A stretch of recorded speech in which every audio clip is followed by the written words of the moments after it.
Hello, hello, hello. You're here. We are trying this thing. I am in the options menu because it wanted to auto start a opening video, some description. I went into the options menu to make so it didn't do that and we could watch it together. So that might happen if I just hit new game as well.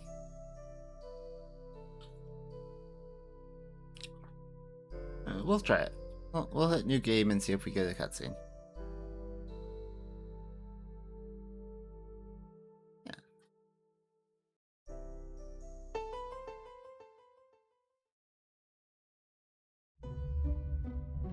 Oh, you have a guest? Welcome. This is not the video it was showing before. I was just about to tell a story. What story? I may just have found the perfect main character. What do we call you?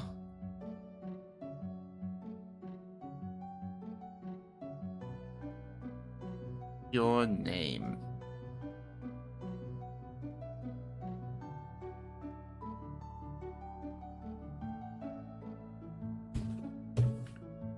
Um?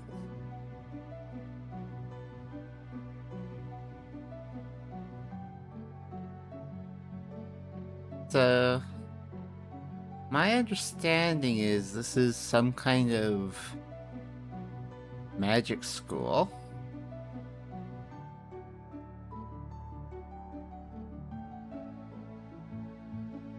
Right?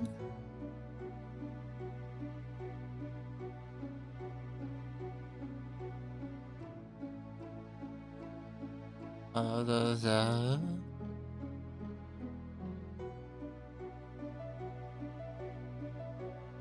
Oh, alchemist.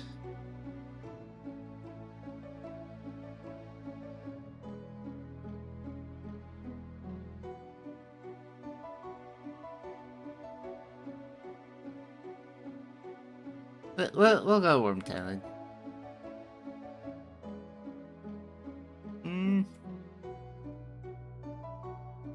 We'll go Talon, because I always go Worm, and there are some people that call me Talon. So we'll go Talon. Fine name. Yay. Let's put a face to it. It's shy. But I have PNG.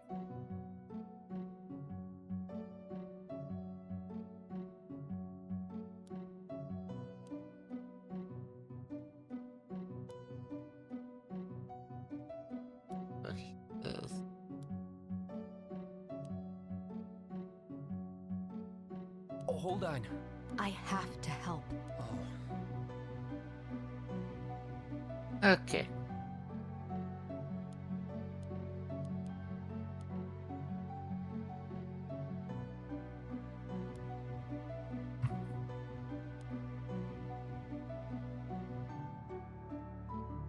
Yeah, I like this style the best.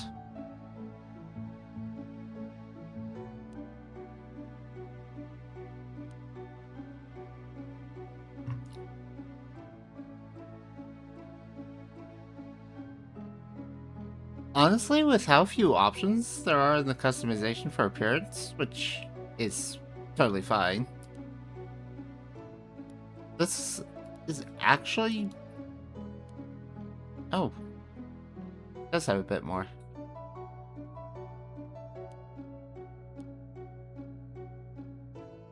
Oh, this is ice.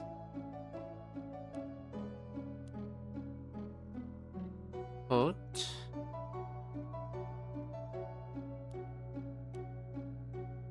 Ah. Hunt.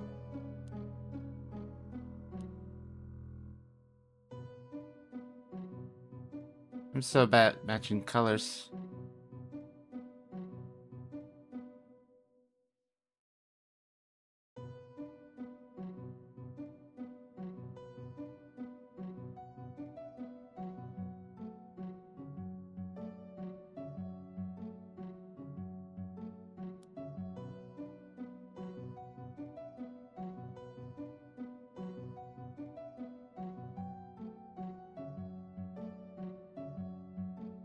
Yeah, I think that. Oh, uh, because of the way Studio works, you didn't see. I moved my PNG up here to have a bit more assistance on that. Matching colors.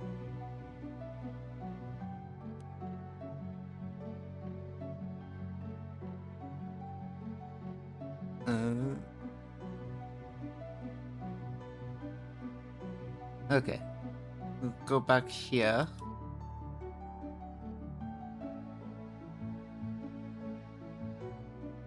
Alright.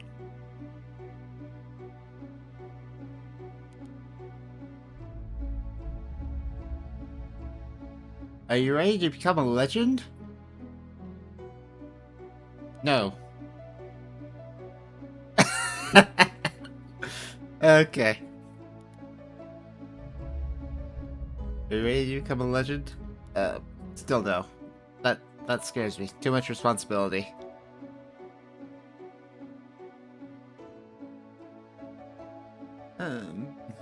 Actually, let's see if we can get closer hair color. Oh yeah, that's much closer.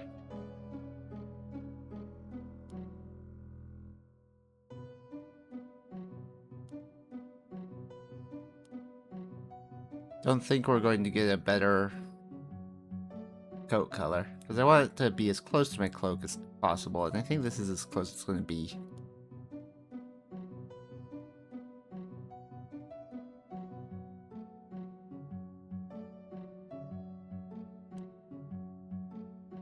Okay.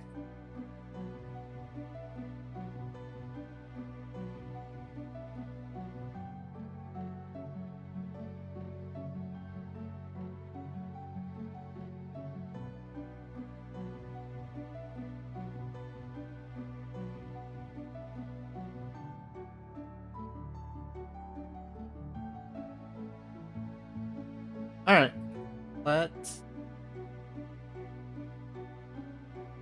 Let's go.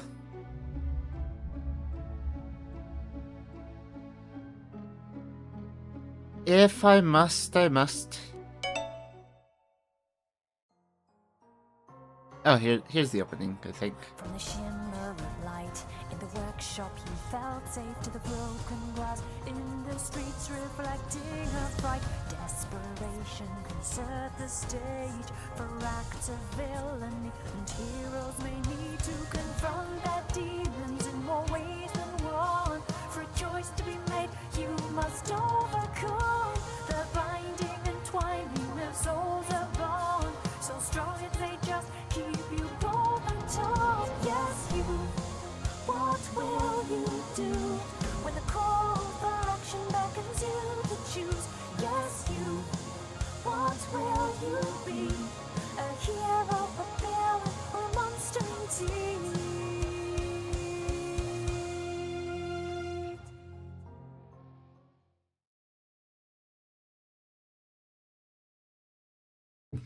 To the east, way past even the capital of Erodus, lies a small town known as Anemone Valley. In the town sits a very special shop. Despite its modest size, the store is visited by most, for it is the only one of its kind in the town. A store that sells alchemy. It is owned by Elizabeth, a master of her craft, and well respected among those who buy her wares.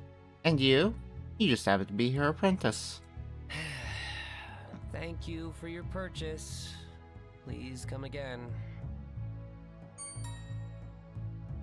Your master is firm but kind in her teachings. She treats the herbs with religious dedication, and for the better part of your life, you have been trying to learn as much as you can from her.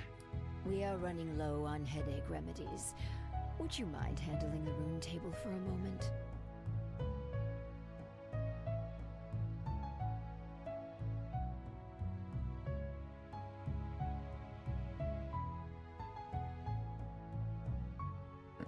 Running low on headache remedies, would you mind handling the rune table for a moment? What, a headache? No. I'll do it. Of course. I'll get to work at once.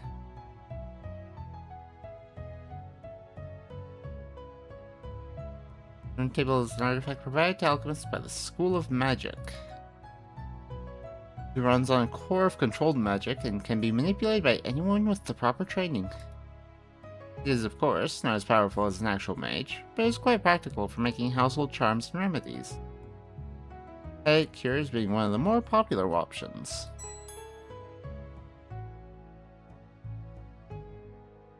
Get to work preparing the ingredients as a tall man with an intimidating glare enters the store. What can I do for you today, sir? Spare me.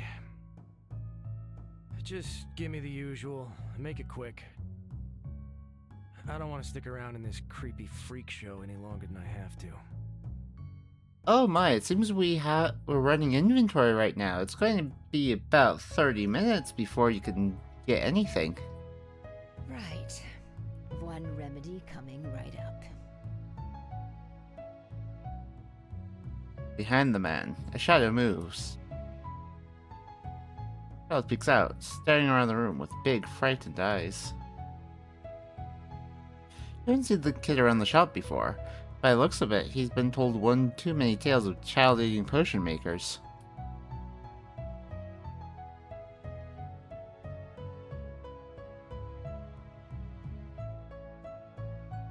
Be welcoming, smile and wave. Smile at the kid and give a friendly wave. Yeah. First he freezes, realizing he has been caught. But then he slowly emerges and gives a shy wave back. Yay! Friendship. Elizabeth coughs to get your attention, and you realize she's looking at you expectantly. Alright, the potion.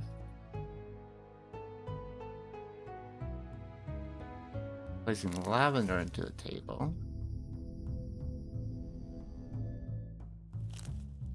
Headache remedy. Standard. Strong.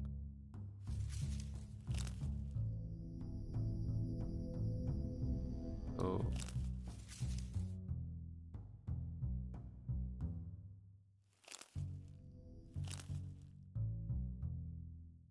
Turn the center wheel. Oh! I see. Match any pattern to the right by mixing ingredients in the center.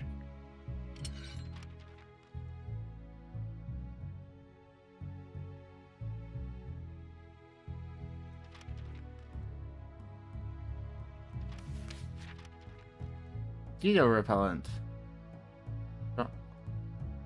Strong smelling potion meant to fend off pesky bugs in the summer months. Can be applied to the skin, but do not ingest. Consumption will result in an awful tummy ache.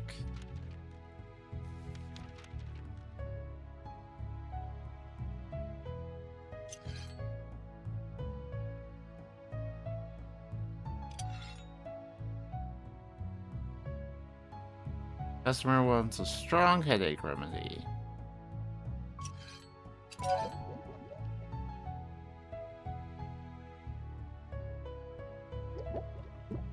I am tempted to do the mosquito repellent, but we're being good. We're being good.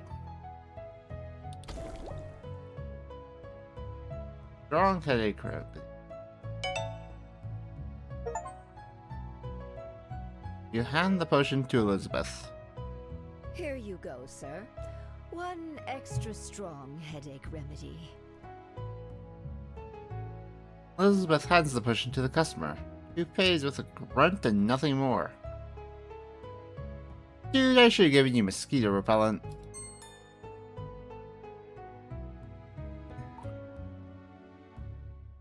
Seriously.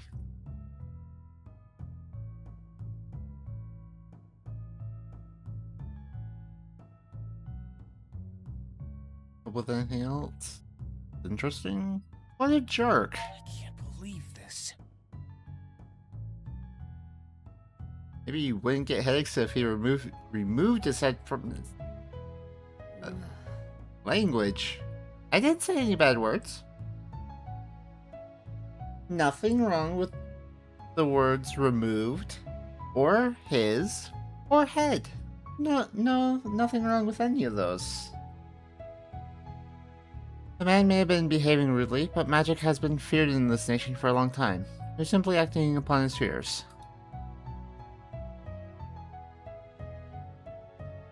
I'm proud of the way you handled that. I know it's difficult to keep calm with someone like that in the store.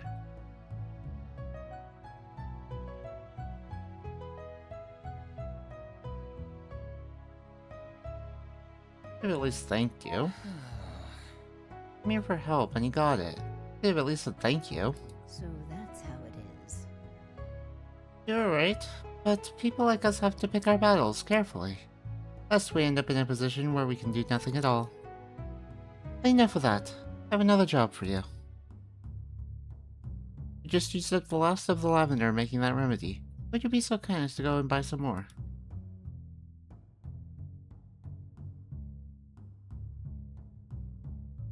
I'll do it. Okay.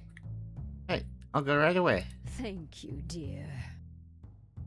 Please do hurry, though. We wouldn't want another angry customer to come in only to discover I'm all out of their hangover cure. You gather your things and leave the store with a small wave.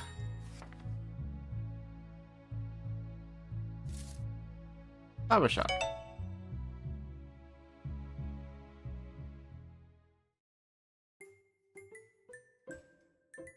The flower shop smells heavenly. Strange exotic plants are growing everywhere, their colors vibrant and glowing with the faintest hint of magic. Come in, come in. Here to pick up supplies, I presume? Hello, Quinn. Oh, perfect timing. Today's been so slow. I was going quite mad. How are things? The owner, Quinn, has had the store for a little over a year. Ah. First full year of the small town having their very own mage.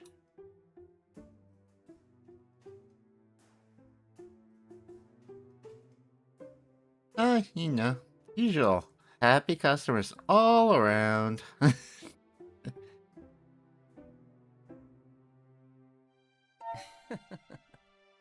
Yeah, customers just really know how to make you feel appreciated for the hard work we do at the shop. Oh dear. Bad, huh? I guess I should count my blessings that I haven't had any customers today. It's only natural that things are a bit tense after the ivy woods wilted. People are suspecting some wicked magic to be at work. Which of course means people are less keen on coming near us magi folks.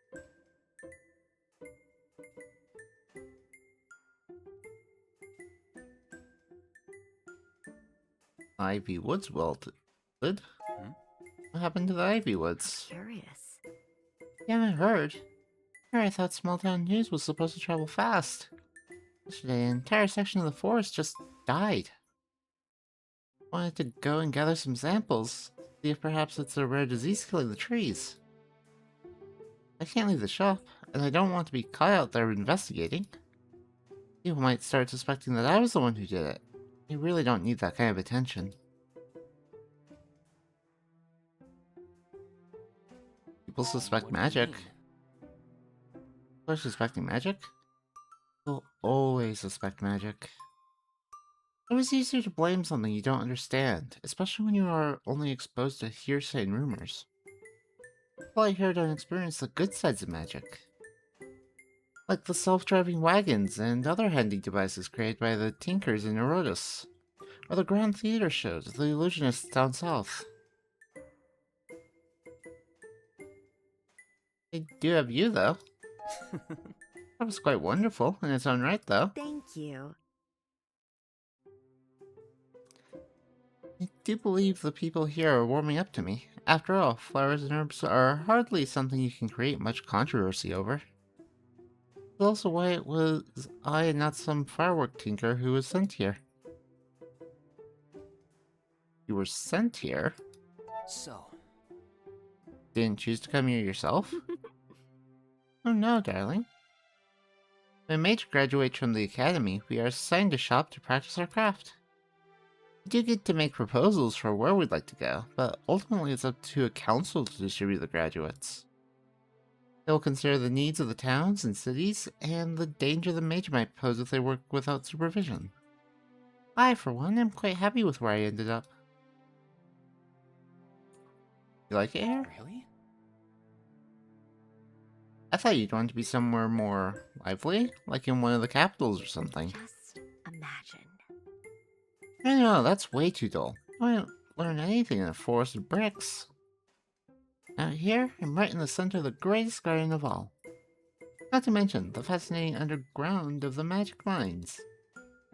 The energy coursing through the soil here is completely unique. Finding new specimens that would make students back at the college green with envy.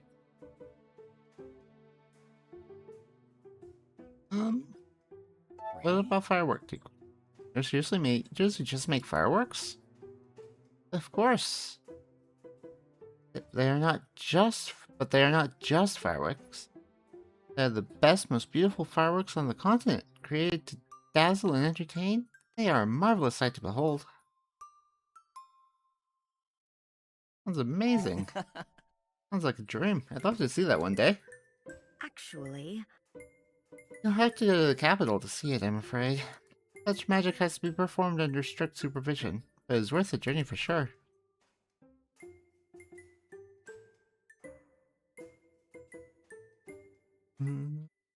Slow day? Tell me about. No customers came by today. You're the first.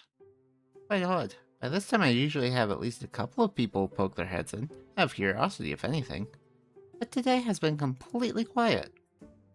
Starting to wonder if perhaps I'd missed some kind of local holiday tradition. But I guess in the end, people are just wary of magic due to what happened to the forest. It's sad. What kind of samples do you need? What kind of samples? actually, Anything would do at this point. Anything from a dead tree, a pinch of the dirt. All tell me something about how it died. I'll get it for you. I'll do it. I can get it for you. The forest isn't that far, and it might help. absolutely not. Elizabeth would kill me if she found I had sent you out there alone. Dangerous, you know? No one but trained demon hunters would or should go near the area. Better to let the officials handle this. Sure, they'll figure out the cause soon enough. Hopefully then things will calm down. I guess you're Okay. right. Yeah, you're probably right. I'm always right. Actually, Elizabeth sent me to get lavender, if you have any. Oh, you'll love this. Of course, of course. Well, can't go around without the madam's great headache remedy, can it now? Give me a second. You find the herbs you asked for, and you pay for Come your back wares. soon. Say hi to Elizabeth for me when you get back. It's getting late, but the streets are still buzzing with activity. Citizens are making their final rounds, shopping and greeting friends while walking home from work. Fire sitting on the stones of the square, entertaining a small group of children. You find yourself pausing to listen in as he spins his tale. And then, the Witch Queen of the North raised an army of demons from the depths of the mountains and laid waste to the lands. It was a time where wild magic ruled, and the people of this continent were bent under its heel. The children gasp and huddle closer together. And you smile. You've heard this story many times before, and know just where it's going. Then, from the ashes of a burned nation, rose 7 heroes. When I was reading the text box where it said heroes there, I read horses. I think there's something wrong with me. They were the chosen ones, the paragons, and together they rallied the people and beat back the demon Scourge and their evil mistress. Yay! Quite good. Once the battle was over, they formed the Empire. A nation governed not by magic, but by people. The first Paragon traveled south and built the Seven Winds Academy. A school to teach the next generations of mages so that magic may never again be used for chaos. The second Paragon traveled the continent to rid it from the remains of the witch's ilk. During his travels, other heroes chose to join his ranks, And that is how the Order of the Demon Hunters was formed. The remaining 5 set out to each build a great city. Cities that would later become the capitals of the Empire. Interesting. And in the central capital built by Alethros, their leader, stand 7 seats, each representing one of the 7 rulers of the Empire.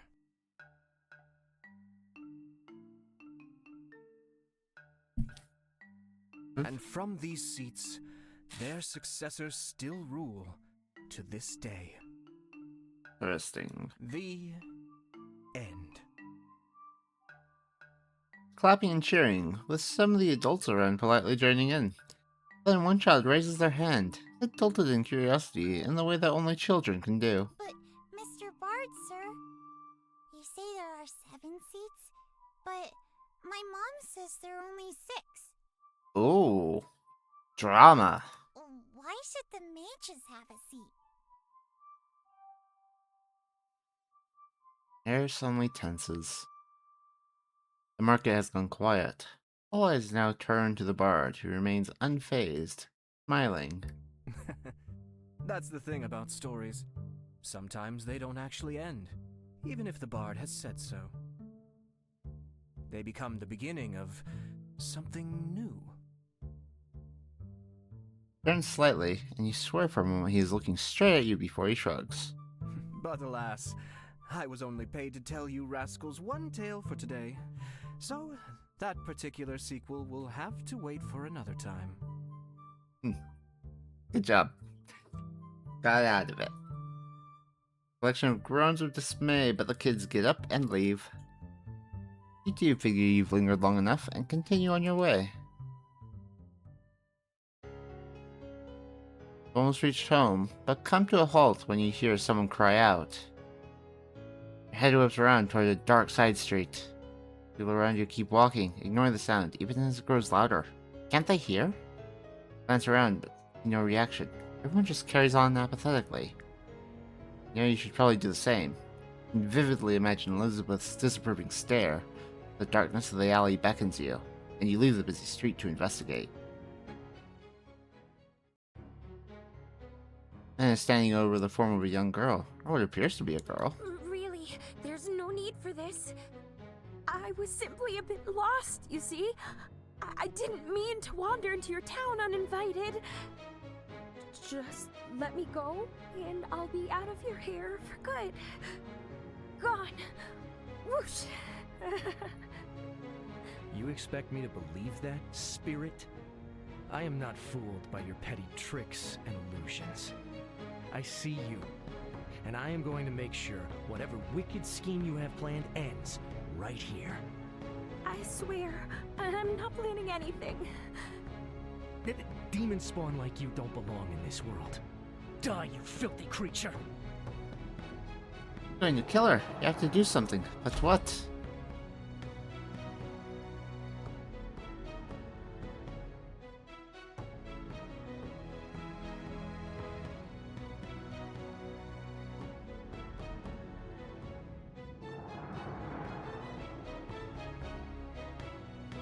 Poor girl needs my help. Stop that! You're hurting her! Man spins around. His eyes are crazed, dangerous, and familiar. You. A chill runs down your spine as something flashes in the man's eyes. You have sworn they almost looked red. You're that old hag's apprentice, aren't you? You lure people with your pretty potions and promises of healing. But in the end, you're just the same. You... magic scum like you should all just die. Moves so fast, there's a blur of movement, then you feel a sharp pain in your chest. Look down and see the hilt of a knife, plume of red growing outwards, staining everything. Literally, you almost don't feel the pain. Doc is making this strangest thought suddenly relevant. So, that's what a lot of blood looks like. It's thicker than I imagined, and more red.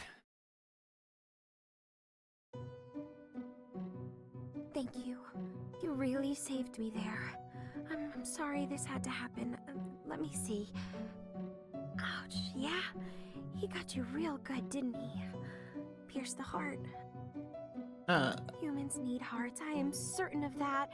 And such a kind heart, too. Don't be scared. I'll fix it, I promise. You can fix a broken heart? It won't be easy, though. It really isn't quite the state. I think I can mend it. But it needs something to stick it together. Your soul, I mean. No use mending the body when you're, well, dead. Sorry. That was rather insensitive, wasn't it? I mean, you're not wrong, though. Nothing wrong with being dead. I mean, it happens to all of us. But, oh, right, not important.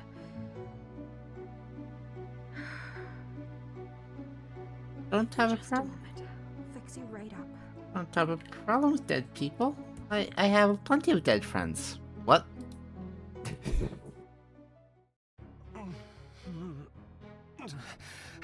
Ouch.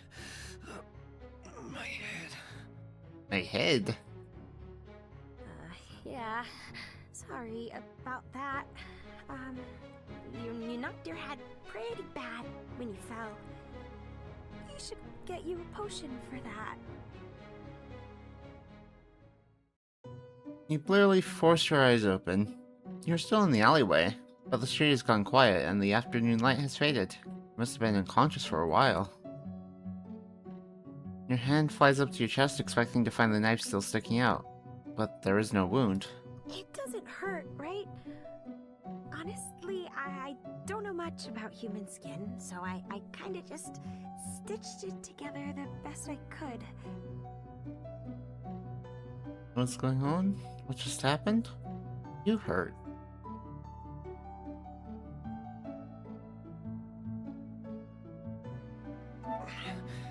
That man was threatening you, wasn't he? Did he hurt you at all? You're too kind. I'm fine. I mean, he was kind of scary, but I've seen worse. Kinda scary? He murdered me! What do you mean kinda scary? I'm so sorry you got involved in this, though. You're the first kind human I've seen in a while. And I go and get you killed. I'm the worst. That guy was really something, though. To think a spirit would go as far as to possess a human like that? He was possessed? I know the whole humans against magic thing doesn't make for the best of relationships, but there's no need to be rude. Exactly. Oh, I'm so sorry. You're probably confused, right? Somewhat, yes. Please, if you have any questions, don't hesitate to ask.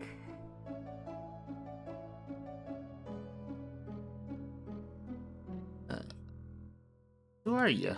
So, who are you? Aha, right. I am so sorry. I should have introduced myself, shouldn't I? That's okay. What was going on? I'm Mime. I'm? Well, I'm a spirit, I believe you would say. Huh. A friendly one, though. Don't worry. I mean, you seem friendly.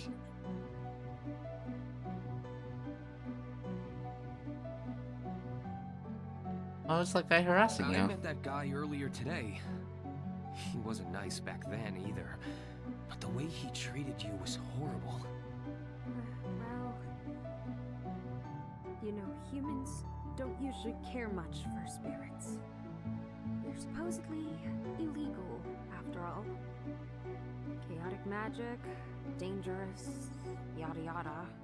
Well, that doesn't seem right. This guy was particularly aggressive about it, though.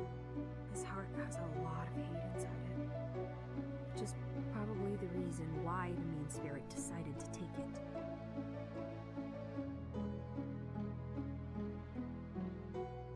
That looked like some kind of monster. That guy, his appearance changed. eyes. He looked like some kind of monster.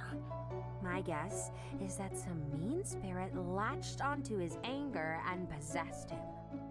The spirit must have been quite powerful too. To spark a physical transformation like that? I wonder what it was doing here. And why was it going after you? You're another spirit. Anyway, the best course of action would be to stay far away from that guy, but I guess you already figured that out the hard way. And why are you here? So, thank you for saving me, but why are you still here? Aren't you afraid more people like that guy will show up? Well, you see, I might be kinda, sorta bound here to you. Oh? What? What? I didn't mean to. I'm sorry. Slow down. What do you mean? We're all dead and broken, and all the pieces didn't want to stick together. And I panicked, and I may have somehow linked myself to your soul in order to bind it to your body.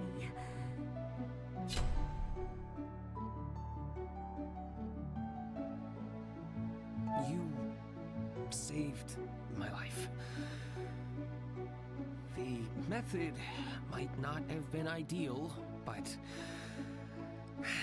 I really can't blame you for helping me. I know. I should have done better, and I shouldn't have... Huh? Lady, I would be dead. I is not dead. How could I be angry?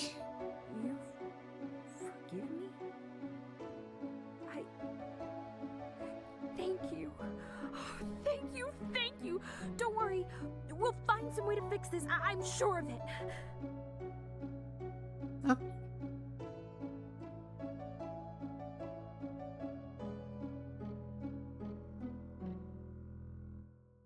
Alright, well... I mean, we're in this together, so let's work together. If we work together, I'm sure you and I can find a way to fix this. Thank you. You're right. We'll find a way to solve this. Yeah. I don't know how to fix this, but I do know someone who might. I'll take you there. Though... she's going to be so mad at me. Who's she? You and mine both pause and listen. While you were talking, the quiet night has erupted into a steady swell of voices. A sinister feeling makes the hairs on your neck stand on end. Mime scurries closer to you, small spirit having grown quite pale. Something doesn't feel right. I think we should leave now. She hugs you by the sleeve, and you follow her to the end of the alley, only to stop short as a sudden smell slithering down the streets. Smoke. Your eyes grow wide as you spot the flickering lights in the distance, a feeling of dread setting on your stomach. The shop. Hey! Wait! By the time you get there,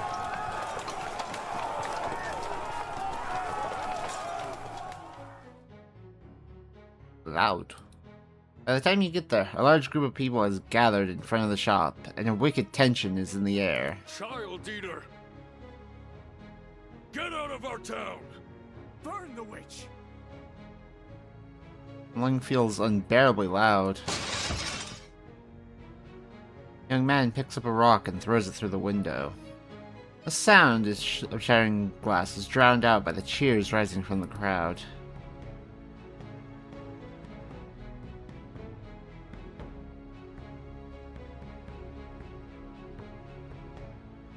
Those bastards Believe this. can't believe these people. What do they think they're doing? It's actually not their fault. Not entirely, I mean. They've been caught up in their frenzy. Their fears are being amplified by a very strong spirit magic. It's drawing them all towards something inside the shop.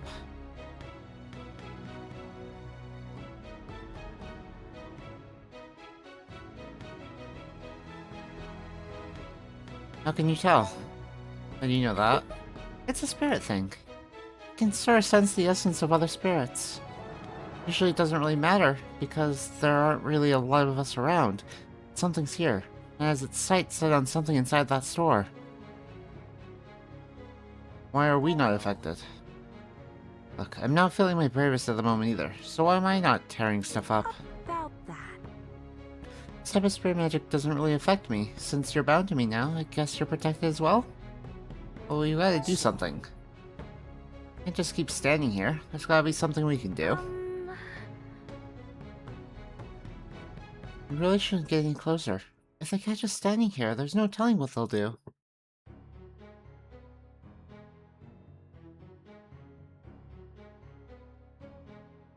Elizabeth might still be in there. We've got to go.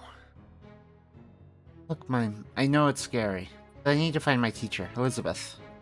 She might still be in the shop, and I can't just leave her. You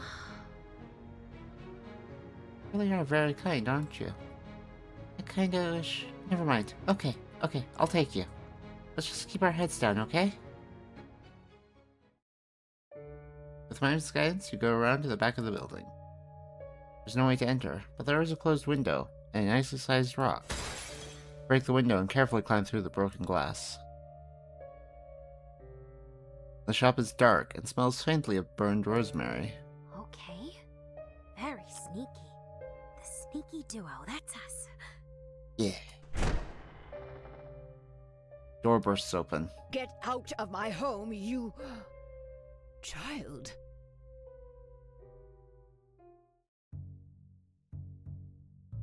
Long story. We have to get out of here. Elizabeth, they're surrounding the building. We need to get out now. Oh, easy, young one. Breathe. Taking precautions. Don't you worry. You're safe in here. But what about you? You were gone for so long. I was just about to leave and go looking for you, when those hooligans started gathering out front. What happened? And who is that? Well, if we're safe, we have time for the long story. Hey.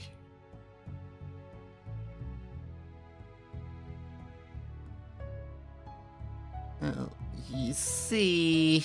Actually... Right, so you see, Mime and I here have accidentally gotten ourselves into a bit of a magical accident earlier. The Seven? Have you bound yourself to the spirit? Oh, what were you thinking, child? Do you have any idea what you have done? Nope.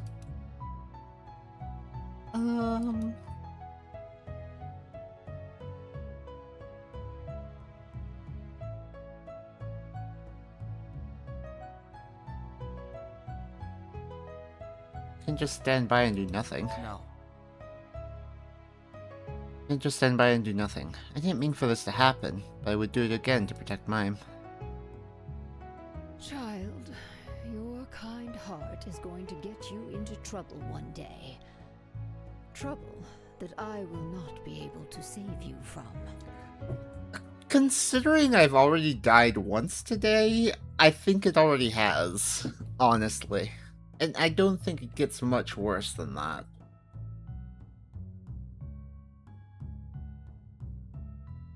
Too late.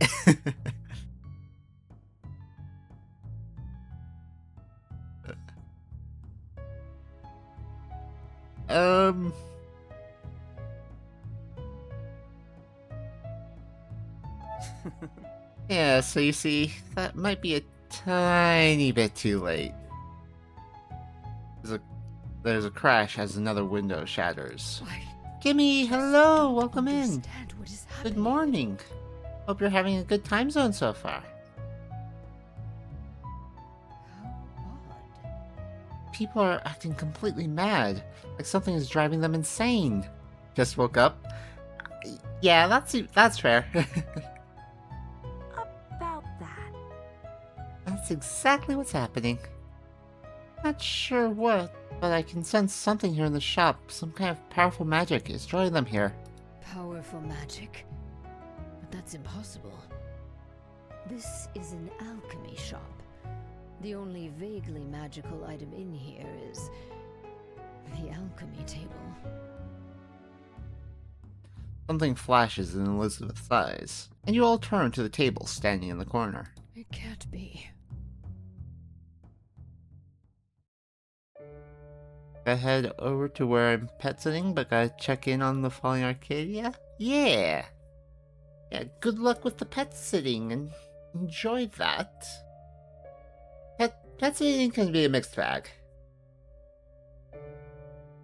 But yeah, and feel free to listen and lurk if you like. It suddenly dims, and you whip around to stare at the shop window.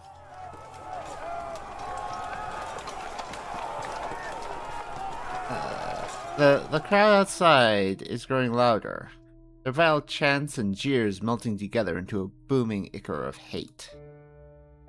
Dark shadow is spreading from the frame of the window, blocking out the light from the torches outside. Star indicates a choice where you call upon others for assistance. Okay. What is that? Heck, it looks dangerous. That's just gross. What is that? What the? What is that thing? Well, I'm not sure. It looks like a spirit of some sort, but... It's a demon. This thing. It reeks of dark magic. It's trying to breach the barrier I put around the shop. Okay, that seems like it might be time to go. The darkness now completely covers the glass, which creaks and twists under the strain, then cracks. Why is there a sarcastic option on every choice? You could just be a sarcastic ass through this whole thing, couldn't you? We should run. We gotta get out of here. The window shatters. Heat washes over you, and you shield your face as every single piece of glass in the shop is blown out. The pressure forces you back, stumbling, and for a moment, all you see is red. You pick yourself up from the floor. Someone is screaming in the distance, and there is a strong smell of burning wood. The shop, it's been completely destroyed. From the rubble, a tall, dark shape rises up to tower over you. Pathetic. The humans demand fire, but flee when their wish is granted. Glowing eyes zero in on you, a tall, lanky shape standing in the middle of this destroyed shop. What is this? Little shop assistant? I wonder, will you flee as well? What lies within your heart? Fear? Anger? The glow of those soulless eyes intensifies as you feel cold all over, as its gaze pierces through you. How disappointing. People like you are the worst. Keeping your head bowed every day. Taking the scorn of the common people like you somehow deserve it. I can see it all. See how you people of this town, these pathetic, weak mortals, are mocking you while you do nothing. Why should their imbecilic fear weigh down on you? You are their superior. Your talent should leave them begging at your feet. So why?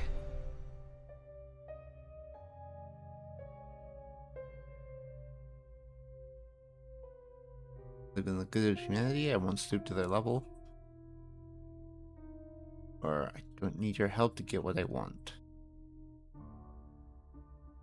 Sure, things have to change.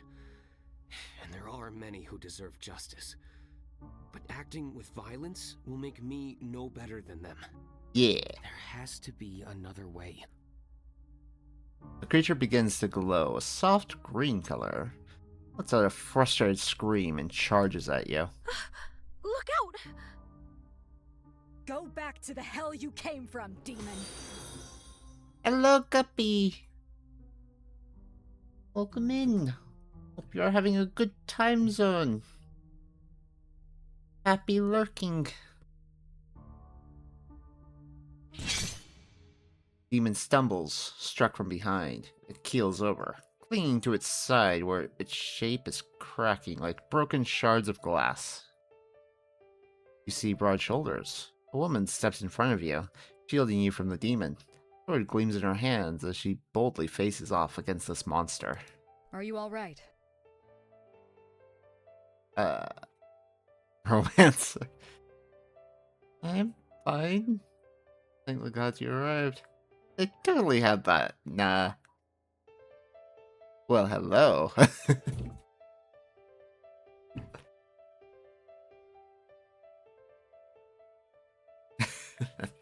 um.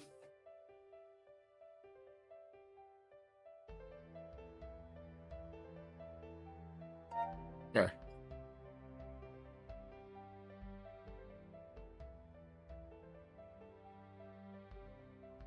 No words.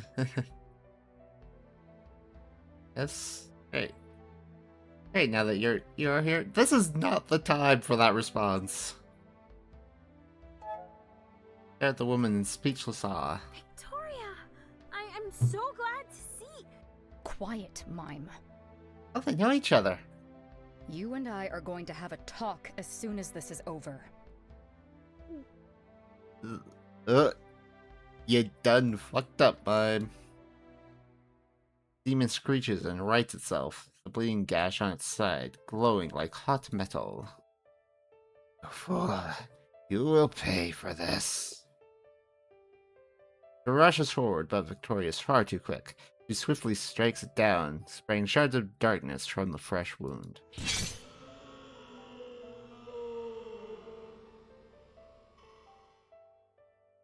The glow is steadily growing stronger. You begin to feel drawn towards that light, as if it is calling out to you.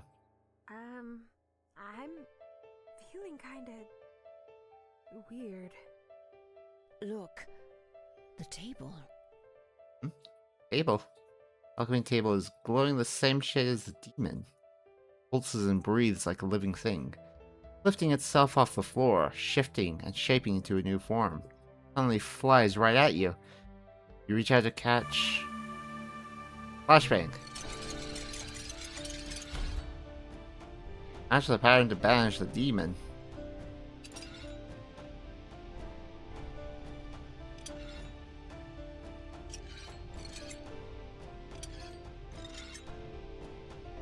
Wait. I've got it the opposite of where it should be.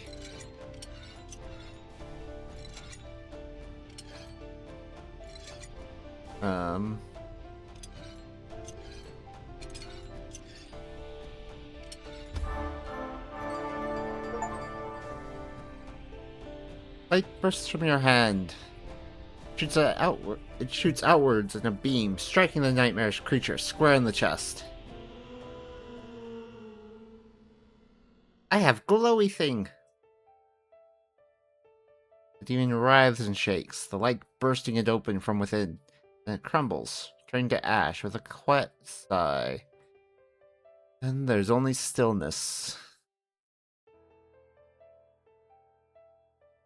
I just banished one demon. You think I can't banish a bot? Goodbye.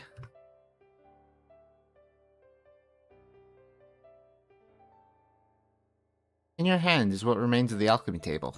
A pendant of sorts. A familiar cogs and wheels still make up the main body, but 5 small runes are now carved into the upper ring, one of them glowing faintly with a strange sort of magic.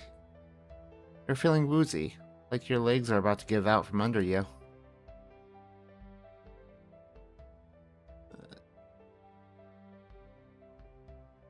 What just happened? What in the world just happened? I'd like to know that as well. Cold steel presses against your throat. I don't want to die twice today, come on. The woman, Victoria, is glaring at you. What did you do? I don't know. Uh-huh. Just try and stay calm. So, Let's try not to get ahead of ourselves with swords, okay? I don't know what happened. The alchemy table has never done anything like that before. Victoria glares at you with suspicion, but slowly lowers her sword. A little. I can't believe this. Mime, would you be so kind as to tell me what's going on here? After the ads, because they are about to start and we do not want to miss a story. We'll be back in a couple minutes. See you soon.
Alright. Few seconds left on the ads. Alright. Twitch tells me the ads are over. Let's continue. Would you be so kind as to tell me what is going on here? Victoria's words drip with tension and looks very, very small. She steps out from behind you. Well, you see, I'm not entirely sure myself. I feel like I had a connection with that thing for a moment. So that's how it is. Spirit locket? Elizabeth is staring at the glowing amulet in your hands, the barely masked sadness that puts you on edge. Must have reacted to the presence of the demon. It appears that it absorbed the power of that fiendish creature, stealing it away for good. That is good, right? Safe? Well, that's still the end of it then, right?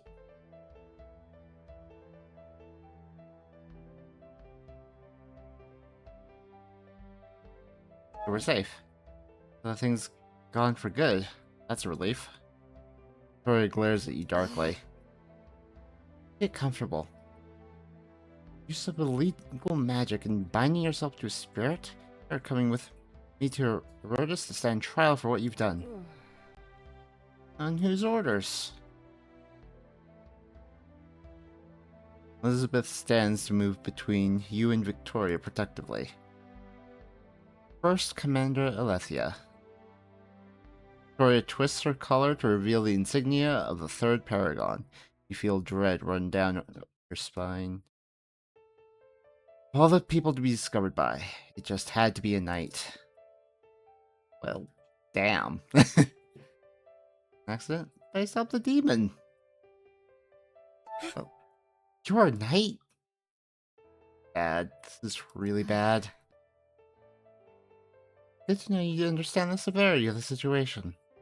Your actions today will have drastic consequences. Hear me out. Victoria, don't you see? This might be a good thing. What? We sealed the spirit away, didn't we? In fact, it's really lucky that we were here. The shop would have burned down completely if you and Talon hadn't been here to save it. Be that as it may, it doesn't excuse the illegal use of chaotic magic, so... Victoria is interrupted by a strange buzzing sound coming from her jacket. In mind, visibly pale. She left her phone on. Of all the times. Just don't take it. Pretend we're not here. Victoria glares and pulls out a small glowing orb that is pulsating insistently with light. She closes her eyes and breathes in deep, as if saying a quiet prayer. As a flash of light, an image appears. Victoria, what's going on? You didn't call in for your last report. The image of a woman in uniform appears in a glowing light, and you blink in surprise. Read about the crystal communicators the government uses to transmit conversations. You've never seen one in person before. Victoria straightens up in her presence, all emotions hidden by her professional tone. Apologies, Commander. I'm afraid that the situation has become more complicated. Aletharos mercy. Don't tell me you lost the spirit.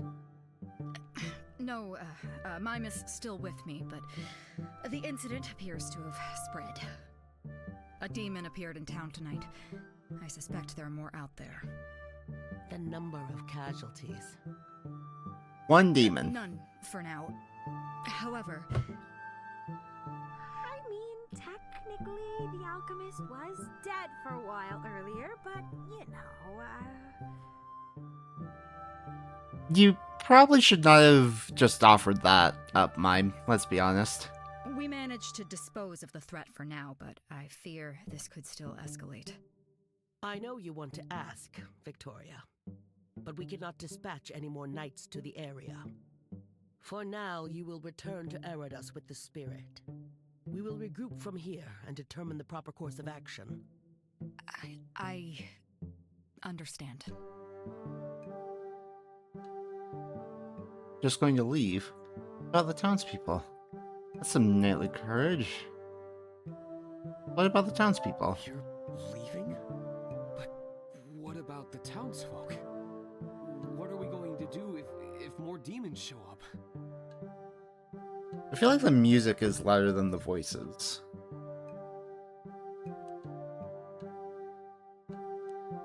Which it shouldn't be, because it's down here and the voices are up here. Music down a tad and voices up a tad. That down a little, turn that down a little.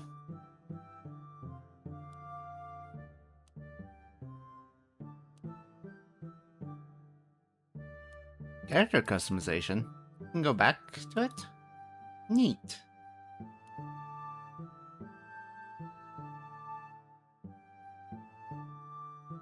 So, I don't know if there are time skips or anything in this, but you could theoretically, if there is a time skip, say, okay, I have long hair now, or I have short hair now. Neat.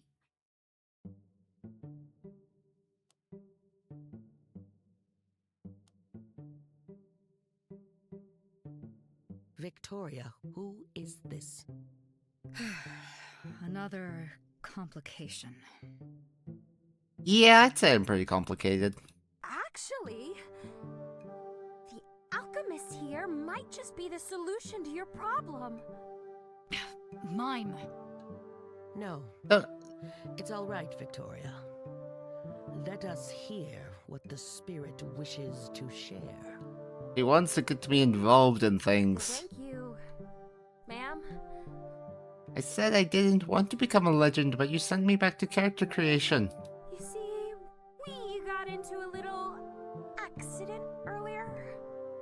I won't bore you with the details, but the good news is that the two of us together are really good at sealing away those big old meanie spirits you're so worried about.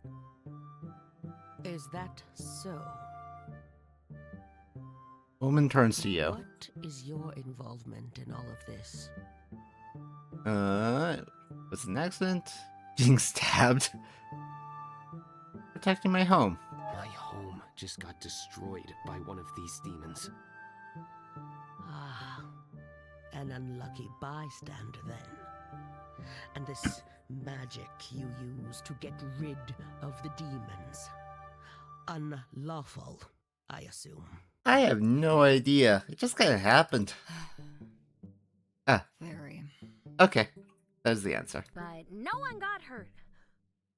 We just sealed away the one who was wreaking havoc in the shop here. I'm confident that if we just stay in town and investigate, then we'll find a solution to the problems you're having in no time. A lovely proposition, but tell me this, spirit. If I allow you to roam free, how can I trust that you won't just run away again? Because I'm so nice? I cannot trust you. There is more at stake here than mere townsfolk. It is a risk I will not take. I'll vouch for the child, Commander. Elizabeth. Elizabeth steps forward, having been strangely silent until now. Althea looks startled. Elizabeth. You know each other? It has been so long. I feel fate is playing some cruel trick on us, adding you to this unholy mix. Are you afraid of her?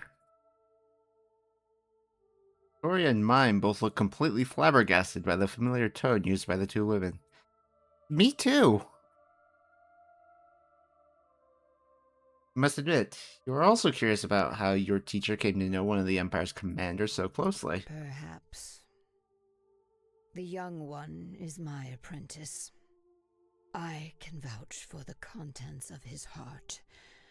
And, if you will let me, take full responsibility for what we both know must be done. It is not fair for me or anyone to force upon you such a burden. You have already done enough. And I shall do this as well, unless you wish to stop me. That sounds like there's a little bit of a veiled threat in there. Oh. I know better than to challenge you. Very well, Victoria. Your new mission will be to stay in town, guarding these two, as you track down any remaining demons and neutralize them. Alright. You will do what you must in order to keep a low profile. This mission cannot fail, and the truth cannot be revealed to the public. Okay, we try. I understood. Wait, what? I get a say on this? No, no, I do not. Just an alchemist. You want me to do what? Lady, listen. I'm not a knight. I'm just an alchemist. Not even that. I'm just an apprentice. How can I possibly be of any help? I agree. It is an unconventional situation. Normally, I would never agree to anything like this. But the situation is dire. And whatever you may think of your abilities, this first victory is proof of something else. Okay. I need you to rise to the challenge. Can you do that? Yeah.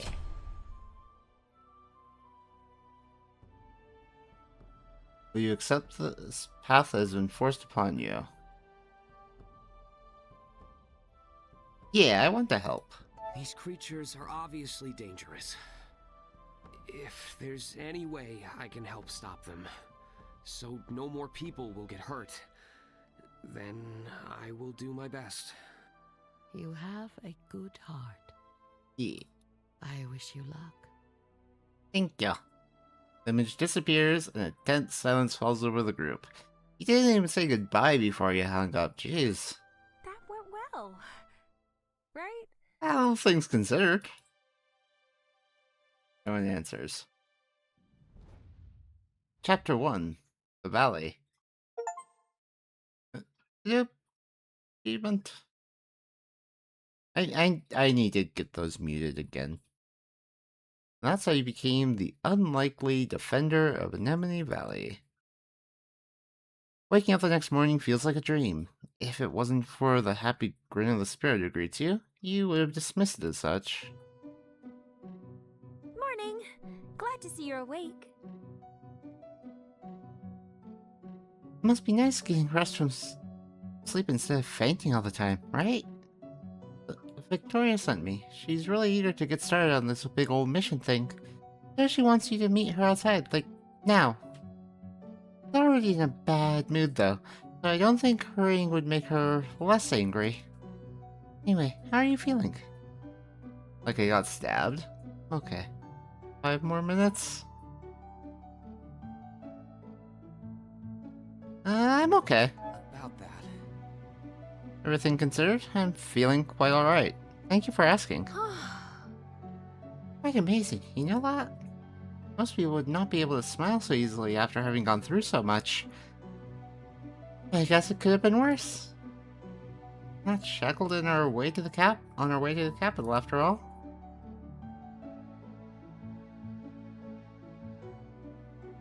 So, why are you so afraid of going to the capital? I have some questions. Really afraid of the capital, aren't you? Huh? Well, of course. Spirits are not supposed to go to human cities. And mere existence is some kind of crime to them. I don't want to know what they're going to do to me.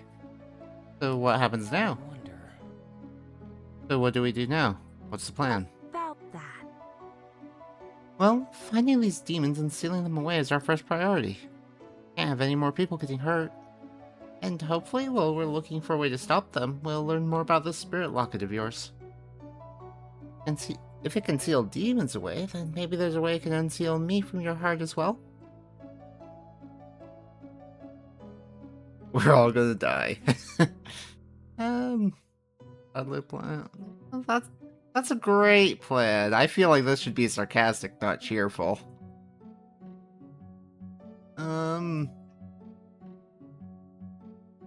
Not a fan of any of these options really, but we'll go with that's a great plan. Okay. Sounds like a great plan. Great thinking, mine. Thank you. You really think so? Not really, but what was not an option. Thank you. Let's do our best, yes? We should go to Victoria then. So, Did you say Victoria wants to see us? Yep, she said at once, so probably like yesterday, honestly. We should get going. You walk into the shop. Now that everything is illuminated by daylight, you can truly see the extent of the destruction left by the demon the night before. Every surface is covered in glass or spilled potions. Shelves are shattered, windows broken. In the middle of the chaos, Elizabeth is carefully cleaning the floor with a broom. Welcome back. Good morning. She greets you with a tired smile, and you wonder if she even managed to sleep at all. It is quite the change, suddenly having people living with us like this.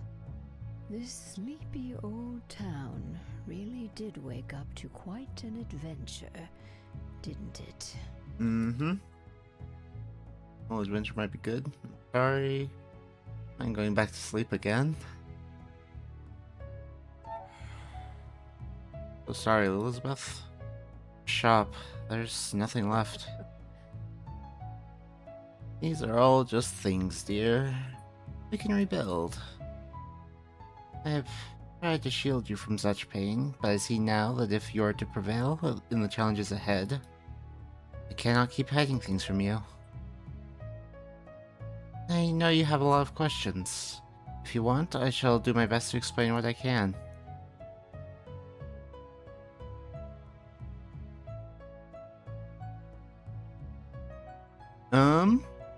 Tell me about the spirit locket.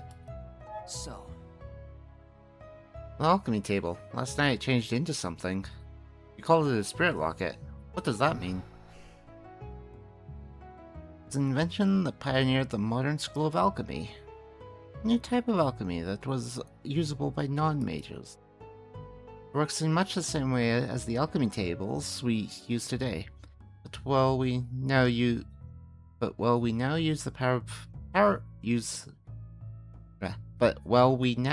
the power of power crystals to fuel our spells, Spirit Locket runs on the life force of spirits. Sounds dangerous. Sounds like an extremely dangerous sort of magic. It is. Spirit magic is chaotic, unpredictable, but was a necessity of the times. Alchemists had yet to discover the use of crystals as a power source for their spells, and so spirits were used. It is a powerful artifact, one which is now bound to you, just like mine. Did it hurt you, Mime? Are you feeling, Mime? Did you get hurt during the battle? Feel fine. Might be different since, It might be different since, I'm not bound to your locket thing, but to you? It's also confusing, though. I wish we could learn more. I cannot be of more help. I'm skilled in alchemy, but the engineering that goes into crafting a locket like this is something else entirely. Possible that there are mages out there who know a lot more about alchemy lockets and spirits. Locating them will be tricky. You can try and ask Quinn for help. They went to the Mage Academy, so they might know more.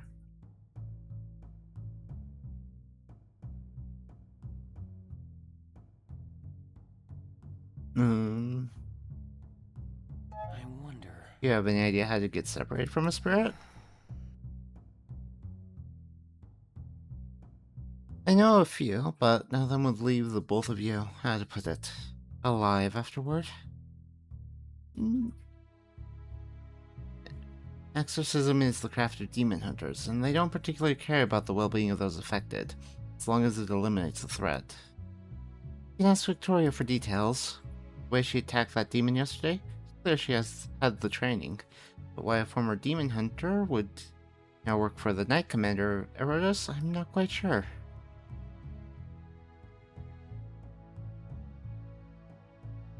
How did the locket get here? How did the locket even come to be here in the shop? Doesn't really seem like something authorized by the Empire. It's been in my possession for a while. It was gifted to me by a dear friend, and I've kept it safe here ever since. Didn't expect something like this. That doesn't matter. We can talk about that story some other time. You have more important things to worry about now. Tell me about... That woman that appeared yesterday. You knew her? How? My life did not begin and end in the shop, you know? They and I knew each other well a long time ago. Back then I would have called her my companion, but now our journeys took us down different paths. She is now the right hand to the highest office in the land. Sounds like an interesting story. Sounds like quite the story. Why have you never told me? Let's just say that I didn't necessarily want you to copy me. But I guess, given your temperament, I should have guessed you'd find your own way to get yourself into this kind of trouble. So there's hardly any harm in it anymore. Wish to hear? Then perhaps I should tell you my story, after we've cleaned this up. So how's the shop? About that. What are we going to do about the shop? So broken. I don't even know where to start. Clean, we salvage, we restore. Already sent a message to Quinn about restoring our herbal stock. During them, they've already gotten new supplies ready for us. I just need you to pick it up whenever you can. Do worry about the alchemy table, though. Can't make potions without it, and getting a new one from the mage college can take a while. Then comes the paperwork for getting a new power crystal. I think it would be easy to obtain one with us basically living on top of the mines. The last time we needed a change, it took several months. No doubt Goldner, that old weasel, had something to do with that. Opening the shop might take a while.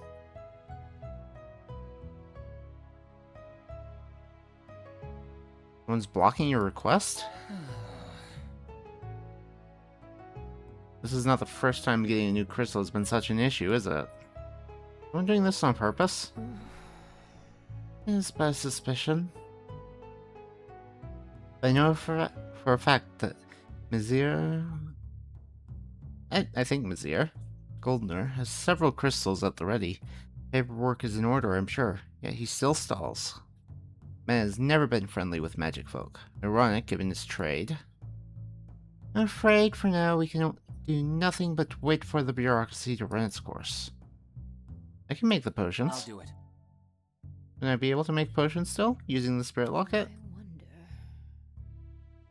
I guess that would be possible. I wouldn't want to put such a quest on you now when you are tied up in your other obligations. Stocking the shop will take time. I would need to teach you many more recipes than what you know now.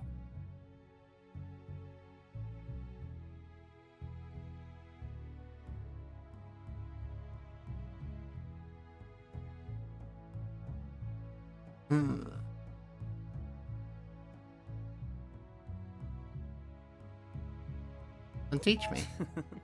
You're still my teacher, right? Elizabeth looks surprised for a moment, then her eyes soften, and she smiles. Thank you, dear. That is true. Very well, I shall teach you. Just can't interfere with your other tasks, remember? We'll have your lessons here whenever you have the time in between missions. Just come by the shop and find me, and we'll get started. Well, I should get going. Off then. Have to go. Victoria's waiting for me to go on this whole quest thingy. I understand. I'll be here in case you have any other questions. Good luck, dear.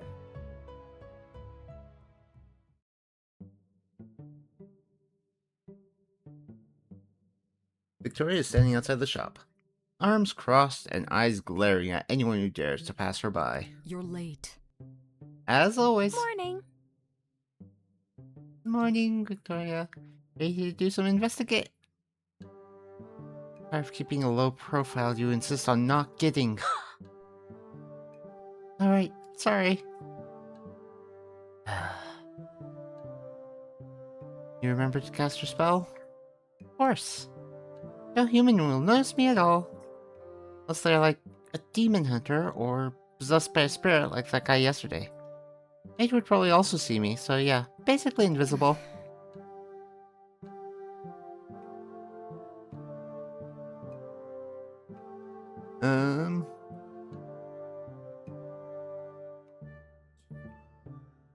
we doing? Careful, you don't want to make a scene. So, what are we doing? So, What's the plan, Victoria? While you two were snoozing the day away, I've been digging around for some information. Look. There are multiple accounts of people having seen the shop burn last night, but who have no recollection of the mob and the dark magic. The general consensus is that it was an accident. I see no reason to correct this assumption. It would just create unnecessary panic. The shop itself is clean. No trace of anything magical. The place wasn't trashed. I wouldn't be able to tell anything had happened. Doesn't leave us with much to go on, really. I wonder. Well, we could always go check out the forest. It's really like nature, so maybe the demons are angry someone went and destroyed their home. I already searched that place for clues and found nothing. I think our time would be more wisely spent exploring somewhere new. Mines under this town are suspicious to me. I do not believe it is a coincidence that these events are occurring right on top of a large seam of magical crystals. Are you sure? Do we really have to go underground, though? It's creepy.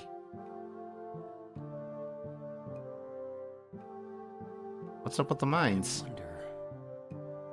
Why are you so certain we'll find something in the mines? About that.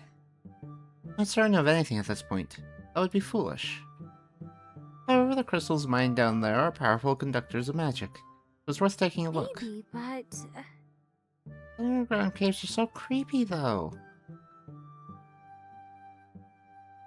It's worth a look. actually, It might be creepy, but it does sound like something worth investigating more, don't you think? Come on. I know you're right, but still. Enough of this. Victoria gives Mime a pointed look, and the spirit's mouth zips shut instantly. And those hard eyes turn to I you. can't believe this. Look, Alchemist. Althea might have put her trust in you, but I'm not so easily convinced. It would be much appreciated if you kept your opinions to yourself. Rude.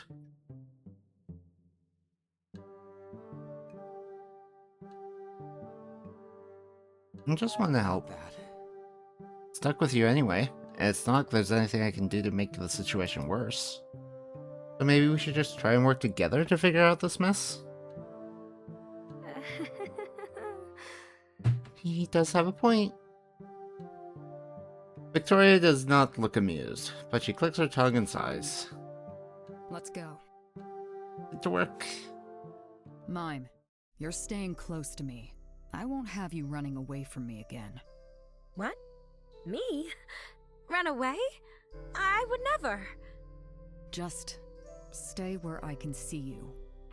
Understood. Okay.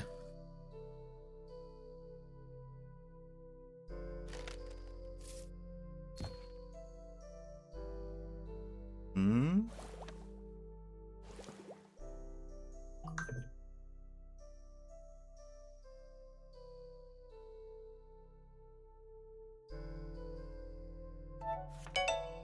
Up with Victoria.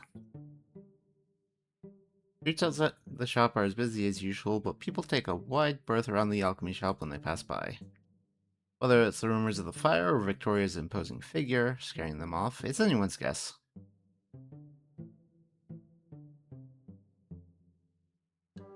Find anything suspicious? Find anyone acting suspiciously?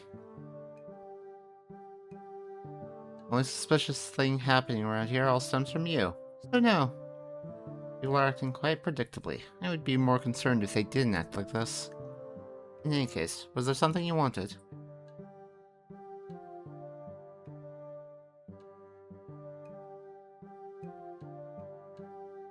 about that. When that demon attacked in the shop, you cut it down like it was nothing. Where did you learn to fight like that? Look, Rather obvious question, isn't it? I'm a knight. Sometimes knights have to fight, so I learned. It's that simple. Knights don't fight demons. I have some questions.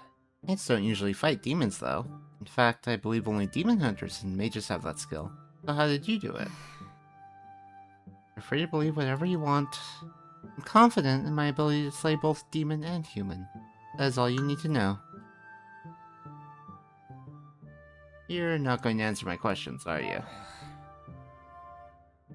You're not going to tell me where your power comes from, are you?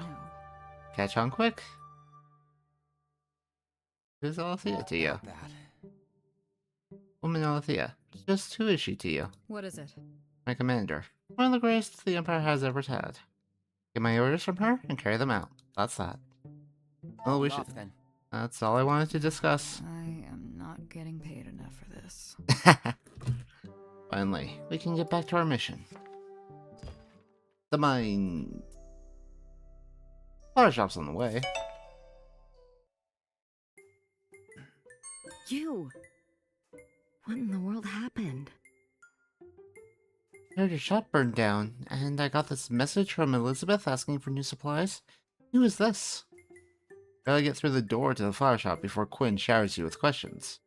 When Victoria enters, they back up, concern quickly turning to apprehension. It's another Tuesday. It's awful. Sorry for worrying you. It was awful. I'm afraid it's true. Shop was attacked. Elizabeth and I are both fine, but, well... Quinn listens in silence as you recount last night's events. And now we have to somehow find a solution to all this as soon as possible. Make it to the end with a heavy sigh.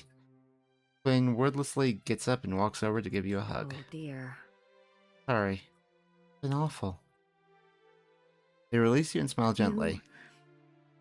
I consider you a good friend, and I want to help you.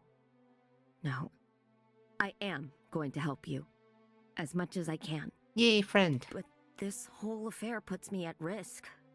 We have to be very careful. Of course. The door to the flower shop suddenly bursts open, causing everyone to freeze in surprise. A tall, intimidating man steps inside, his cold eyes lazily taking in Quinn's little shop. Messer Goldner, Is it? what can I do for you today? Quinn looks nervously at the man as he glides around the shop, looking at the beautiful plants with disinterest. Though my move to hide behind your legs, despite her invisibility. I was simply in the area and thought I might drop by. As you have probably already heard, the alchemy shop suffered a most unfortunate fire last night. I just wanted to be sure that our only other magic shop was still doing well. That is very kind of you, sir. As you can see, nothing out of the ordinary has happened here. Man chuckles darkly. Do forgive me for having my doubts about that. Just know this. Steps awfully close to Quinn, staring them down with thinly veiled The disgust. people of this town might have tolerated you this past year, but I will continue to watch you closely.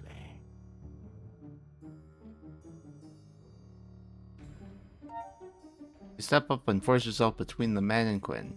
I think it's about time you leave, sir. Man looks shocked for a moment, but then his eyes harden into a glare. I see the batty old alchemist has forgotten to teach her little apprentice any manners. Hey, if you don't have manners yourself, you don't get manners in return. Do you know who I am? A prick?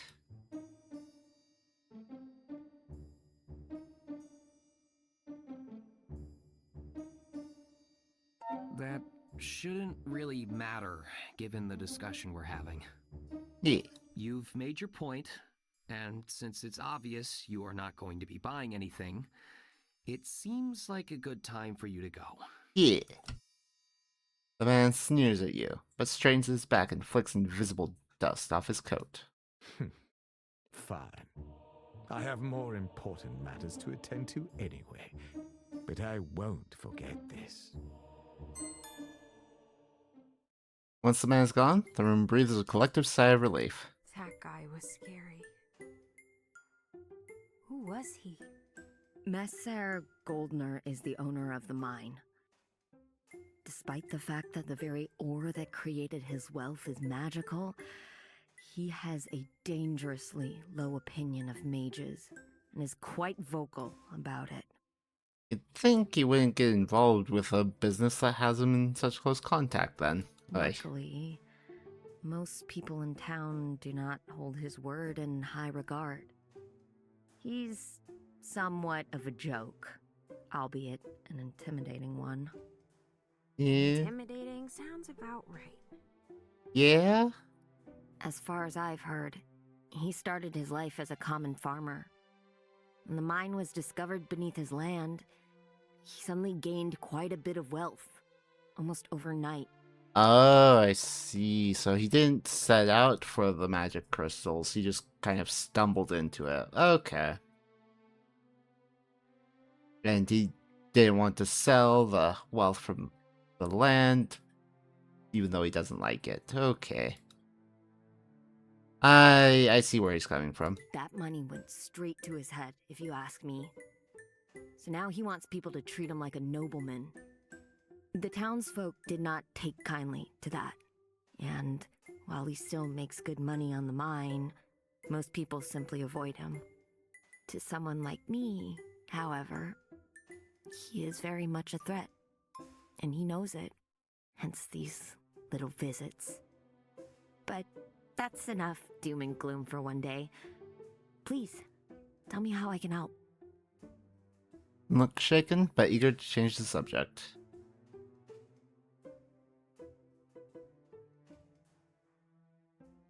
You know anything about spirit lockets? Can you tell me about spirit lockets? Not much, I'm afraid. Magic is a broad field of study, and I specialize in, well, plants, not spirits. Tinkers in particular would know a lot more about such a mechanism than I. Luckily, I just happened to get word that one of my former classmates has taken an interest in the mines and will be visiting to do some research. She may already be in town, but knowing her, she went straight down there as soon as she arrived. Well, Elizabeth needs supplies. Do you have anything left in stock we could use at the shop? Supplies were completely destroyed. What do you need? I don't have a whole lot left, but I'll give you what I have. Sure, you and Elizabeth will put it to good use. When I get more things back in stock, I'll be sure to let you know. And hands you 2 bundles of lavender and some other herbs. That's all for now. Got to go. Good going then. Care. Careful out there. You walk out of the shop and continue on your way. For about 10 minutes of walking, Victoria taps you on the shoulder. It would appear that we're being followed.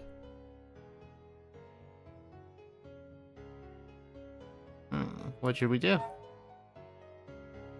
I will listen to the night on this. Well, You guys straight ahead. What's the plan? Let's go. Follow my lead. You follow Victoria down a side street. No one else is around, so you stand there and wait for a moment. And another. Then a familiar, timid face peeks around the corner. Big red eyes widening in fright when he realizes he's been caught. Ah! Ben! Don't worry, it won't hurt you. Were you following us? You're that kid from the shop. hello. Oh, I know you. You came by our shop the other day. Boy looks a bit embarrassed about having been caught, but he waves at you shyly. Hi. Sorry. I didn't mean to. What's your name, kid? Victoria's voice is surprisingly gentle, and the young boy flushes bright red, bowing his head. I'm Kim, ma'am. Hello, Kim. Why are you following us, Kim? So, Something the matter, Kim? Why did you follow us here? Kim's face falls, and he looks down at his feet, wringing his hands nervously. I'm looking for my brother. Do you remember him? We came into your shop yesterday to buy a remedy. Oh yeah, he murdered me. He didn't come home last night, so I was wondering if maybe you had seen him.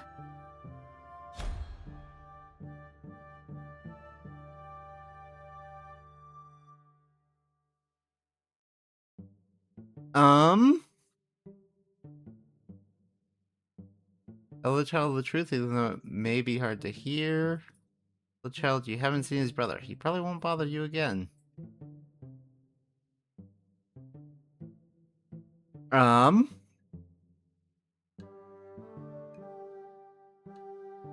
This is...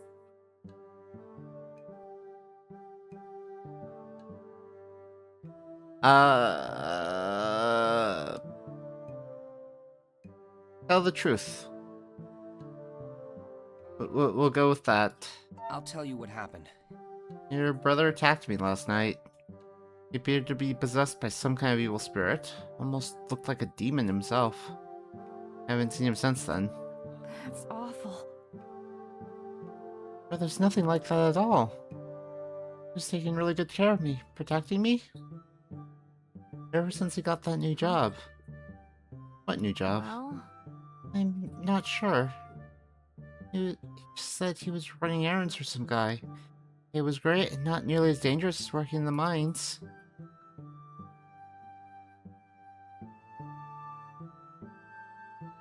Which guy? What do you mean?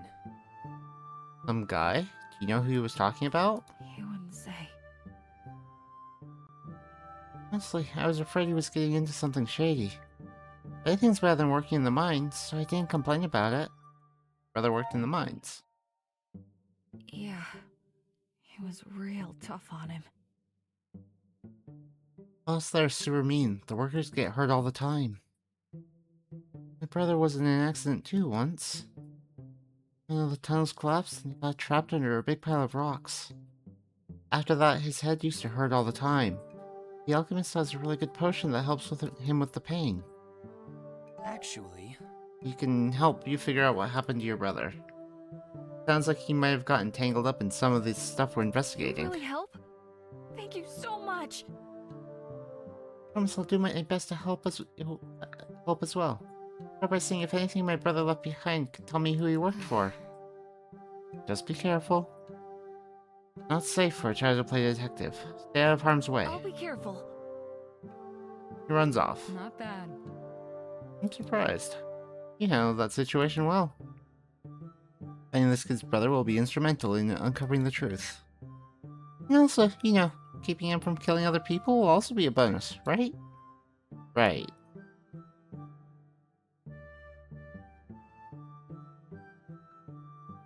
The mood here is blush. Tone, blush. Thank you. Let's go.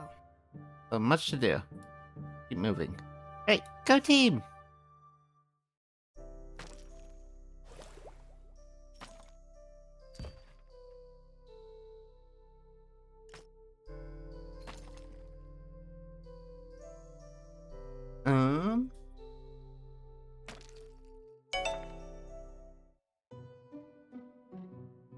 Ah, yes.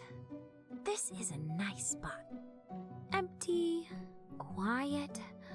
Perfect place to just disappear. Ah! Hello! Oh, hi. What brings you out here? Were you hiding in the trash again? Rude. Sorry, didn't mean to frighten you. I'm sorry. Sorry, Mime. Didn't mean to frighten you. Just wondering what you were doing back here.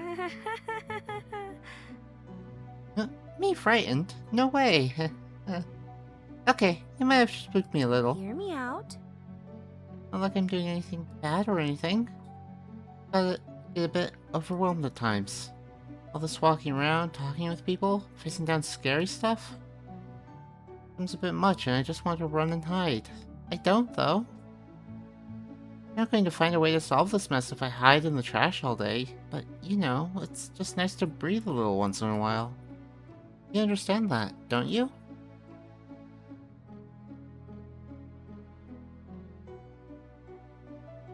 About that. It's hard, I know, but all we can do is push to the end. The quicker we get this whole mess over with, the better. Well, Guess I shouldn't be surprised at such a response. Just took on the challenge head on, even when none of this was your fault to begin with. So different from me, so admirable.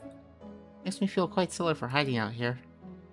Still, do you think perhaps you could not tell Victoria about my hiding spot? It can be our little secret, and if you, despite your resolve, find that you need a moment to breathe, well, then you can come here as well. Okay?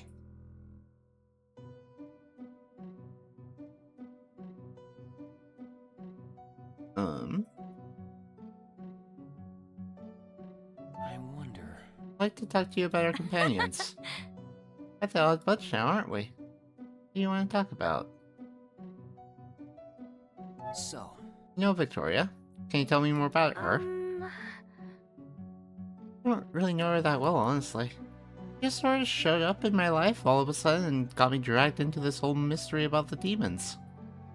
It made me senseless, honestly. But now that I've got to spend more time with her, I think she means well. Even if she's a bit intense. tell me about... What do you think of Elizabeth? Well, She's nice, if not a little bit scary. Like, you look at her and see a nice old lady, then you look at her and you feel like a tiny mouse staring at some ancient, powerful beast. I guess that might just be me. She's your teacher, after all. What's she like to you? about that. Elizabeth is strict, yeah, but she's always fair and has never treated me badly. Hey, I'm glad to hear it. Maybe I'm just intimidated because I've never met a teacher before. Let's go. Then. We should get back to work. Let's go. Right, back to work. Killing demons, saving the world, all that stuff.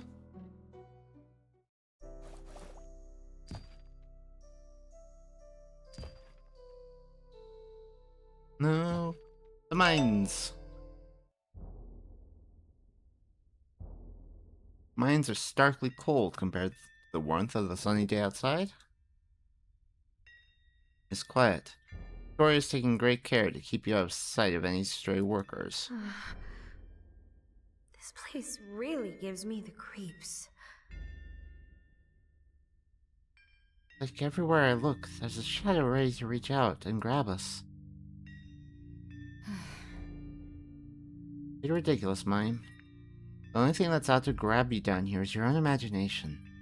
I mean, to be fair, my imagination can be quite insistent.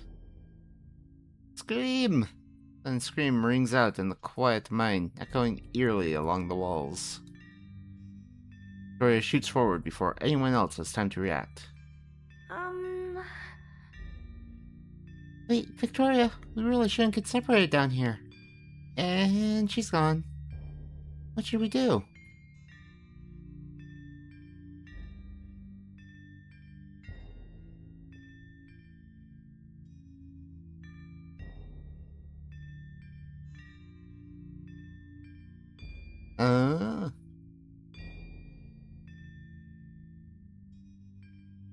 Someone needs help.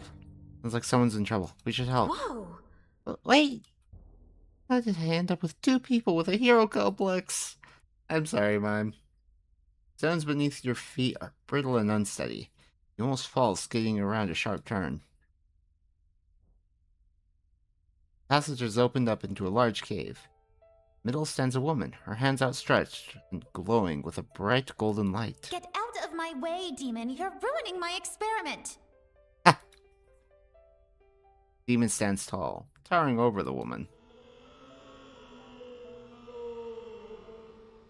You are making a grave mistake. Think of how powerful we could be. Beings of magic working together. Could have everything you've ever dreamed of, even. Not interested. Well, she seems to have things under control. Watch the scene unfold. The woman pushes her hands forward and a blast of light slams into the demon, shrieks in rage. And the kitchen goblins with more bite than you. Return now to where you came from. Demon is fading, wounded. The locket around your neck begins to glow. Let's go. It might be time. Steal the spirit away before it escapes.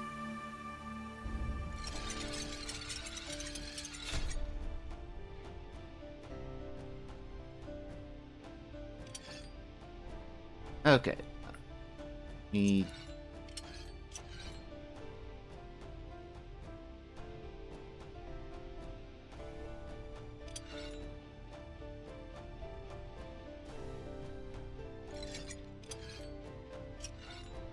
Okay. This here. Not like that. There we go. Roar! The demon roars as it dissolves and is sucked into the glowing locket. Mines fell silent again. Is everyone alright? Everyone alright? Are you all okay? No one got hurt, right? Fine. Can't say I'll ever get used to that weird magic, though. Fascinating. Just how did you do that? Old jump as the stranger is suddenly in your face. Gloved hands grab yours without any consideration to your personal space. You get a closer look at the locket that's still glowing faintly. Is this some kind of portable alchemy table? It was alchemy you were using, right? What kind of magic was used to forge this? It cannot be powered by a crystal. The mass of the device would not be able to hold such power. But then, what?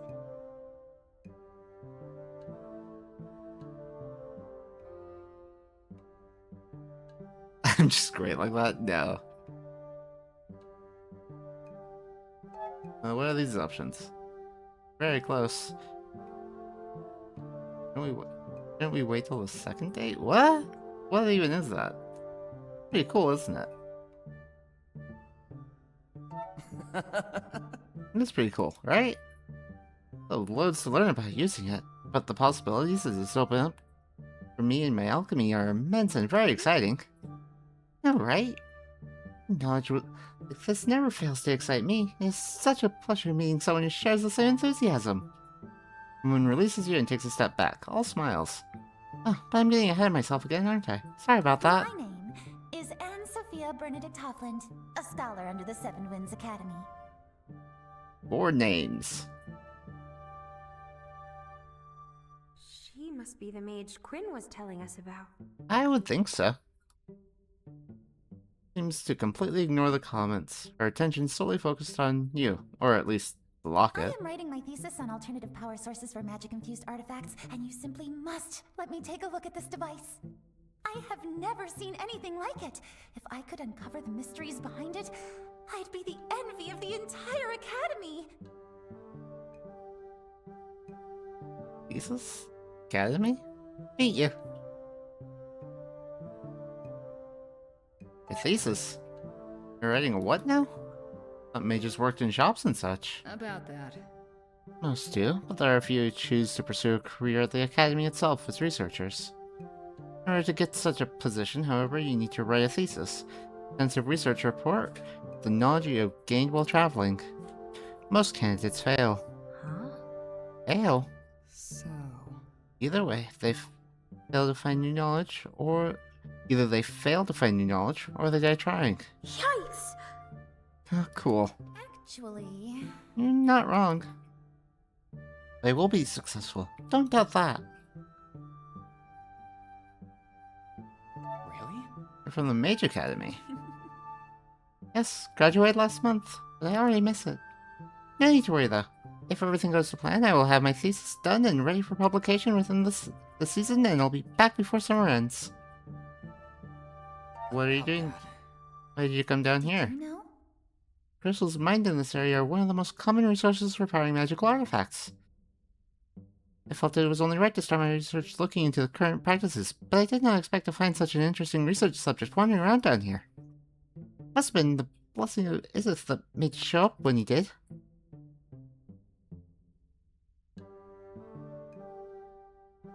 To be a service? Please don't call me a research subject. Never heard that compliment before. What are these options?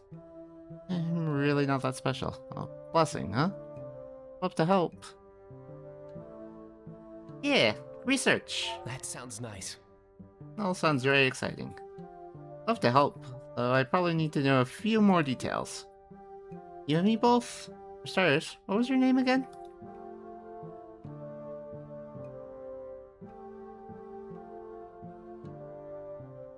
Hello. I'm Talon. Nice to meet you, huh? The pleasure is all mine. Ben told me you might know something about this locket. Quinn was the one who sent us here. They, told us you might be able to help us learn more about this locket? That's starting soon. About a minute. You see, the, power source is, well... That would be me. There's a pregnant pause while Anne blinks at Mime, for the first time noticing the short spirit girl standing partially hidden behind you, and all color appears to leave her face. A spirit? But that's taboo. Against the teachings of the Holy Seven. How did you even... Ew! Oh, wait! I get it! This must be some kind of government-licensed project, right? That's why you have a demon hunter with you. Oh, that's quite wishful thinking. Government licensed. Sure. Let's call it that. Yeah, we'll call it that, and we will continue this conversation after the ads, which are just about to start. See you in a couple minutes.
Alright, we are back.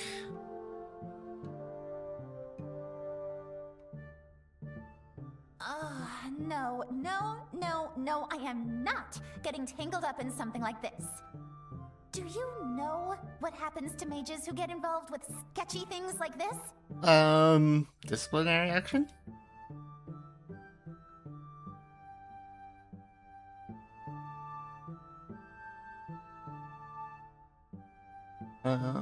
Maybe we can make a deal.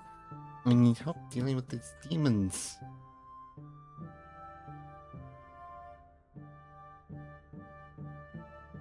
Maybe we can make a I deal. know, it's not ideal. And I understand why you would be suspicious.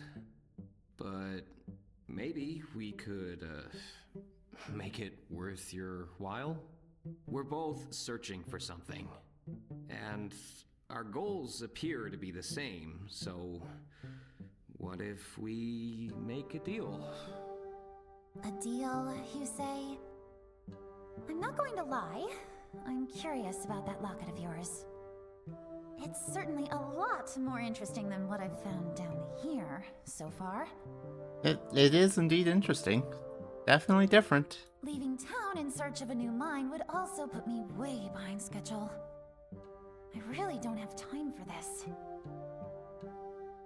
For what it's worth, we are currently working on the orders of the Knight Commander of Eridus.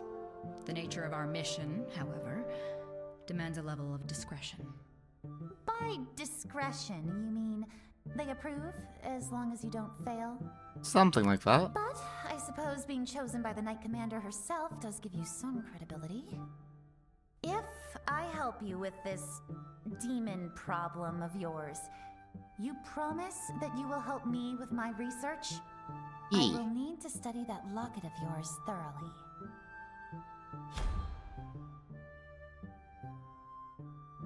This will affect Anne's path going forward. People's lives are at stake, and you realize her personal goals have to come second.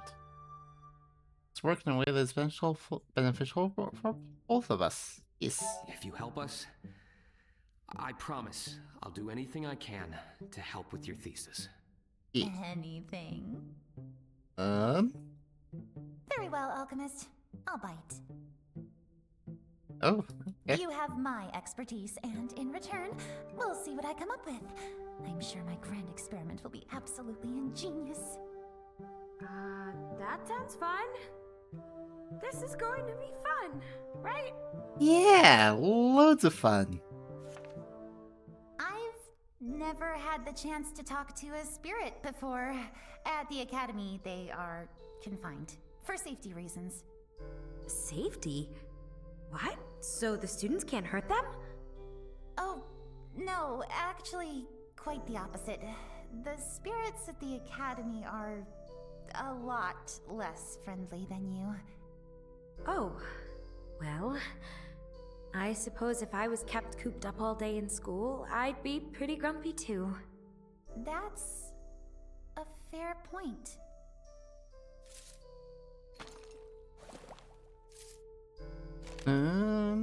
Flower shop. Welcome back. Back already? What can I do for you? Oh, good. It's been a while. How lovely. Anne, how lovely to see you. I was wondering if you would end up turning yourself down in the mines for your entire stay. That was the plan, but as luck would have it, I found something much more interesting to write about than magic crystals. Are you two know each other again? So, How was it? You guys knew each other again? Actually, Both graduated from the Mage Academy. Not the same class, but you know, it's a small place. Only you would find a massive castle small. But I guess you never liked to be cooped up indoors for too long. Unlike you, you'd be happy in a box as long as you get to bring a book. If the box is comfy, then sure. Finn laughs and shakes their head. So it brings you all back to my shop. And possibly a time to just make social calls. That was all for I'll be now. off then. It was just a social call. Haha. take care. See you later, Quinn. Try to stay out of Oh, trouble. and Anne, Yes? do drop by from time to time while you're here, won't you? I miss our game nights. Oh, that sounds fun. Okay. I'll see if I can find some time. Perfect. I'll see you around. Market?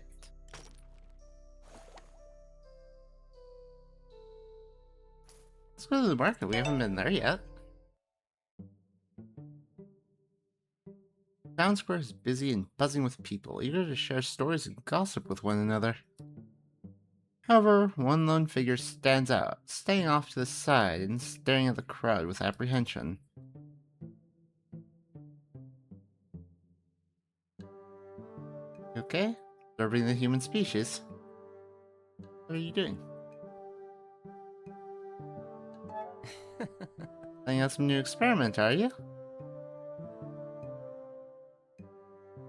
Wounded. I'm wounded. I thought I was your favorite guinea pig. Don't be ridiculous. I won't learn anything interesting from studying the people here. He remains my only test subject. Quinn just insisted that I take a walk and get to know the town. Honestly, I don't see the point, as I will be leaving this place soon. But here I am anyway. Nemini Valley is actually a really nice place. That's right. Nemini Valley is a really nice place once you get to know it a bit better. Right. I'll need more concrete evidence than that to be convinced. Was there something you wanted, by the way? Might as well keep you here while I pretend to be sightseeing. That way, if we get chased down by an angry mob, there will be at least 2 of us running.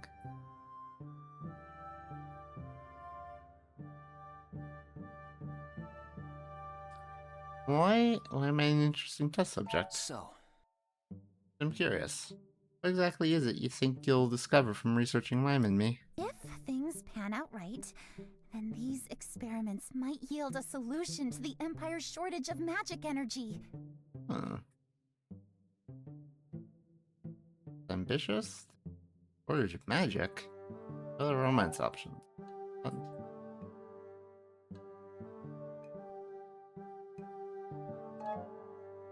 There's a shortage of magic. Really? Shortage of magic? I thought the general gospel of the Empire is that there is too much magic in the world. So, That would be their public opinion, yes. Privately, most people in the big cities and capitals enjoy the commodities that magic provides them with. From their mage light lamps, self-driving horse carriages, orbs of communication, you name it. Their complacent lifestyle is dependent on all these magical items, and every single one of them is powered by a magic crystal. Now, crystals are great for this purpose, but there are only so many to go around. Which means the cost of those crystals steadily continues to rise, which in turn gives a disproportionate amount of power to those who own the crystal mines, since there's no alternative. But you don't need a crystal. You are a completely normal, no magic human using an alchemy table without any clear power source. Figure out how you do it? Very well change the world as we know it.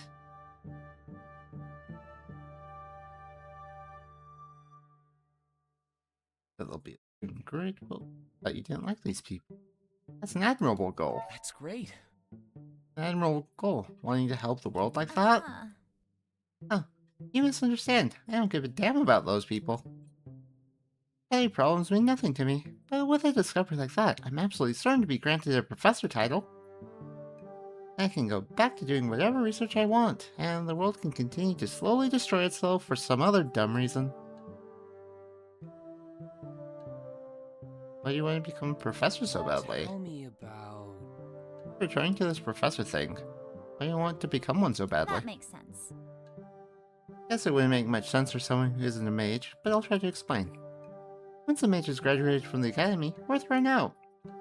Some would call it being reassigned to professional positions, but that just means we get thrown out and into a job we didn't choose in a random city we don't know. Then we have to work the rest of our lives praying that we don't make a mistake that'll land us in prison, or worse. And your academy is the only place where we can be free to practice our craft without having the fear that a single mistake or misunderstanding could be the end of us. But the only people who get to stay at the academy after graduation are the professors. Those few experts who are allowed to study their craft to the benefit of all, ones tasked with teaching the next generation. That's what I want for myself, hence my current trial. I'm You and Quinn seem to be close. Quinn is one of those people who grows on you over time, and once ensnared, they'll not stop shoving all their friendship and love on you. They are my best friend, honestly. We were both rather quirky compared to some of the other kids growing up at the academy. Despite Quinn being a year ahead of me, we just clicked and have remained strong friends since. I'll be off then. I'll get back to the mission at hand. Alright, the sooner we get this demon nonsense out of the way, the sooner I can begin running some tests on you and mine. Charming.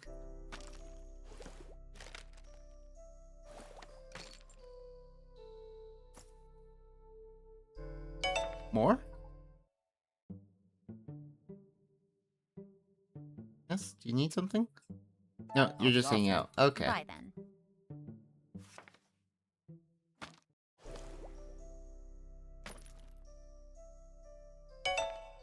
Is there more here, or are Hi. you just hanging out? Something on your mind? I could ask her about it. Sure. I wonder. So, What are your thoughts about Anne? I wonder. Seems sweet, but also really quiet. Very focused on her research, and she only ever talks to me as to ask questions about the spirit locket. It would be nice to get to know her a little better, but honestly she doesn't seem interested in making friends. I'll be off. Let's go!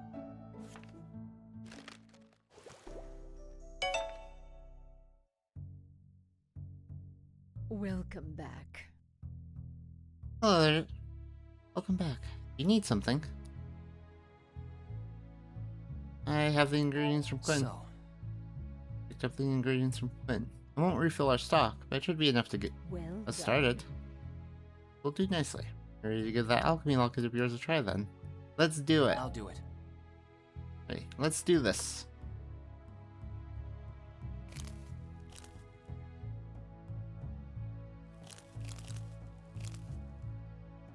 Press mix to begin mixing ingredients.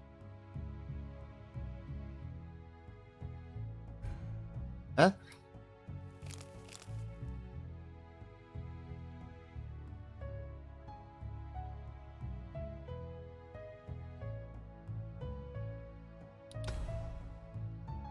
Match any pattern to discover a new recipe.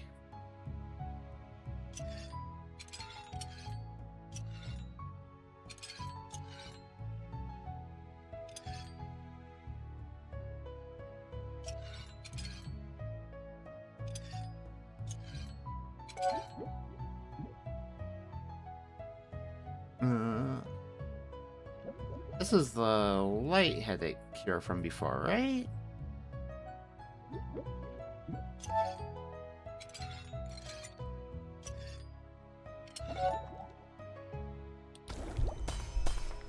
Strong headache remedy. By completing your alchemy book, you will impress Elizabeth, and she might be willing to share more about her past.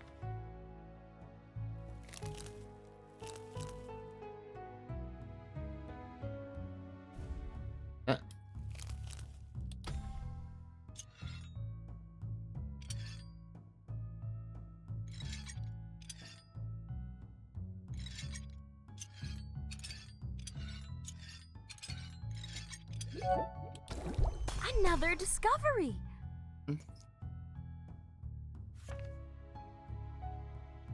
Um...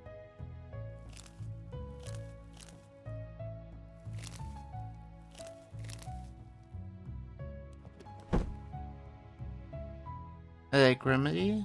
Common potion for a common problem. It will cure any minor headaches in a jiffy, and it even smells nice as well. Ingredients less, 3 turns or less, 2 turns and 2 ingredients or less for 4 stars. Huh.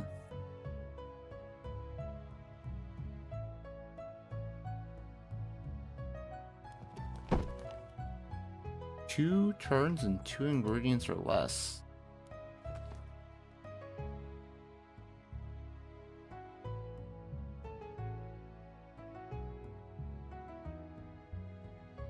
How?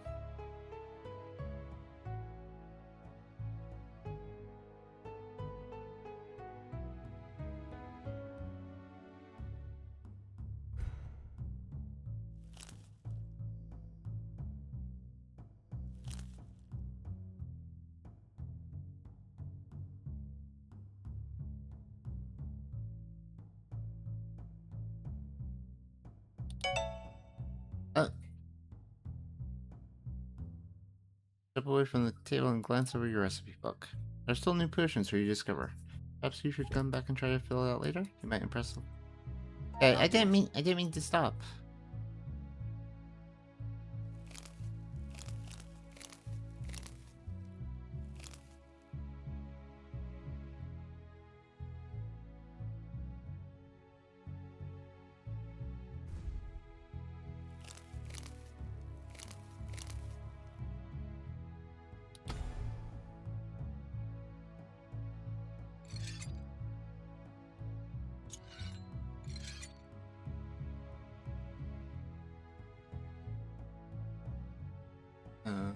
Oh. Whoa, look at that! Use 1 turn or less. Sleeping draught. 2 turns and 2 ingredients or less.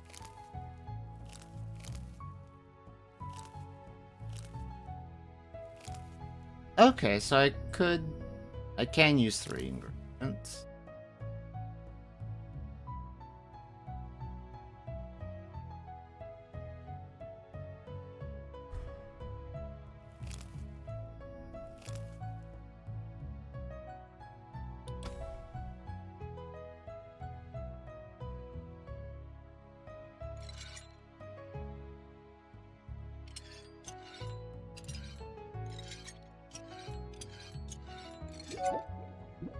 Eh. Another discovery! Healing potion.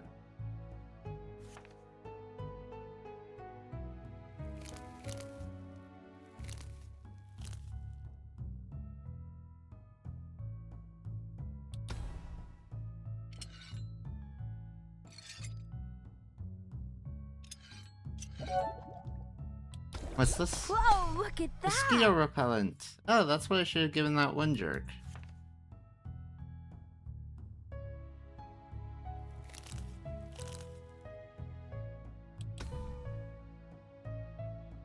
Okay.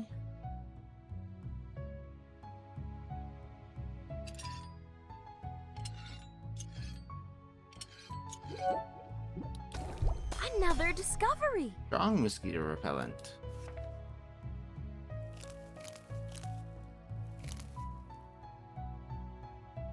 Healing potion.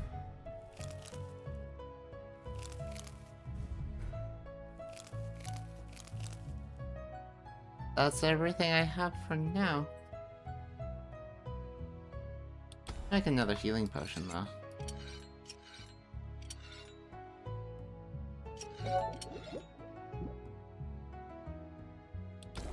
I'm proud of you, dear.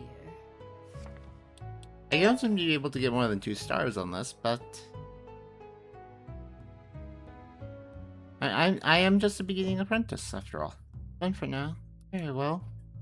Step away from the table and glance over your recipe book. Still new potions for you to discover. Perhaps you should come back and try to fill it out later? Impress Elizabeth. I'll do it. But I've got everything I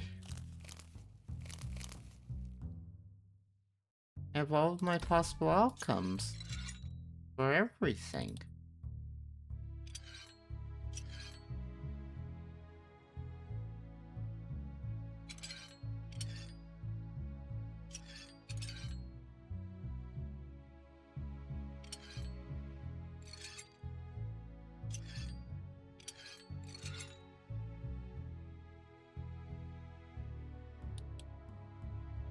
Hmm?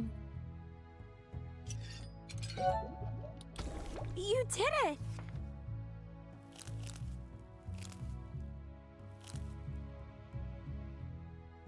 Collection?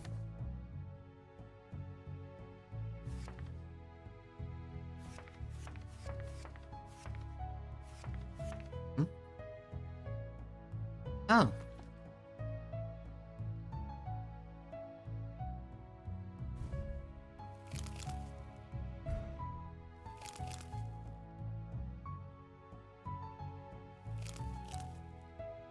I see. Whoa, look at that! Eternal sleep. Very strong sleeping potion. hard to tell when the user will wake up, if ever.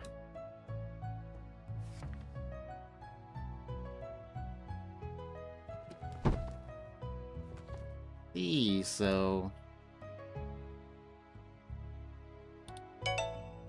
Whoa, look at that! another recipe perfected. Oh, you're getting quite good at this. Thank you, dear. Disagree. Well done, dear. Be enough to keep us going for a while. Glad to help. Happy to help. About that. Since we're taking a break, I'm wondering, Elizabeth, about this locket.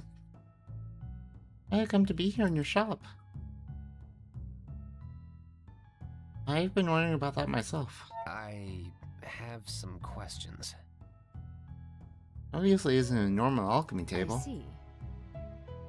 Why so receptive? Guess I owe you an explanation. You are correct. Our old alchemy table wasn't just any table. It was a spirit. It was always a spirit locket, one which I had altered to resemble a normal table, so I could hide it here within our shop. You knew?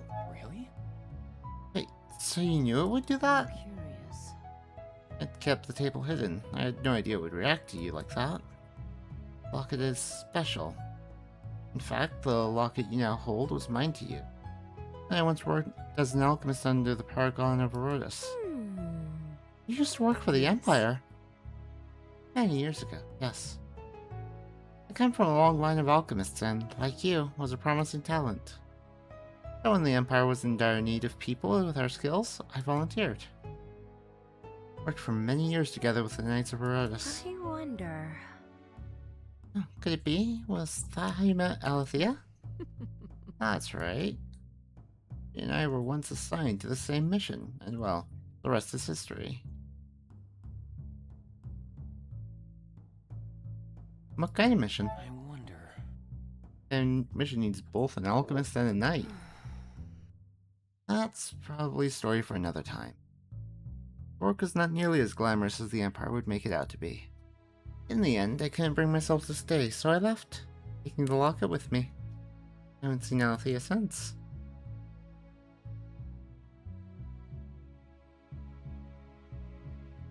About that. You did the right thing, listening to your heart. I appreciate it. I agree. I had to leave. However, that also meant that my time with Alethea came to an end. I'm curious. This last encounter was the first time I had seen her in years. No reason to rip up. There's no reason to rip up an old wounds, so I have been keeping it a secret. But now I think we are all tired. We can talk more about this some other time. Elizabeth looks a bit shaken as she gets up and leaves. Sounds like she's been through a lot. I wonder if she still loves her. Alethea, I mean?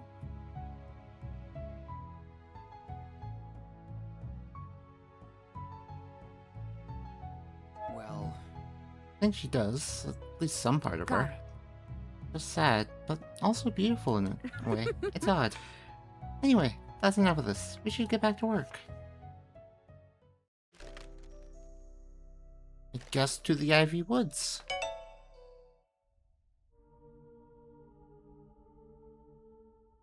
Ivy Woods are silent. Everything is still among the blackened trunks of dead trees. As if the wildlife has also heeded the warnings to stay away.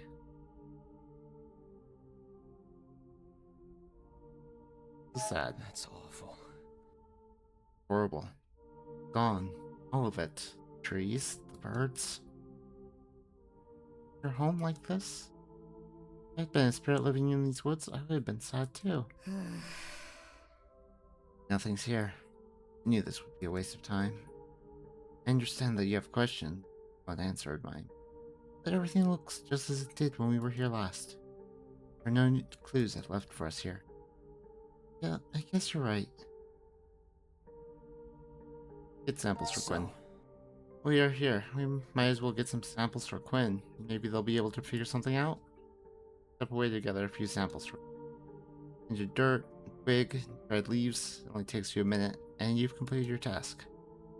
Victoria then sighs impatient. Done? Let's get out of here. Wait, did you hear I that? can't believe this. Listen. The group falls silent and listens carefully. Well, you pick up on the faint sound too. Sounds like a person singing. And you get that feeling again. You know, like back when the shop was burning? There might be something dark ahead.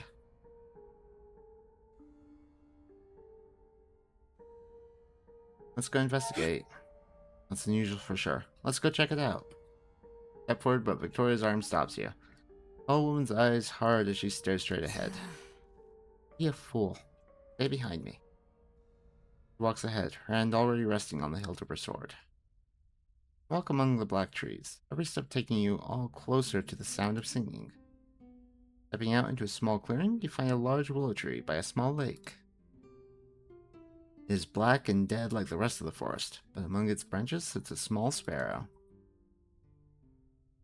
The song is coming from the bird, but it is very much the voice of a human woman, singing enthusiastically. Stories to be told, daring and bold. The merry sparrow's in. Eh? Below the tree, resting against the black trunk, sits a man, looking quite pleased with listening to the sparrow's performance.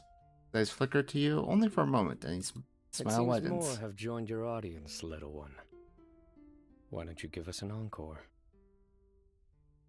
Bird seems to perfectly understand the man and puffs up its little chest proudly before throwing itself into another verse. Follow your weary heart into the dark of the lantern forest. There lies an inn with open doors where the light is burning the brightest. The warmth heal your frozen bones, may the ale in our tallest glass pour. For the pain within your broken soul we old travelers know, just toward the cure. There is light to be found within, there are stories to be told, daring and bold, in the Merry Sparrow's Inn. Bird finishes its song and does a tiny bow, and the stranger claps, smiling brilliantly. Bravo! Beautifully done.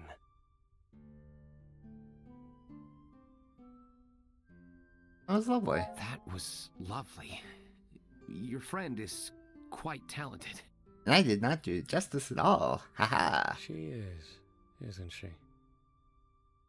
Bird puffs up its chest and looks awfully pleased. Also a bit of a prima donna, but you know, comes with the territory. It's an abomination, that's what it is. Rude. Someone has cursed the bird with magic. Rude. Better put it out of its misery. Now hold on there. There's no reason to act so rashly. The bird is not hurting anyone. Yeah. Its very existence is a breach of the law. Who's to say it doesn't carry other, more dangerous curses? If someone got hurt due to our inaction, would you be able to live with that? It's just singing. You are overreacting. Exactly. It's an enchanted bird, not some malignant spirit out to eat our souls. The world is not going to end if we let this one go.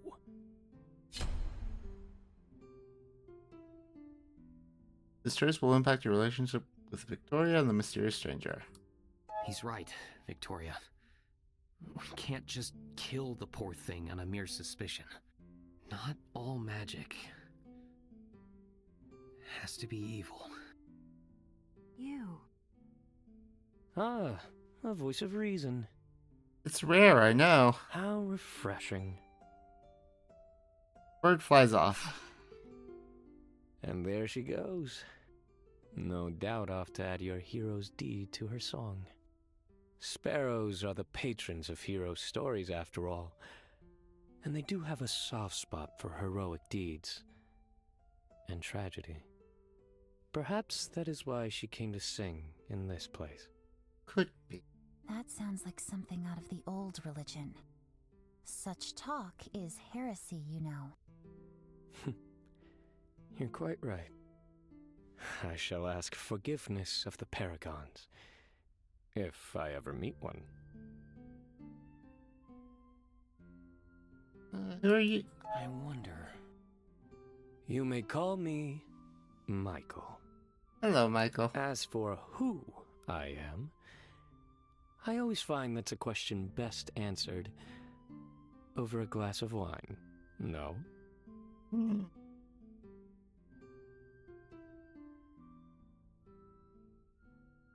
Perhaps later. Take you up on that invitation sometime? Oh, really? Delighted to have such interesting company. What are you doing out here? Tell me about...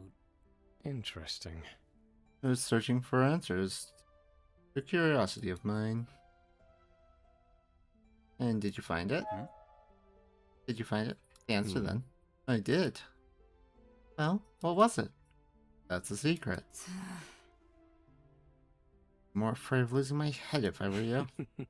Very. You're an odd one. You know that? Oh, really? Lone traveler on the road to the nearest tavern is not that rare, I would imagine.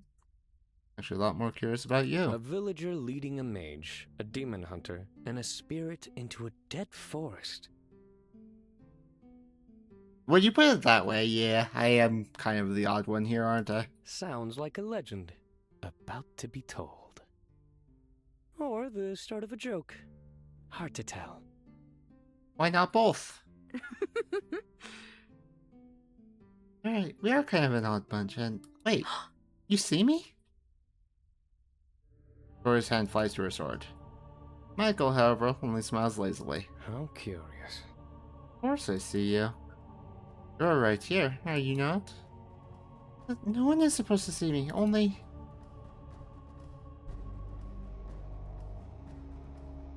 You're a mage. So perceptive. Gotta be careful around you. But yes, I happen to know a bit of magic, but mostly I'm just a simple traveler, nothing fancy. Sudden rumble of the earth, deep growl cutting through the air. What in Thoris's name was that? I think that this sounds like... Blasted. Something's coming. Get behind me. The willow tree is shaking, the dark hole in the trunk retracting as if taking a deep breath. A force of darkness bursts out towards your group. Victoria moves to parry, but the darkness knocks her away. Victoria! Shadow turns. It's straight towards you. I think not. And reaches around you and pulls you back. Hands are glowing with a sinister purple light as he commands. Return to your true form. Horse is frozen midair, suspended by a bright glow, being still for a moment before, much like the demon in the shop, its form expands and bursts into the shape of another demon. Insolence! You dare try to stop me? I believe you are the one rudely interrupting a private moment. I suggest you get lost now. The purple glow is crackling like fire, swirling his hands before shooting out as a blast, striking the demon, sending it back reeling. You know what you have to do? Yeah.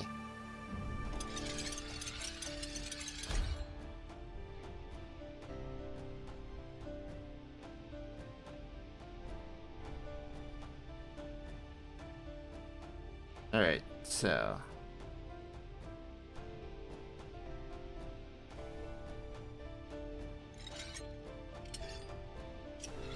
Ah!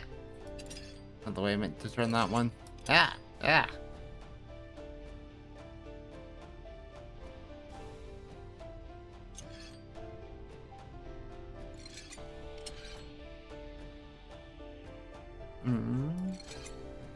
But... Oh, wait. Ah! Hey!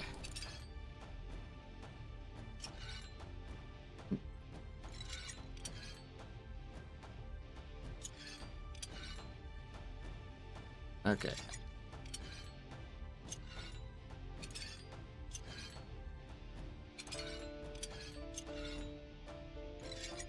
This was not the best.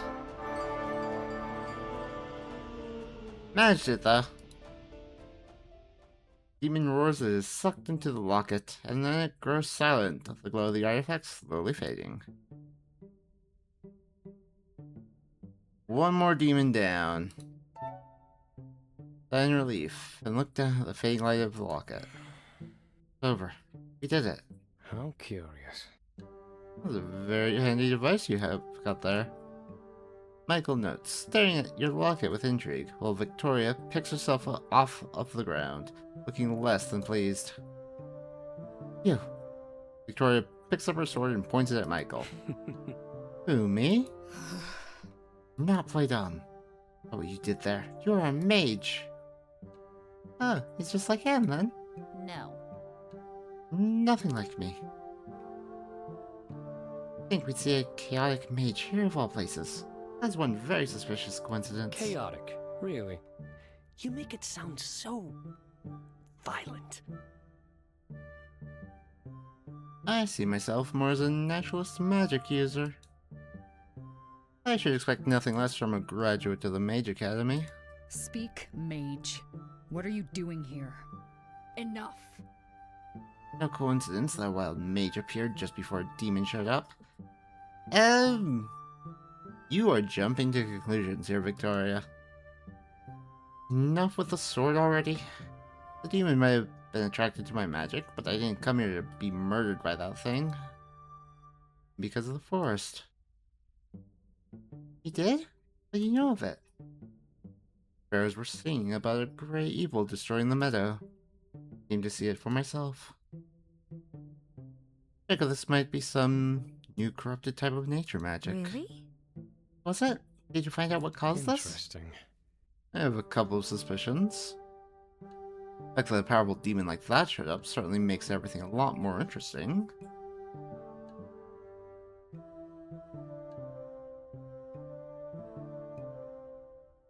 Chaotic magic? What do you mean? What do you guys mean by chaotic mage?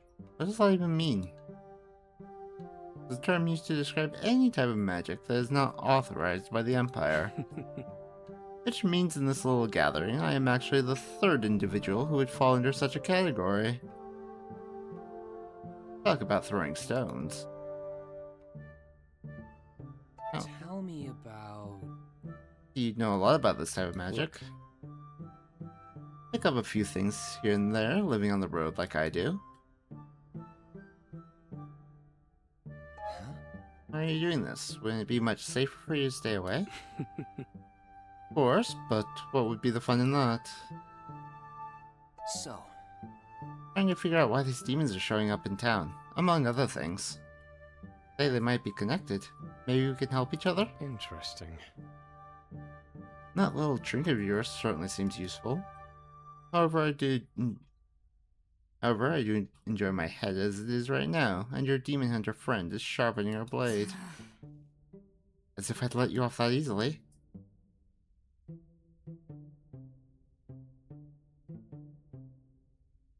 We could use his help. actually... It'd be of great use to us. Remember the mission. You know very well what our mission is. You are right, and worthy as he may be, he is a giant lead. So, What do you say? Lend us a hand and we'll keep Victoria off your back? Curious proposition. But you are also quite a curious person, are you not? Stranger steps closer to you and looks you over, calculating look in his eyes that makes you feel like he is seeing right through you. Smiles. Perhaps you are not quite so ordinary? Completely normal? What's that supposed to mean? What are these options?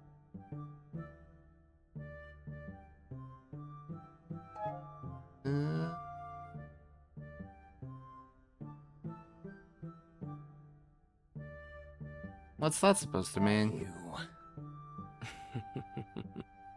Only flatterings, I can assure you. Very well. I will help you out. This looks like it might turn out to be quite amusing after all. Wow. Thank you. Isn't this great, Victoria? I'm keeping a close eye on you, mage. I would be disappointed if you didn't. Well, I, for one, am happy to get new friends. Yeah, friends. Welcome to the team, Michael. Thank you, Mime. Now let's go hunt down some demons, shall we? How curious. Michael, you're staring. Why are you staring? Oh, my apologies. I was lost in thought. I've seen many spirits in my travels, but no one quite like you, Mime. I don't think I've ever seen a traveler quite like you either. You're a lot more colorful.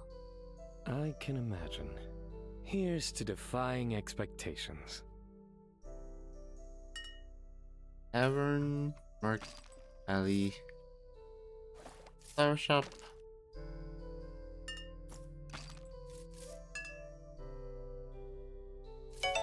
Flower Shop. Welcome back. What can I do for you? Have your samples. Did it? Out to the forest and I gather your samples. And use them to figure out what happened to the forest? That's wonderful. It's amazing. I should be furious you went out there, though. Didn't go alone. Just can't help but feel something bad is about to happen. Slow storm rolling in. I cannot stop it. I'll get straight to work. I'll let you know as soon as I've learned anything new. That's all for now. Take care. Get out of trouble, no guarantees. You're hiding something, Mage. I am a man of many secrets, dear Victoria. You'll have to be more specific. The reason you're here. You claim you came here to investigate the forest, but that's ludicrous. Why would you willingly put yourself at risk like that? Just, what's in it for you? It can't possibly be because I'm concerned and want to help. Unlikely. So cold. Just like you, I'm here to lend a hand, so we can avoid more incidents like the forest. And as things are now, I'd say you need all the help you can get. Just know that I'm keeping an eye on you. I know, and how I feel for those poor eyes. Between me and the alchemist, they must be rolling around your skull, trying to keep up.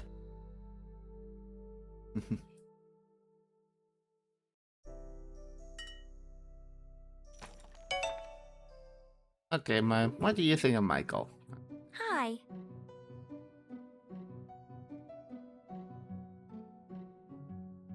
I wonder. Tell me about... What do you think about this Michael fellow? Very fun to be around.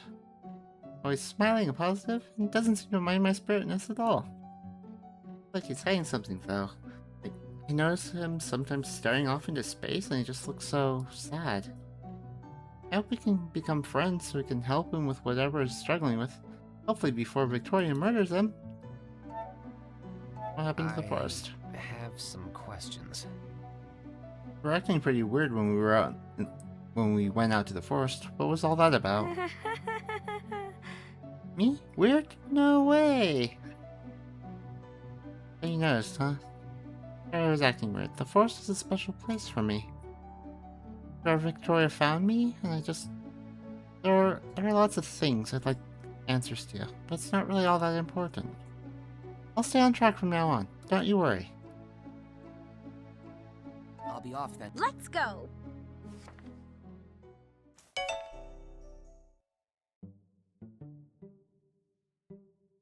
Need something? Nope. I'll be off then. Bye then. So, Anne. Oh, whoops. I cut off there's ambient speech. I said the tavern is warm and a pleasant scent of burning firewood and savory food washes over you as you step inside. Michael is lounging by the bar, wine glass in hand, his brightly colored robes making him stand out against the mostly wooden interior. What can I do for you? Can you join me for a drink? Sure, but I don't drink. Yes, to the company. No to the drink. Alright, come on. Have a seat then. Take a seat by Michael, who puts his glass down to stare through you with his undivided attention. What brings you to seek me out like this? Got some curiosity you need sated? Wild mage? So, A wild mage, huh? Curious, are we? Don't worry. Nearly as interesting as the stories make us wild ones out to be. I'm a mage, but I didn't study at the proper school, and am therefore considered a dangerous individual.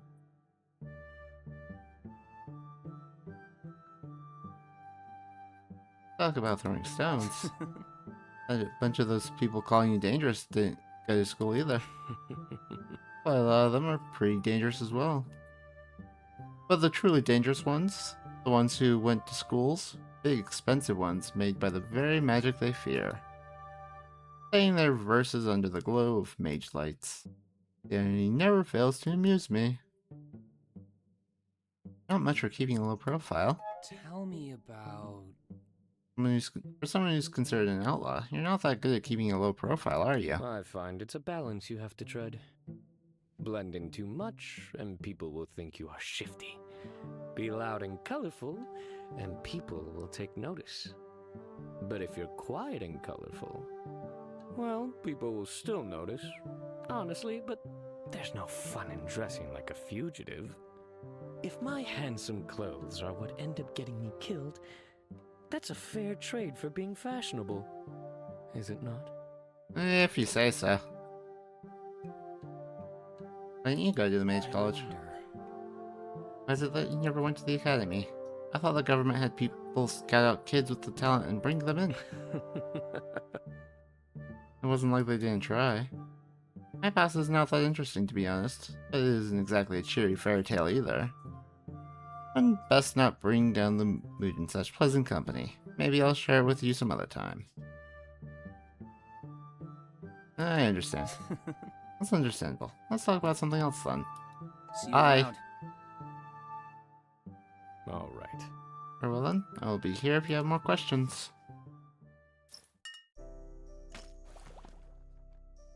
Getting late. Are you ready to retire for the night?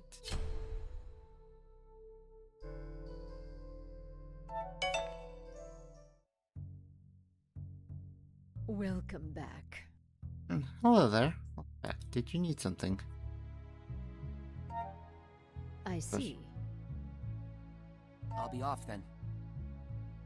Be Okay. careful out there.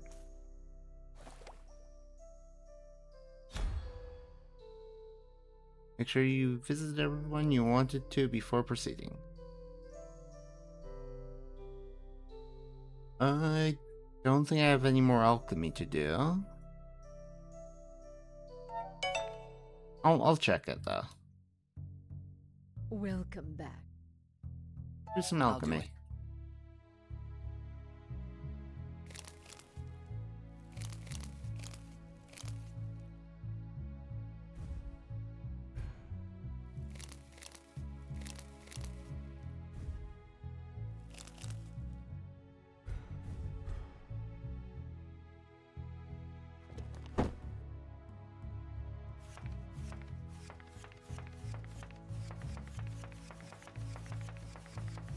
Oh, it loops.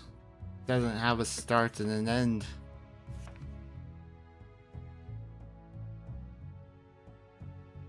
Two ingredients in 2 turns or less.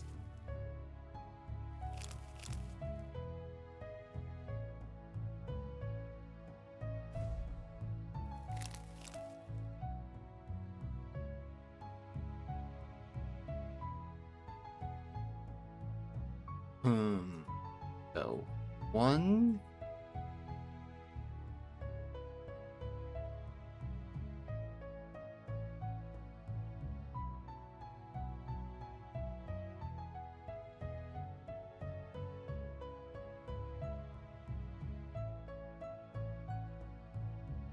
How do you do this in 2 ingredients in 2 turns?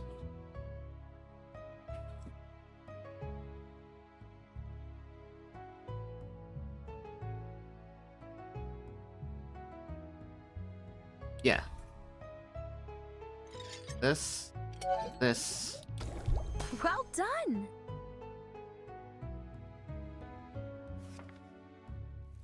And 1 turn or less.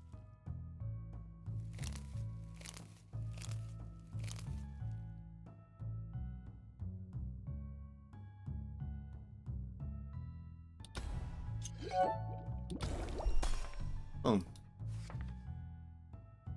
All forms of healing potion.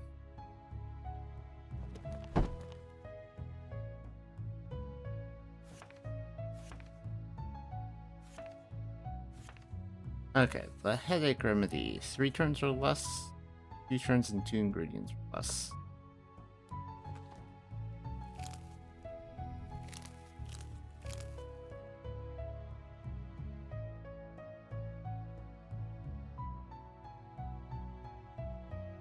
No.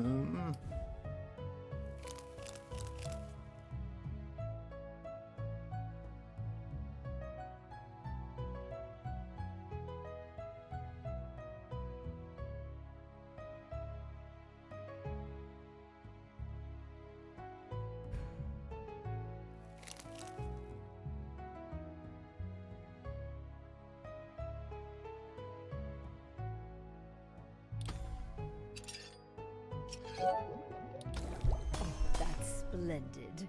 There we go.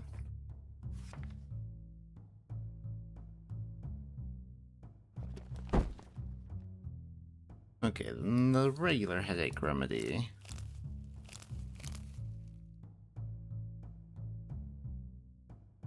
Um.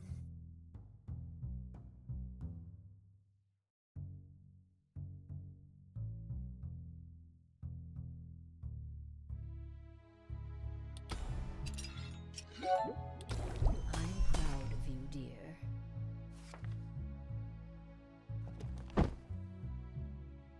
Okay. Mosquito repellent and the strong mosquito repellent are both 3 turns or less, 2 turns and 2 ingredients.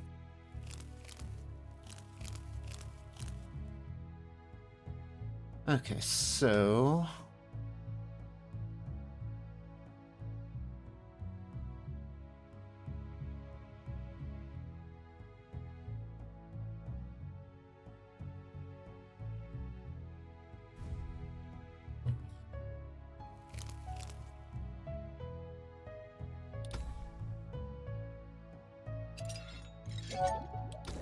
How did it go? strong mosquito repellent.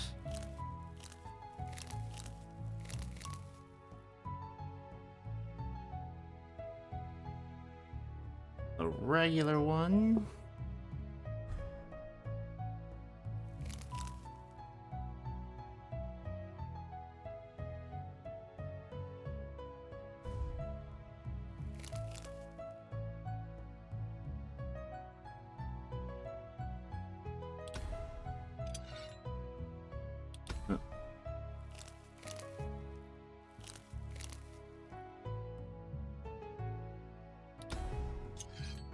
This. Well done!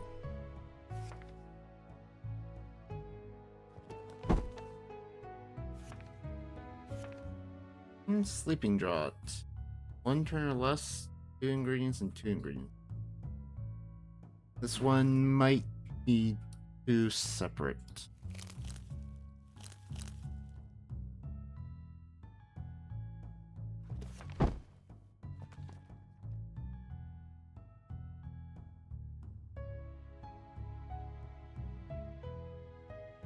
Yeah, because there's no way to do this.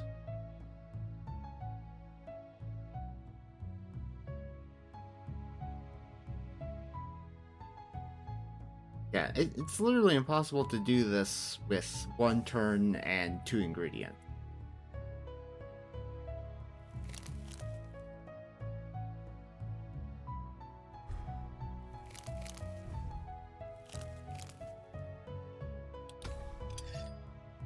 Oh, that was the...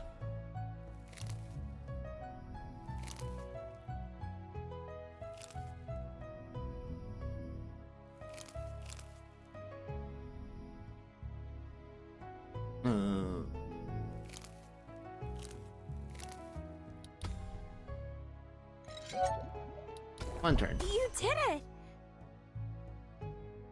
Alright.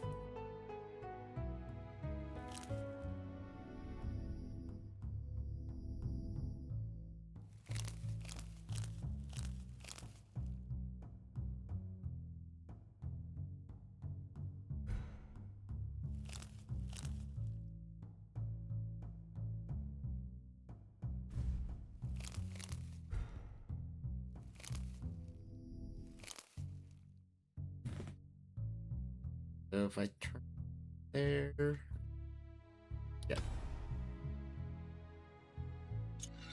Well done. Oh, ads are going. We will continue after ads. Be back in a couple minutes.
I see. I'll be off. Be careful.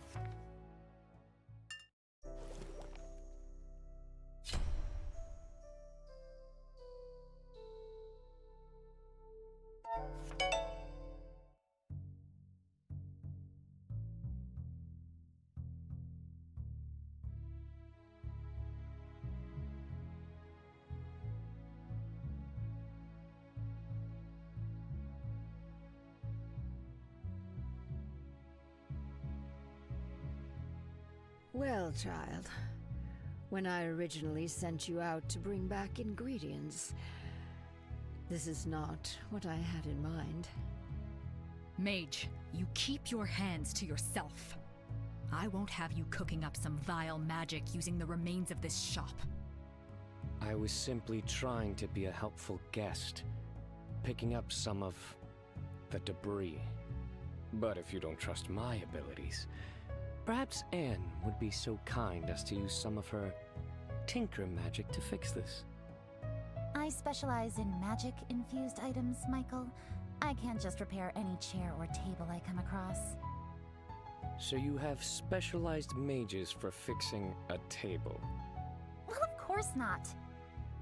The mages specializing in furniture do both chairs and tables. Don't be absurd. And you wonder why I don't get magic from the Mage Academy. It seems every time I send you outside on an errand, you return with more and more eccentric characters.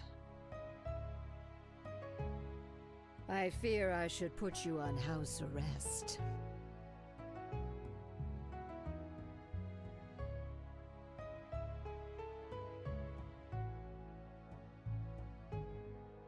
I am so sorry for all of this, Elizabeth.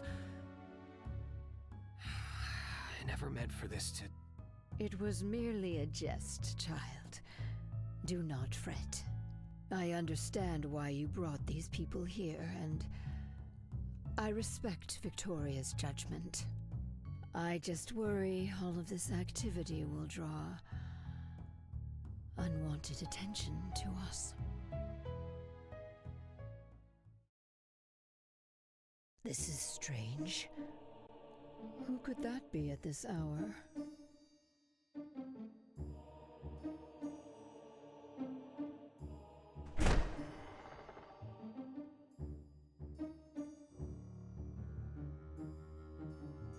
Good evening, Madam Alchemist.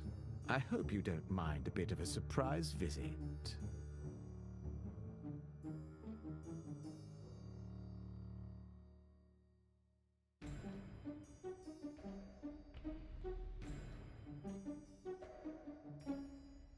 Messer Goldner.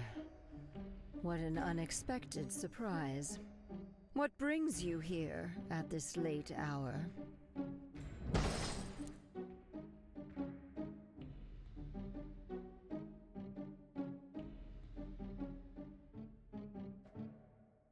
Merely the concerns of a good neighbor. You see, the lads and I have been quite distraught about these strange occurrences. First the forest, and then this strange fire.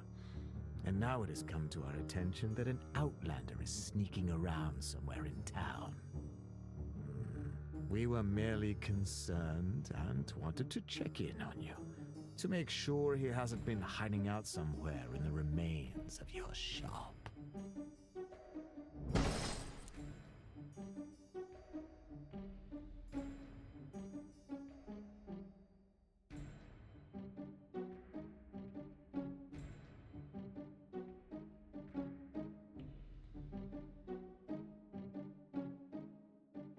Your friends sure are a set of clumsy fellows.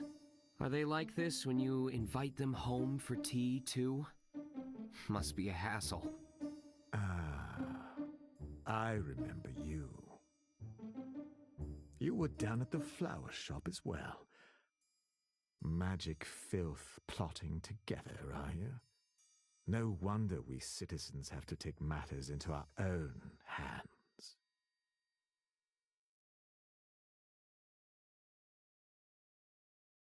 Look, Nasser, the person you're looking for is obviously not here.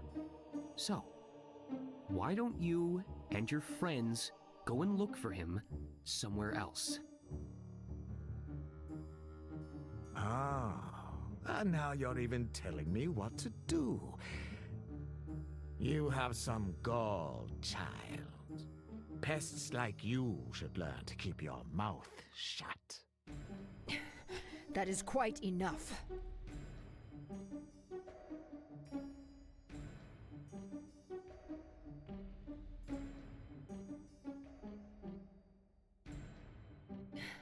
Messer Goldner, I am a patient woman, but I will not tolerate you insulting my apprentice. I believe now is the time for you and your companions to leave.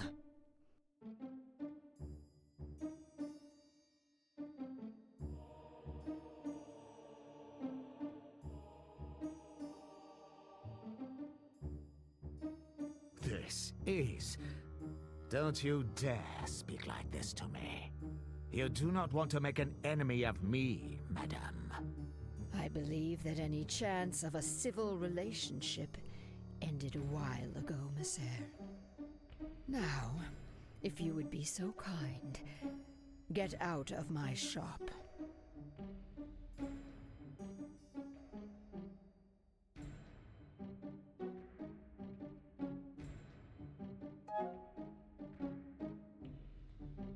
You heard the lady.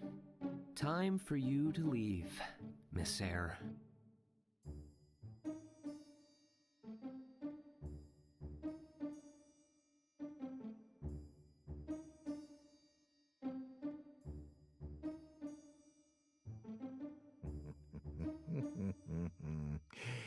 You really have some nerve talking to me like that. Be grateful we have other matters to attend to tonight. But this is not the end of this.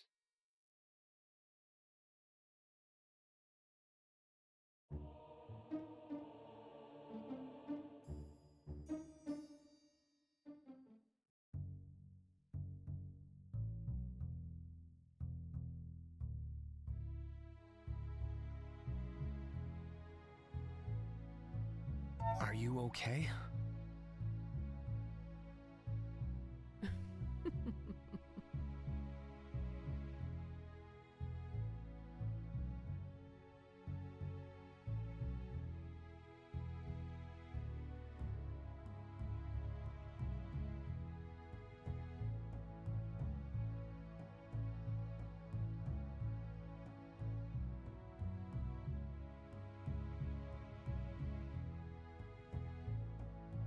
That seems odd.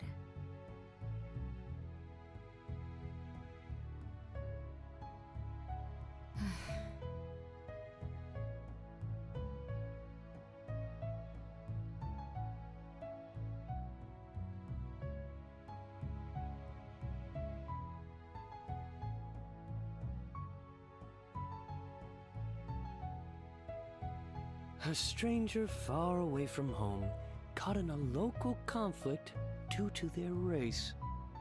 How very predictable.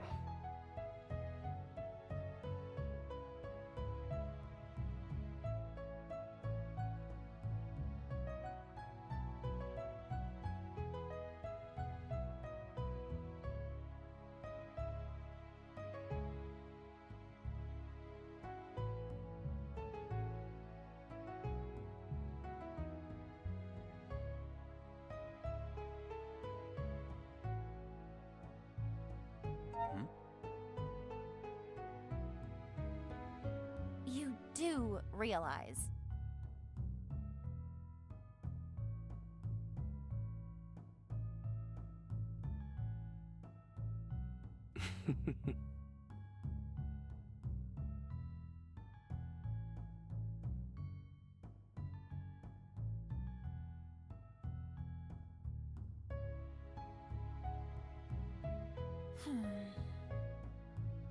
Okay.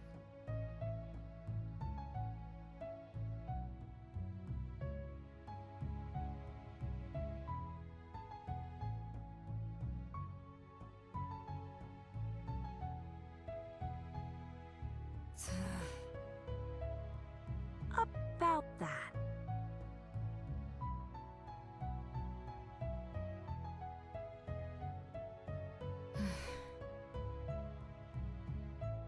We don't have a lot of time, but paragons help you if any of you try something funny. Fun? In your presence? Perish the thought.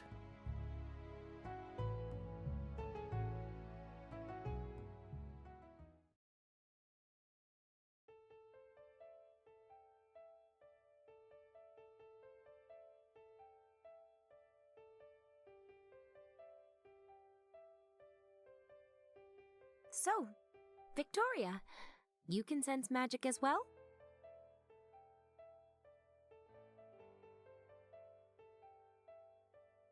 Actually...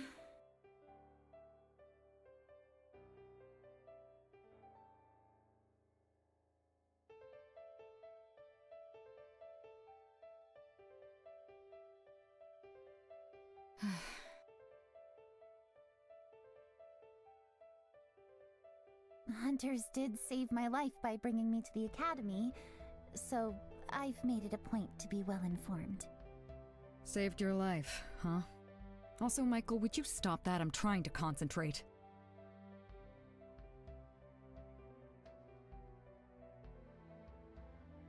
Sorry. I was just curious as to how effective the holy weapon of yours was.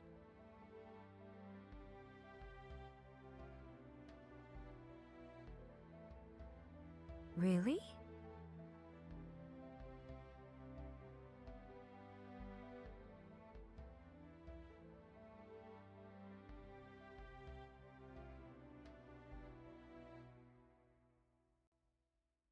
Don't be absurd. Dragons? Really? That sounds like a fairy tale. Victoria, don't you agree?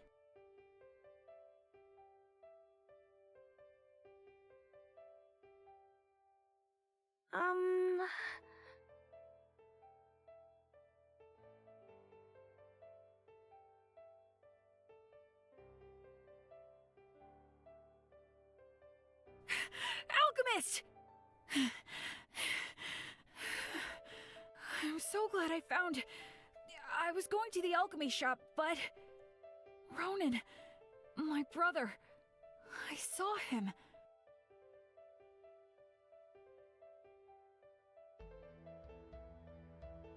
That's great.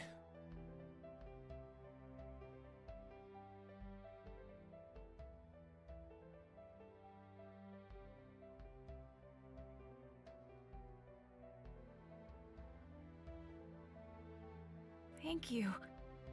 Well...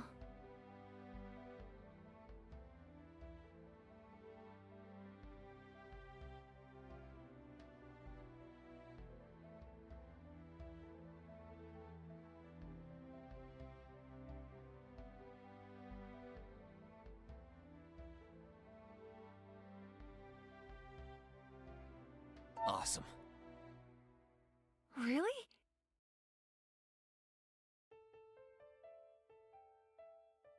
Actually...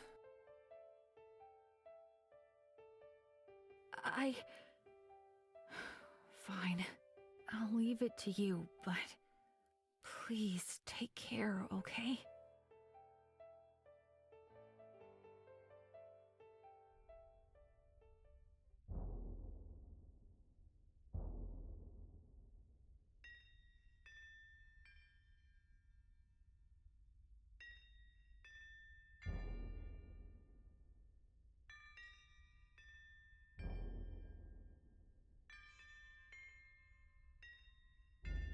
Yep. That one's definitely influenced by a spirit.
You did it!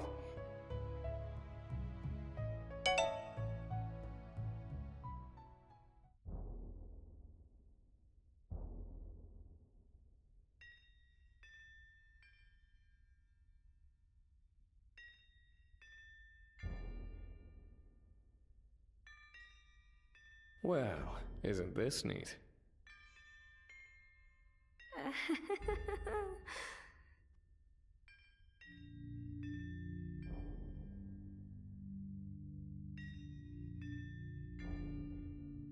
Okay.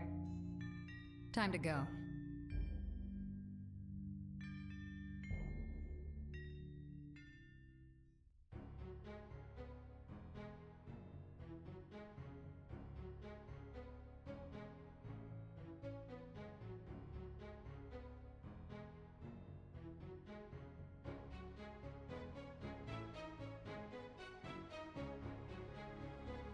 You have to excuse my lack of manners, but I am growing impatient. Me and my brethren here have been waiting quite a while for this moment, and your stubborn hero charade is honestly starting to piss me off. So I will ask you, for the last time, how do we break the seal?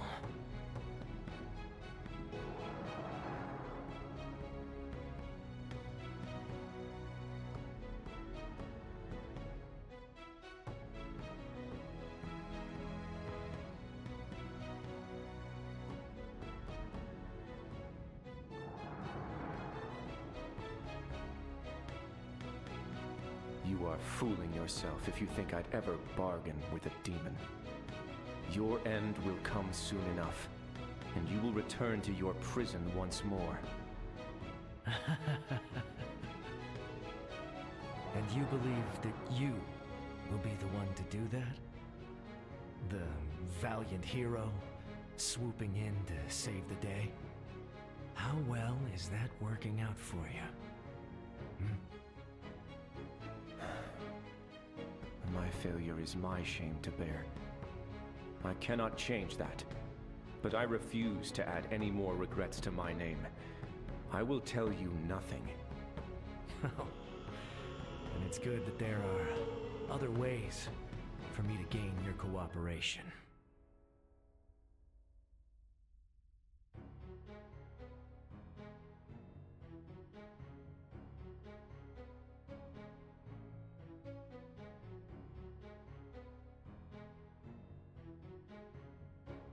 So you intend to have this one possess me?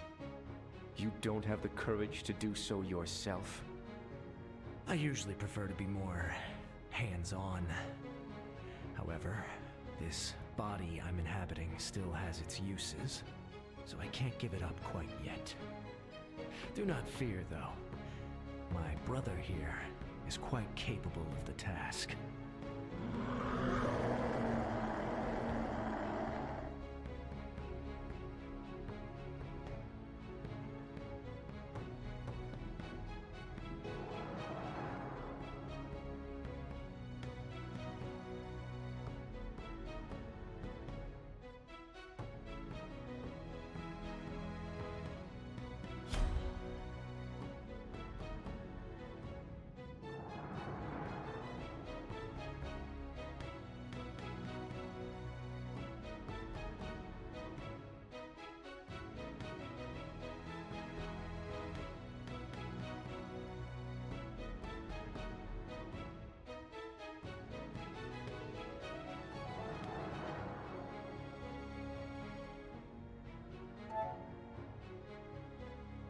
Enough of this, Ronan.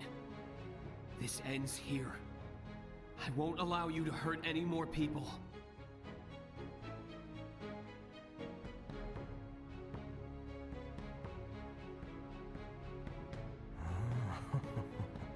Well, if it isn't the little alchemist. I could have sworn I'd left you dead in a ditch not too long ago. How interesting. Well, that gives me a welcome opportunity to thank you.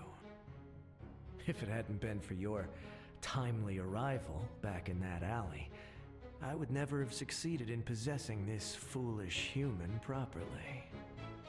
But, alas, you are not useful to me now.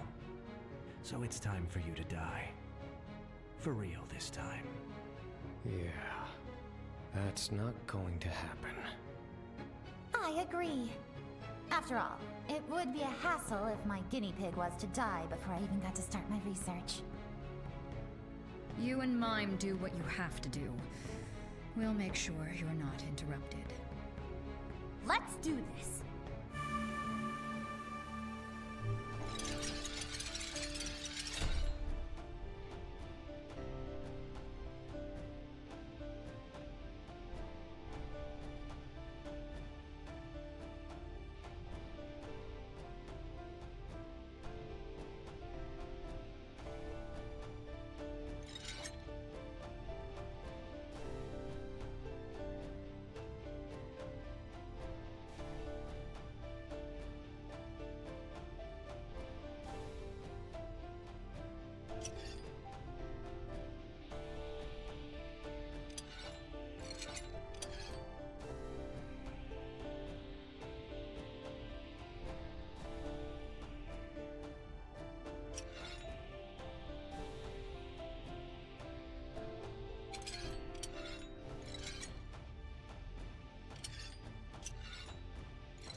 Pathetic.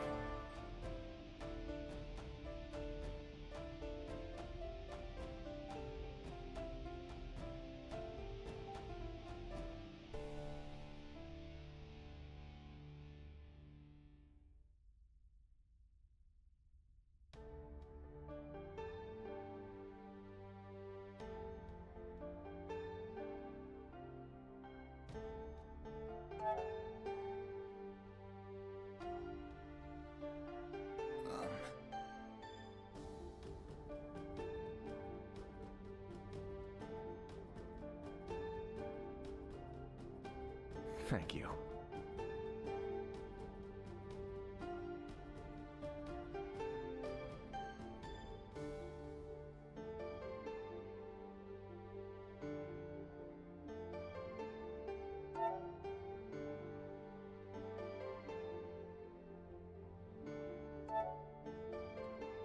I can't believe this.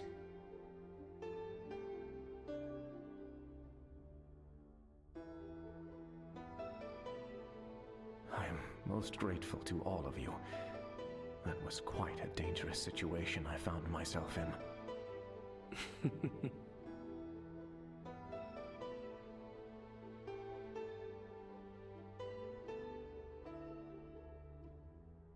My name is Caden. And as for how I came to be here, I was trying to help stop these demons leaking out of their prison. However, my efforts seem to have done nothing more than make the situation worse. So you had something to do with the demons escaping into town?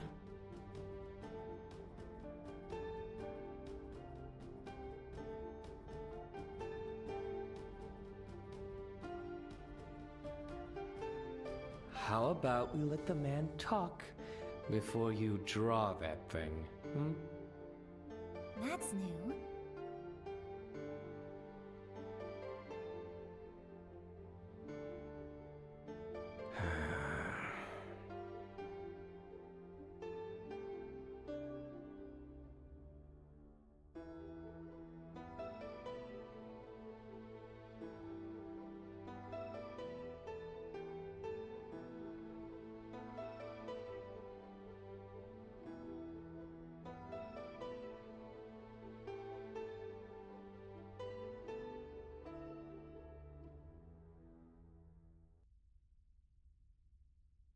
What?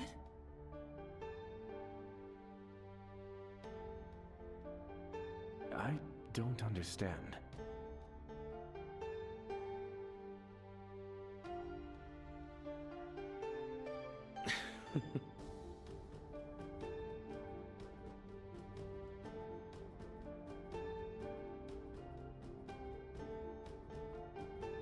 How curious. I suppose I can give it a try. though I am no bard.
I came here to mend the damage that had been done.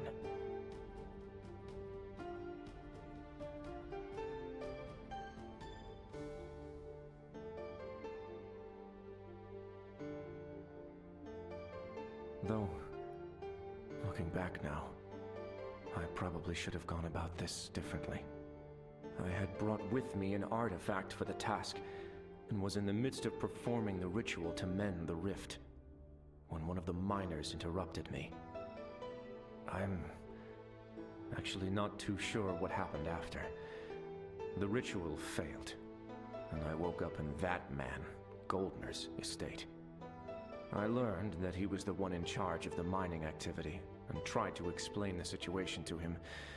However, he proved to be quite difficult.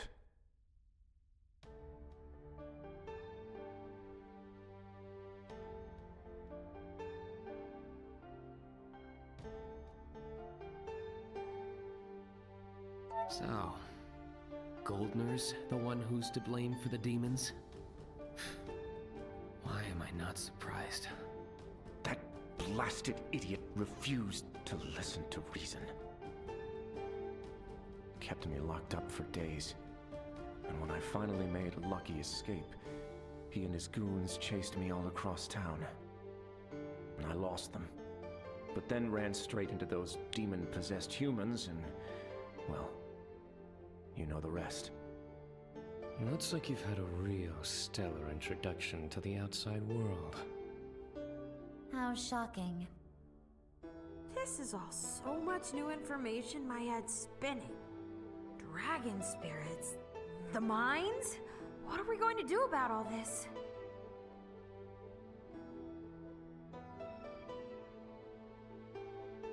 We have to do something about this seal. Making sure no more demons escape should be our first priority. Do you think we should ask Alithia for help? I mean, I know you're an awesome knight, Victoria, but would it make more sense to have, I don't know, more people here? I am afraid it's not that simple. While I do think Caden's story is worth looking into, the people in charge of the Knights aren't easily going to dispatch people and possibly cause panic. Not when the only witness is a foreigner. Well, what do you know, Victoria? I didn't think I'd see the day a knight would admit the system was corrupt. Honesty suits you. Oh, get lost, Michael. I never said the Empire was perfect, but unlike you, I prefer to make positive changes while keeping order, instead of simply burning the whole thing down. You say that as if the world weren't already on fire. Is no one going to address the fact that all of this is based on, what, a legend? Dragons and spells of some forgotten goddess? None of this is based on factual information. The records kept by my people are not lacking. If you want proof, then I am sure we can cross-reference it with any of this town's records. That's going to be difficult. I don't follow. Back before our dear Academy mage was born, the Empire decided keeping records was too troublesome. It's much easier to appear competent after all, when all proof of your past mistakes disappears. So all such documents were destroyed.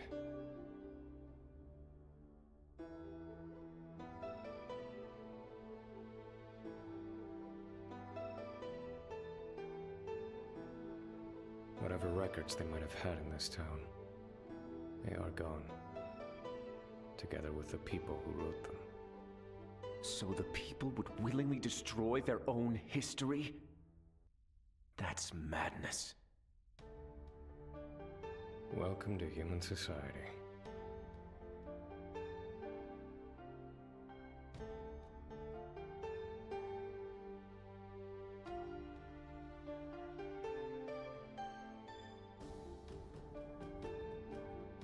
I understand your concern, Anne.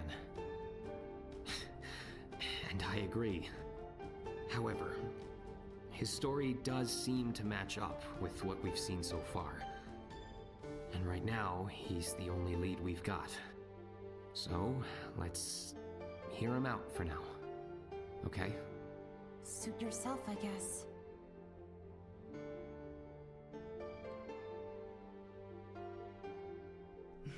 You mentioned some kind of spell that could stop this?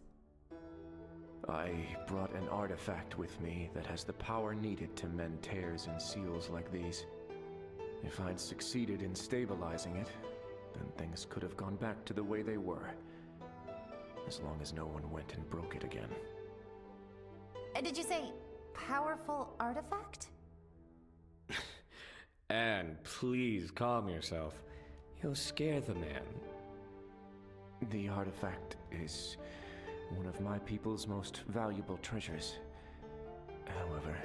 Well, what are you waiting for? Hand it over so I can take a look.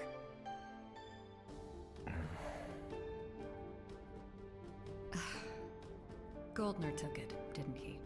He did. I have no idea where he might have taken it. Great. Now what?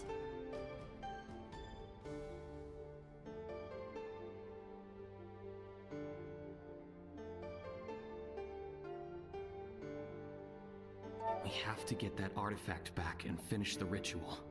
You know, we can't just waltz into the man's home and steal something. As a noble, no doubt he has all sorts of security to protect himself. You're right. We should just kill this Goldner guy and stop the mining. That would be the easy solution. How in the world is that a better solution? No one will have to die if we work smart. And trust me, you wouldn't survive the aftermath of such a scandal. Spoil sport. We'll find a way to get the artifact back from Goldner, but we're going in with a proper plan. There's still much about this whole situation that's too unclear. Well, if information is what we're after... Caden, you've got to go through as much of this ritual as you can with me. I also need some detailed descriptions of this artifact we're looking for. Okay, I'll go. There's no need to pull on me like that. Guess we're going back to the shop? I wonder what Elizabeth is going to say to all of this.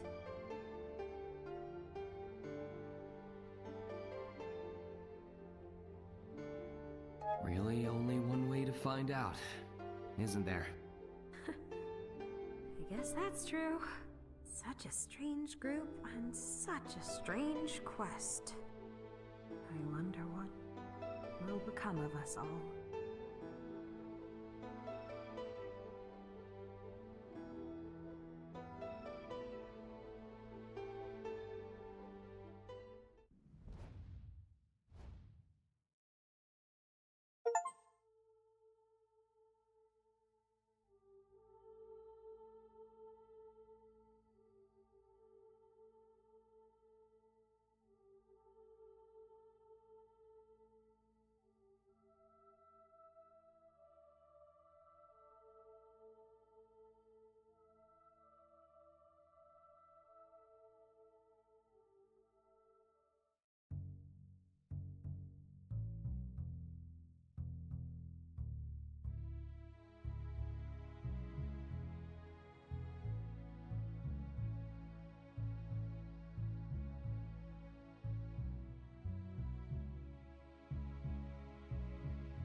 Victoria. I am ready to hear your report.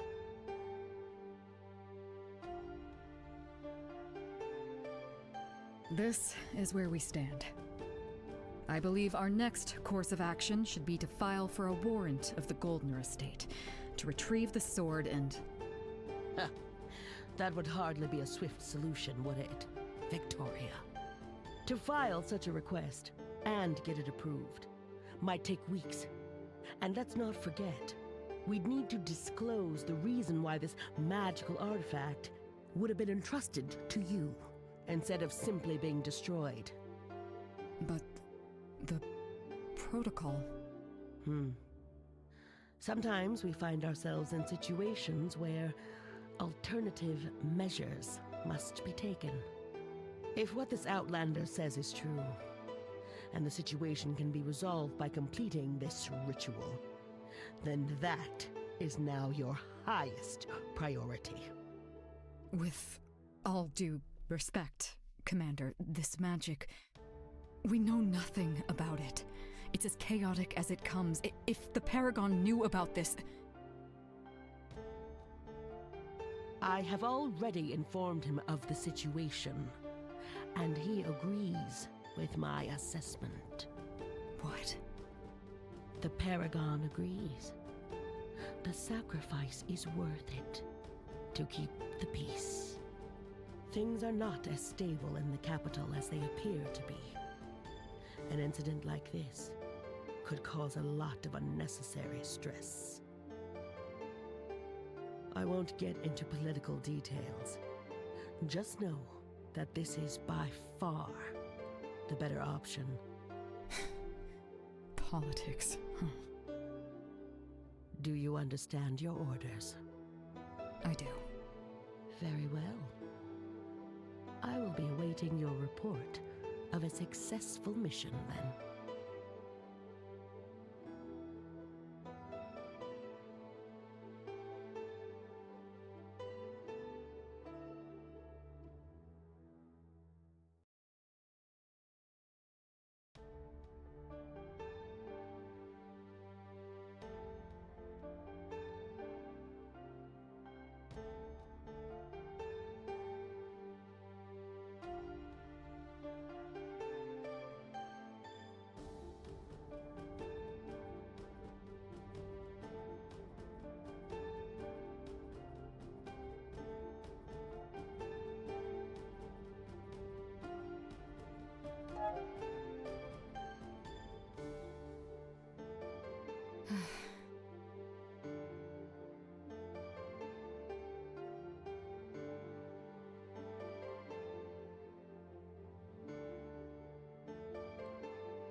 Actually...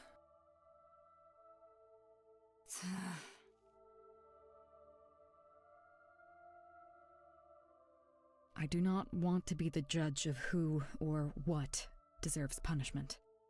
People's opinions are flawed. I am flawed. The system ensures that I don't make a mistake.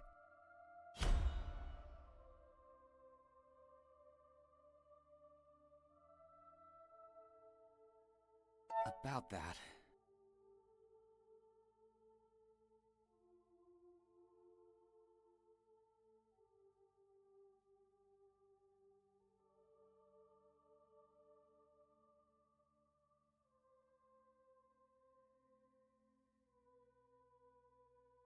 No.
Are you okay?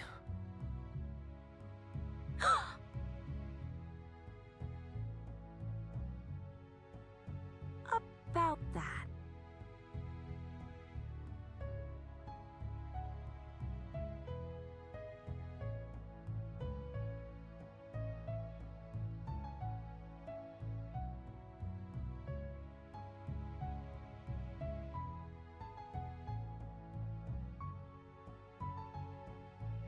I wonder.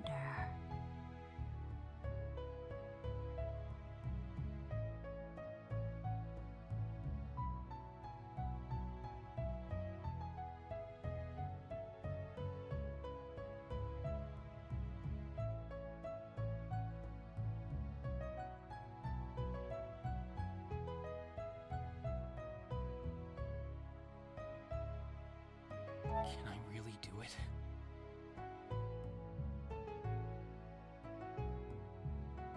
You think so?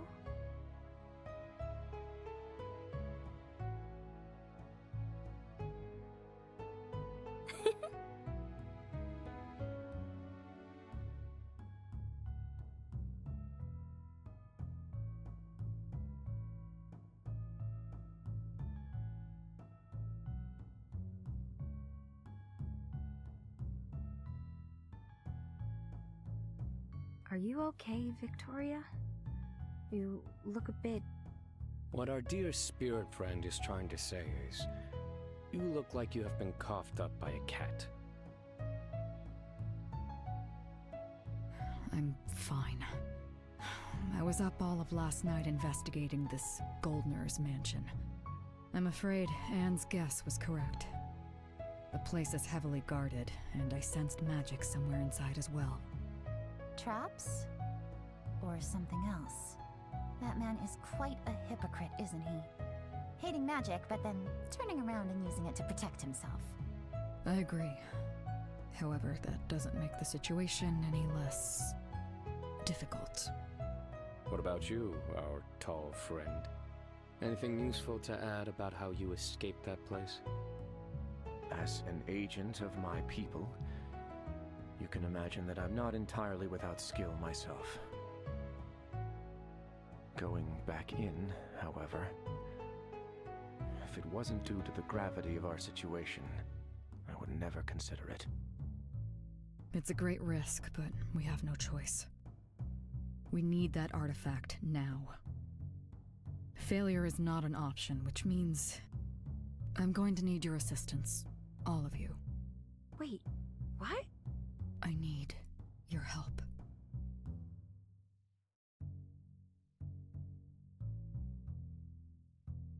I've got to admit, I did not expect that.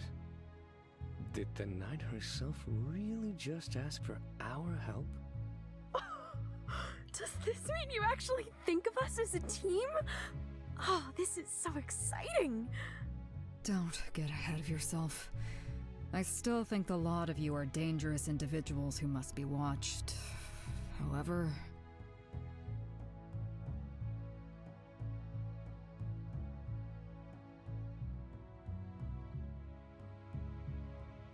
What do you need?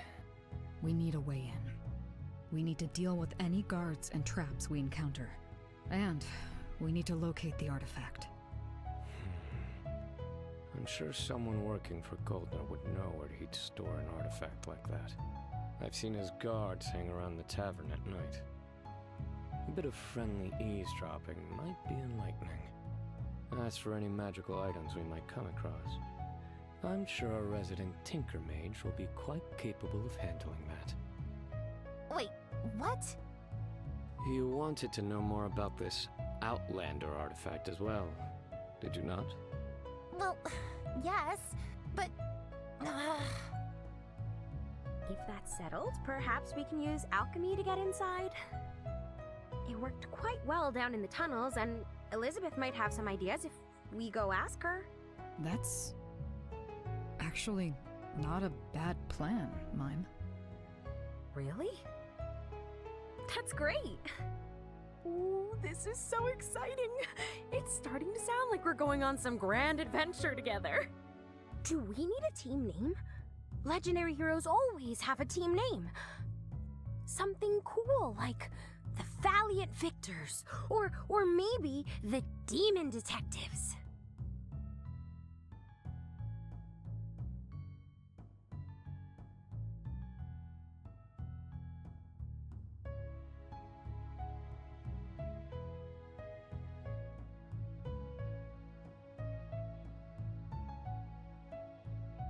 Mine. No. Oh, come on. You can't say Demon Detectives isn't an awe-inspiring team name. No. It's certainly unique. I'm not sure I'm following this weird topsider tradition. If we're a team, can I then veto this? I veto this.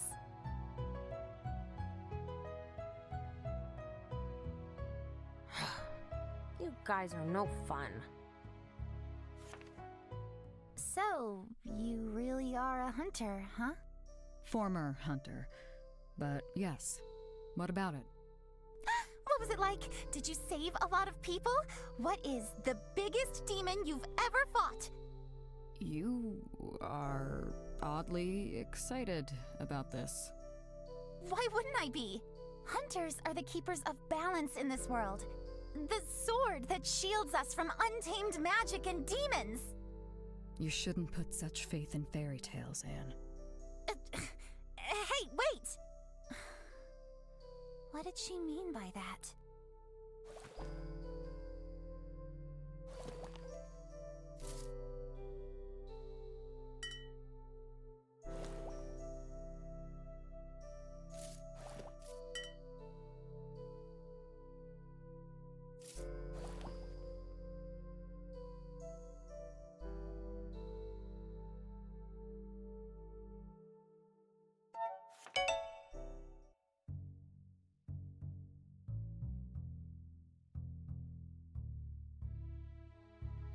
Welcome back.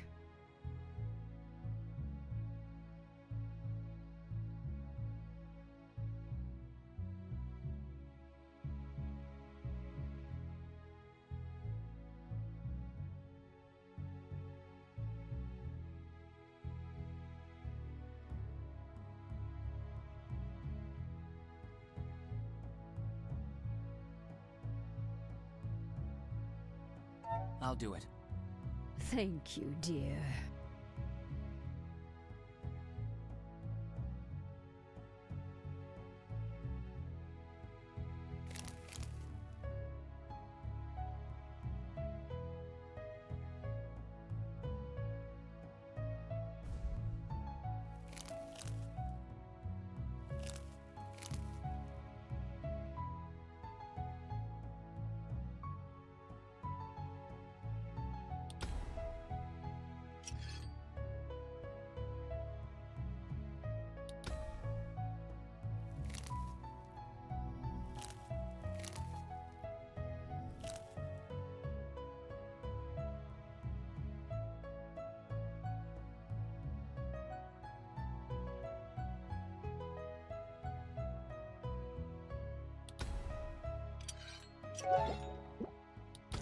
Oh, that's splendid.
Huh?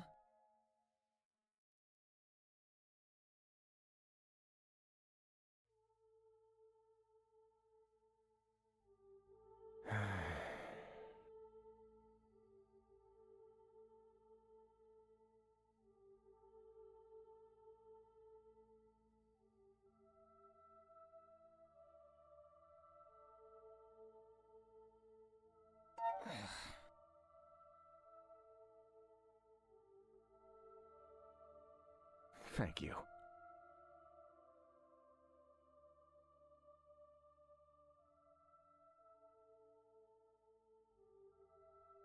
Tell me about...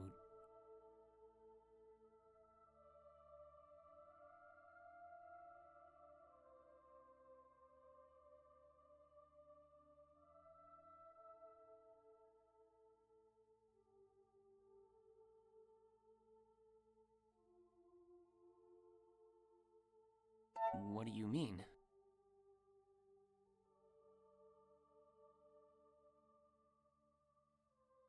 How does this...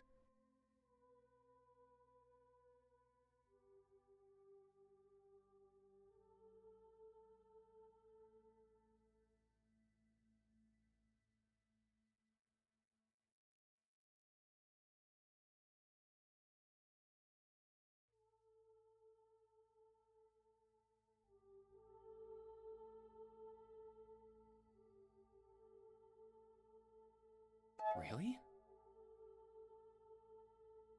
Well...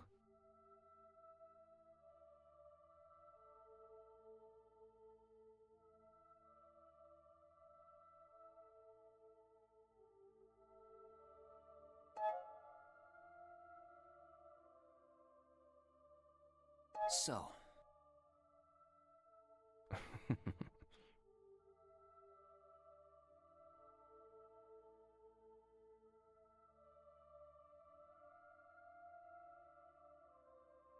um...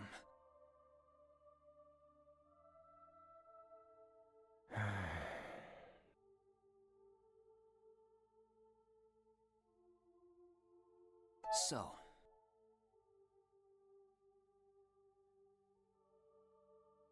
Huh?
You see...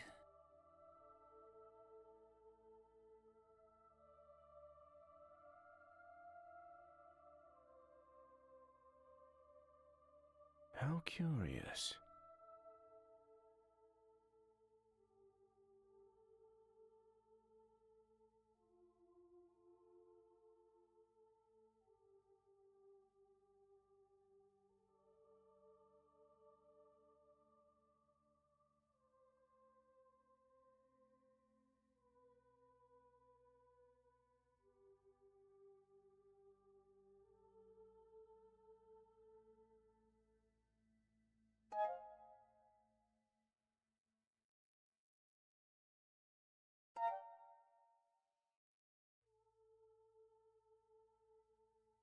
That's great.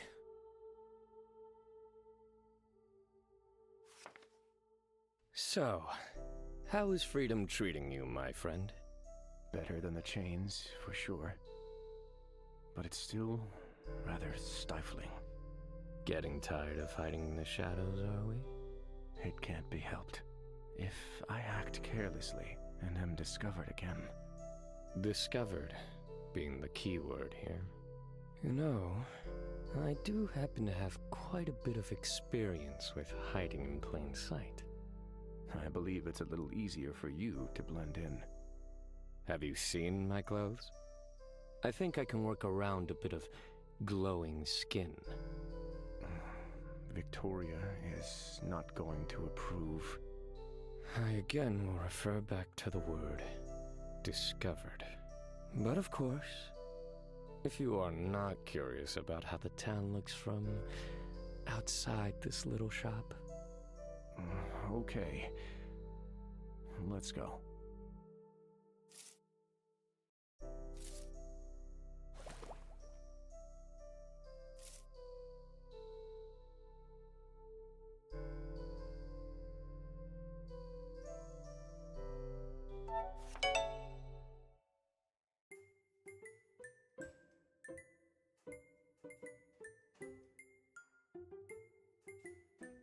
Hey there, you two. Welcome back.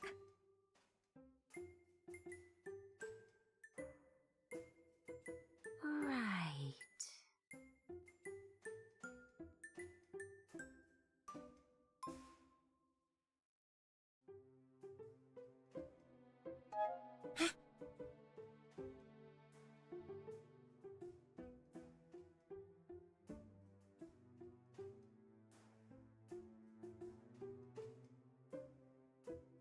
Let's go!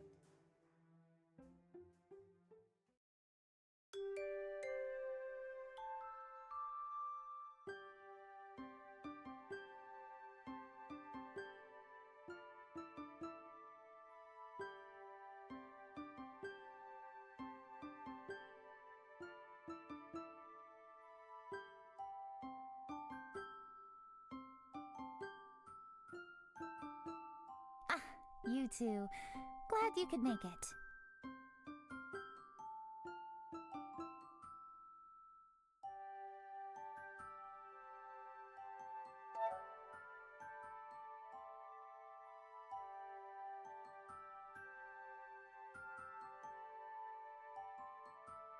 You see...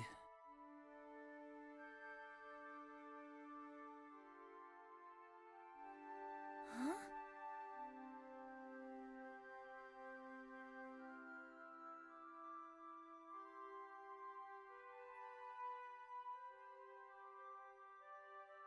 Let me have a look at that locket.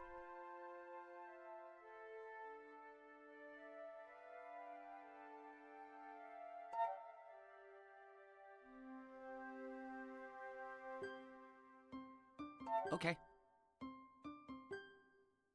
This is amazing.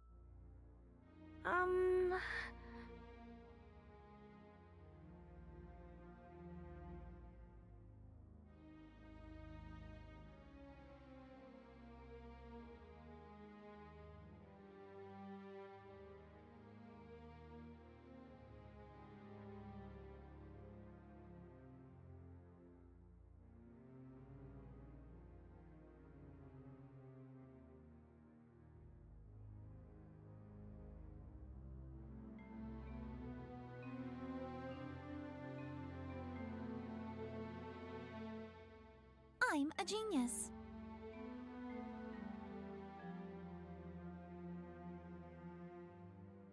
Okay, I think I've got it. Huh?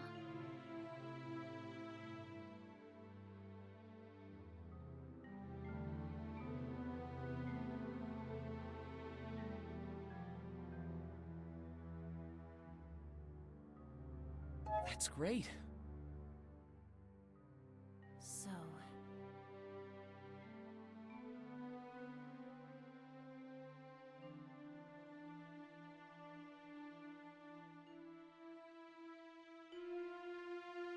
Oh.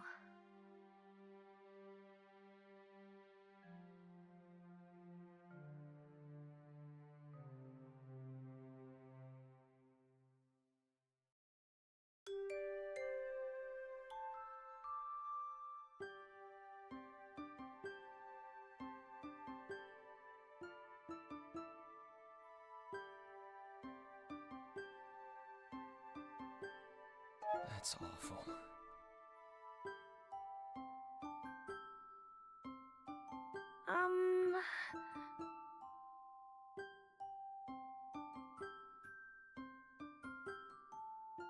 Actually...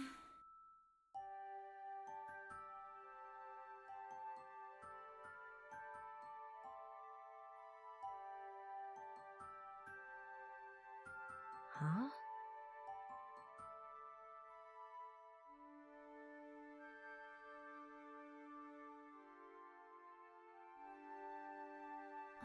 Fascinating.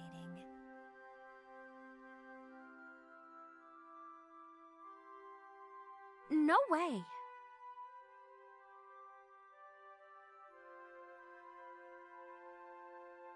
So...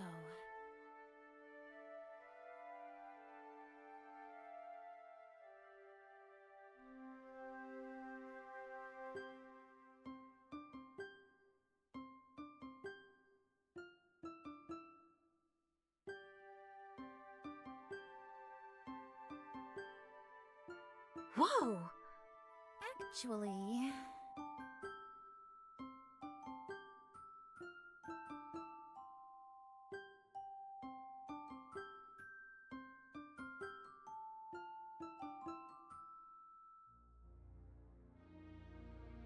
This is amazing.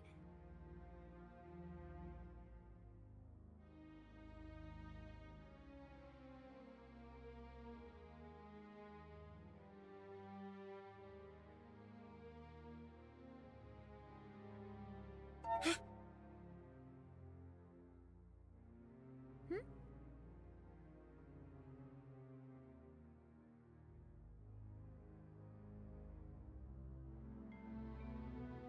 Yikes! You do realize.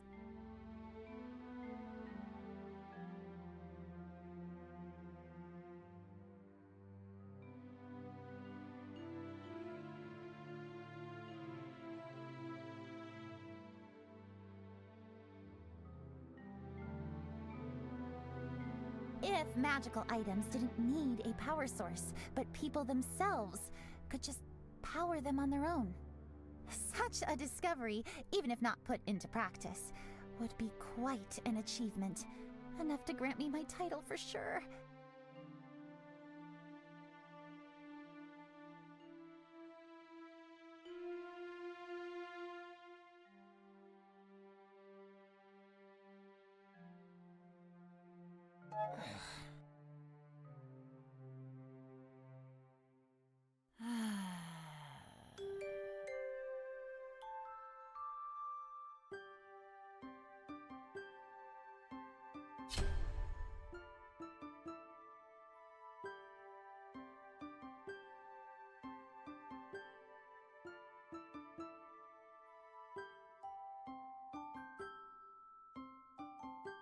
You...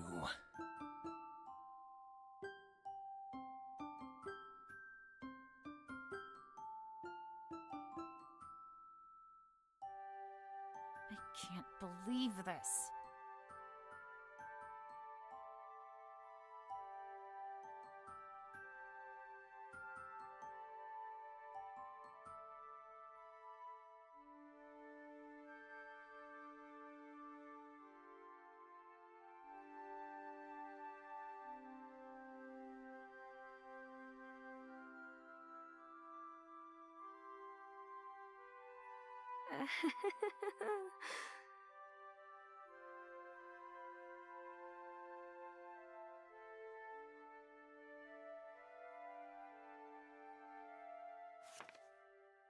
But tell me, Anne, what was life like at the Academy? Why do you ask? I thought you were confident the Academy was a horrible mage prison. Yes. But that doesn't mean I know how you felt growing up there. I thought your perspective would be valuable to consider. That's rather pragmatic of you. Very well, I'll bite. The Academy is a wonderful place. A safe haven for mages to study and research without fear of the ignorant masses who wish us harm. Everything's in perfect balance, just like Izith intended. Does that answer your question? It certainly confirms that they brainwashed a lot of you. That's for sure. That's it. I'm done talking to you.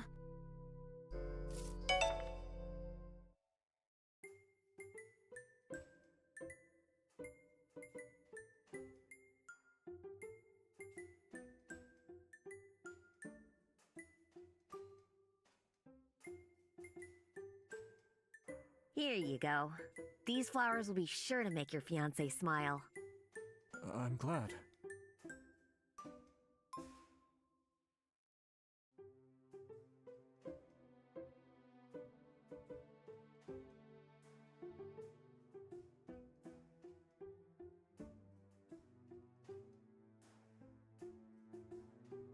You see...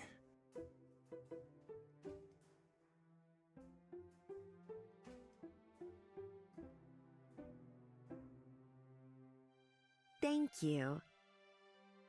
Thank you.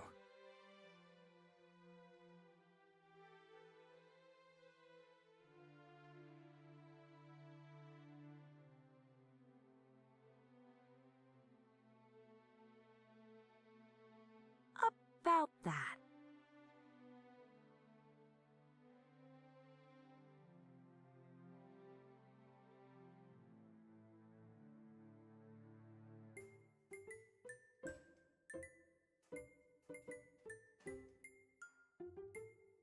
That's great.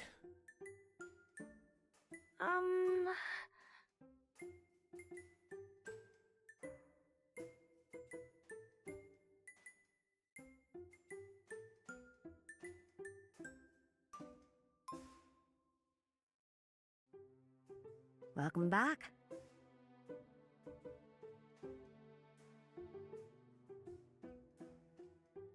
Tell me about...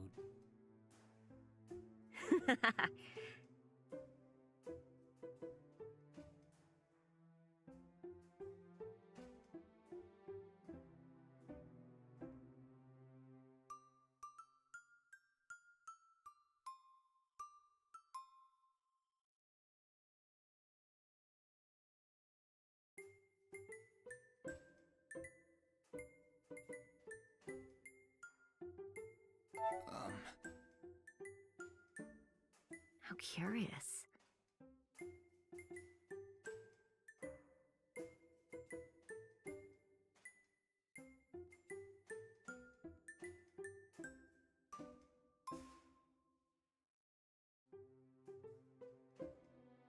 About that. Ah, yes. Quite sweet, wasn't he?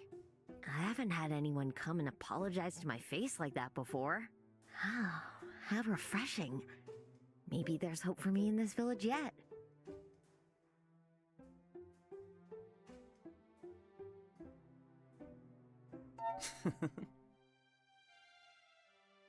Thank you.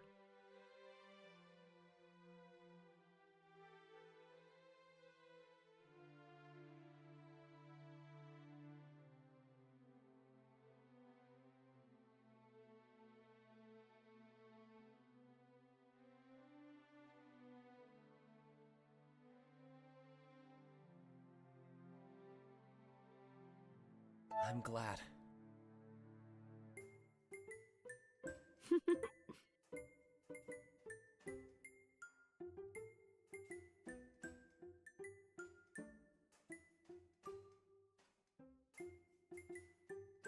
I'll be off then. Take care. I must admit, I'm a bit envious of that invisibility spell you use, Mime. To disappear from sight even in bright daylight. Not even the Nightwalkers can do that. It's not really that great since it only works on non-magi humans, but it beats having to hide away all day. Sorry about that. It's okay. It was my own recklessness that landed me in this situation, after all. Hopefully, once all of this is over, I'll have the chance to explore the world of daylight on my own. I hope so too. If you want to, I'll share all the interesting spots I found with you. That sounds great, actually. I'm looking forward to it.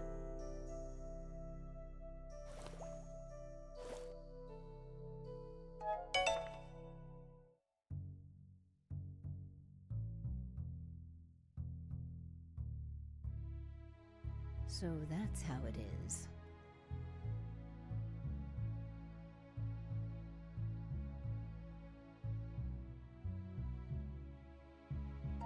About that. I see.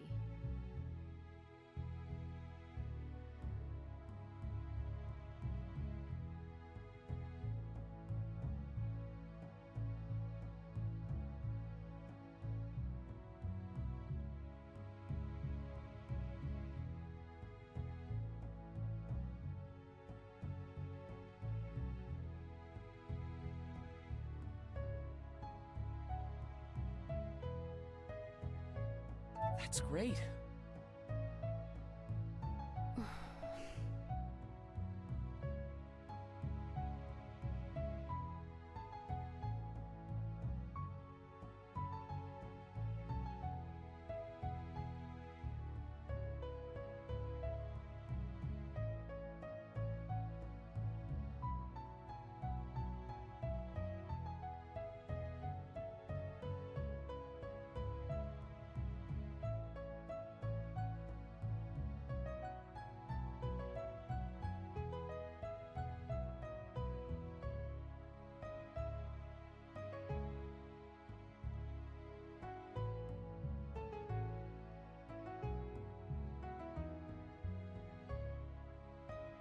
Actually... I see.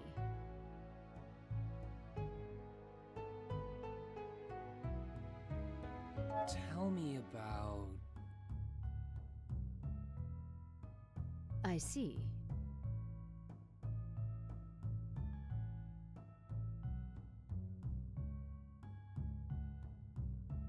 Really? Thank you, dear.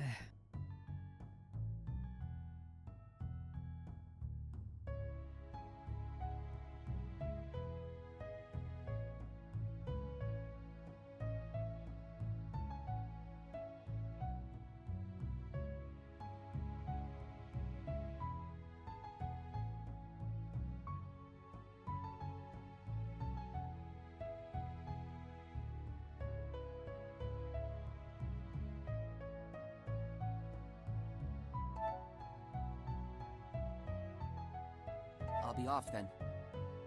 Good luck, dear.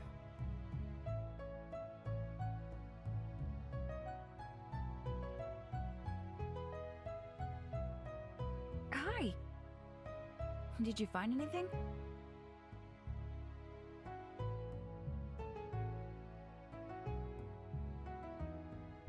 You see.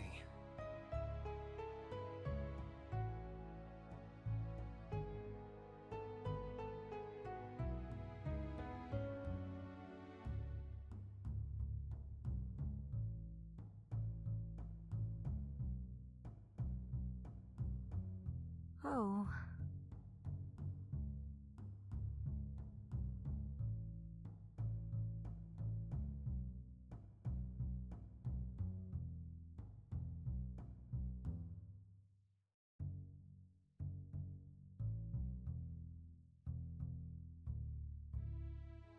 I see. Thank you.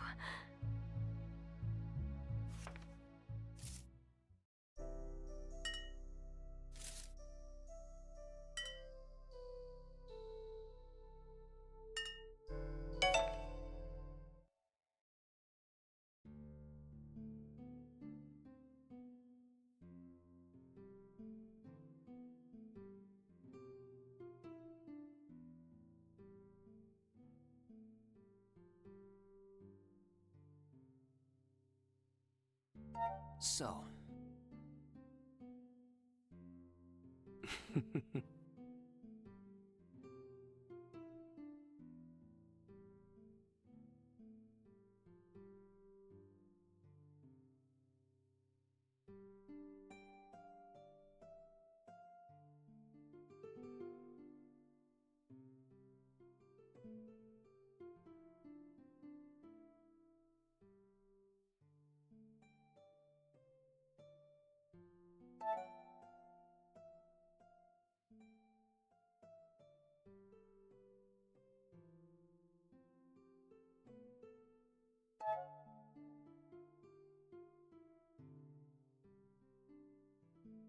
really?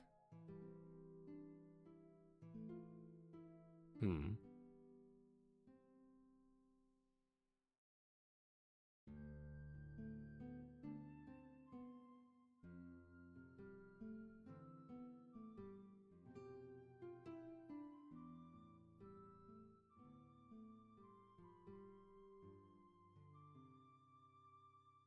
I see. I agree.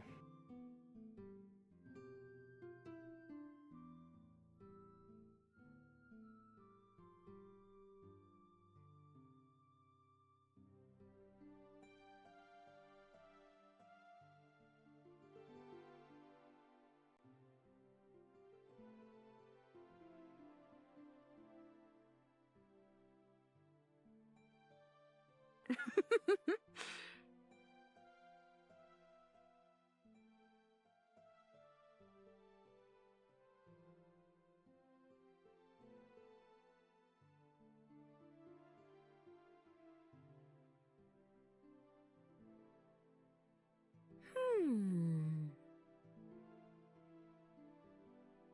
Let's see.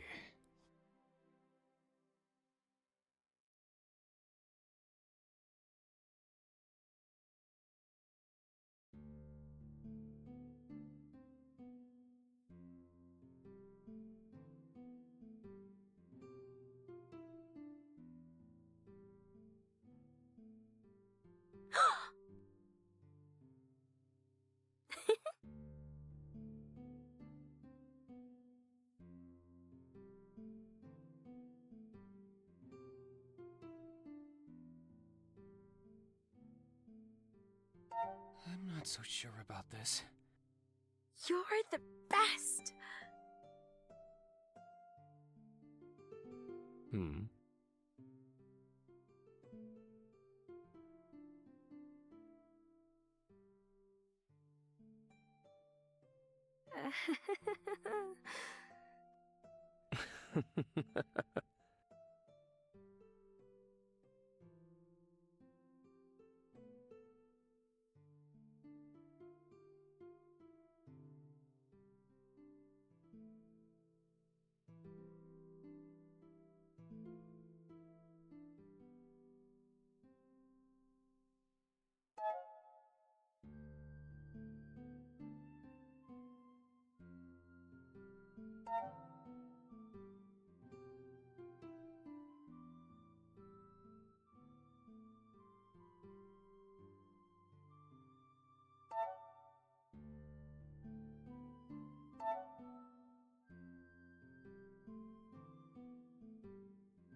Okay.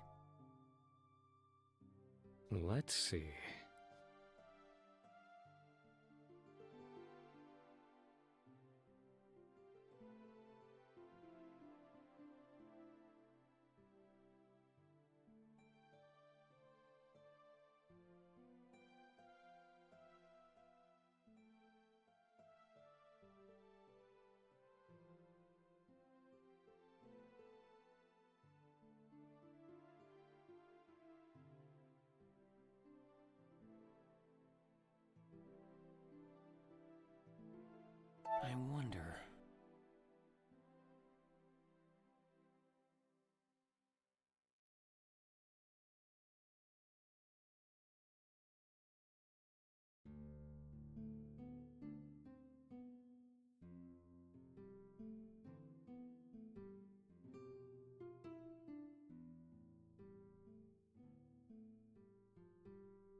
Actually...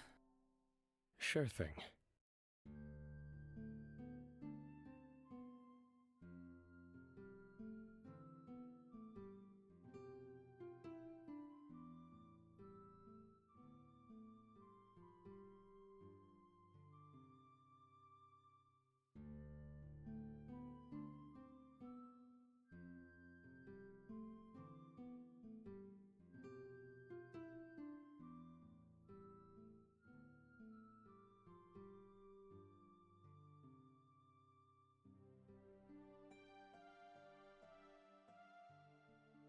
Hmm.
I wonder...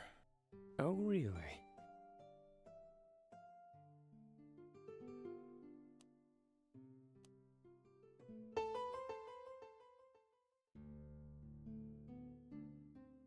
So... Well, I'll be damned.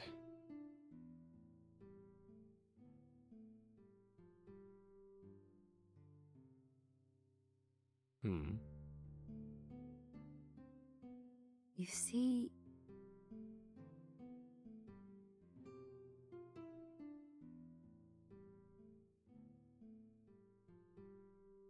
Here. Well, I'll be damned.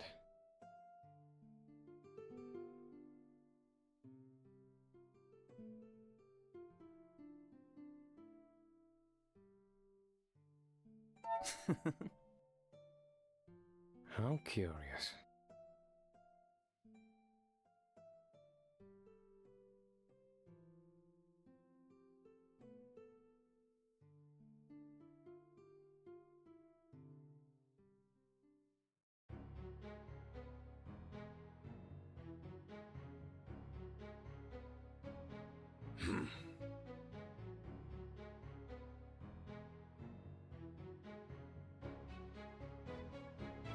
Well...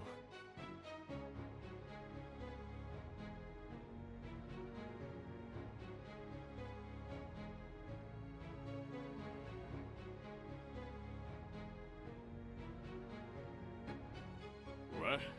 Really?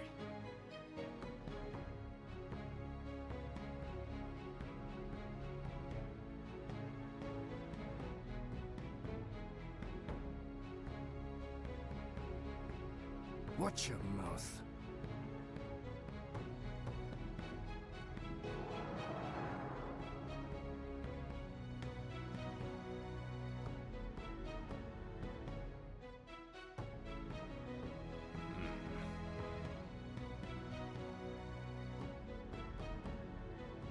How curious.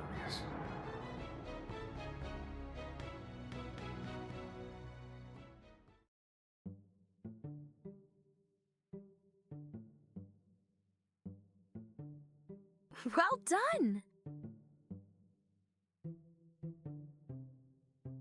Interesting.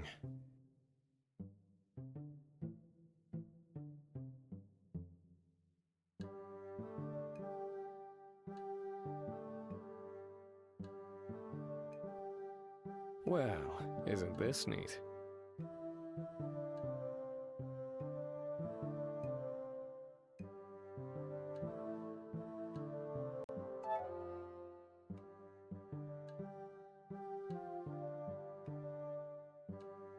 I'm glad. Well, aren't you sweet?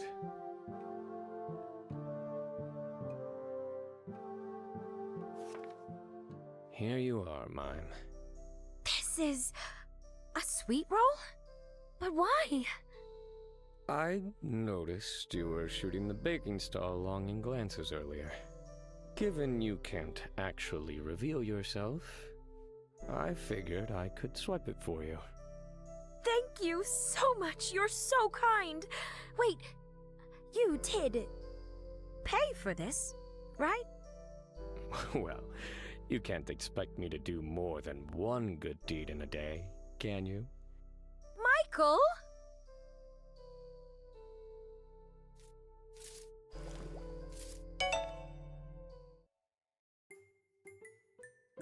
Welcome back.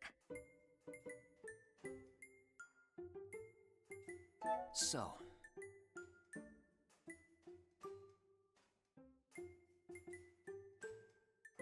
How curious.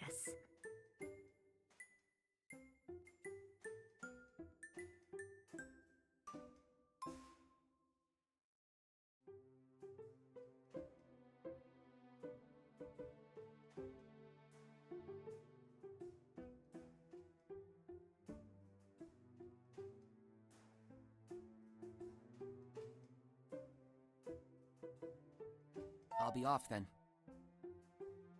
Take care.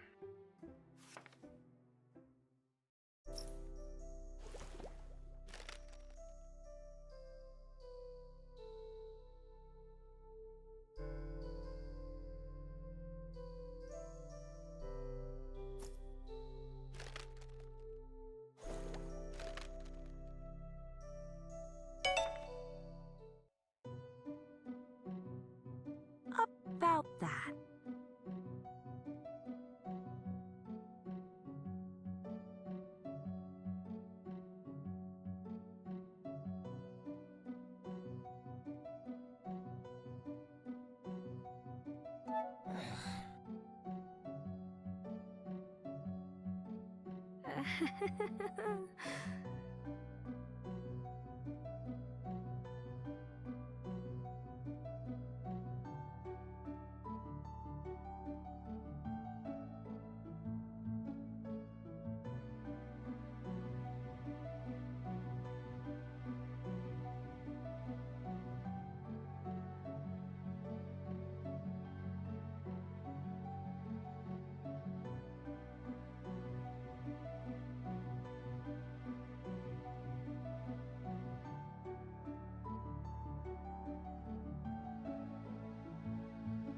Okay.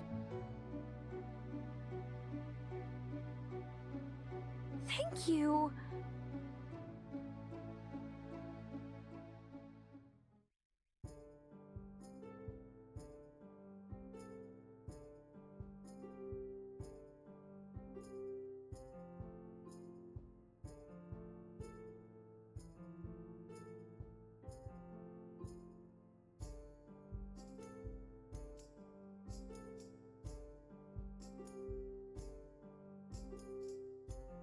I love it.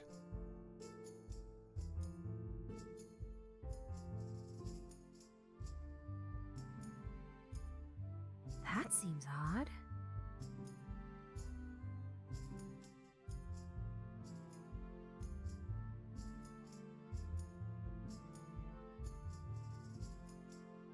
Really?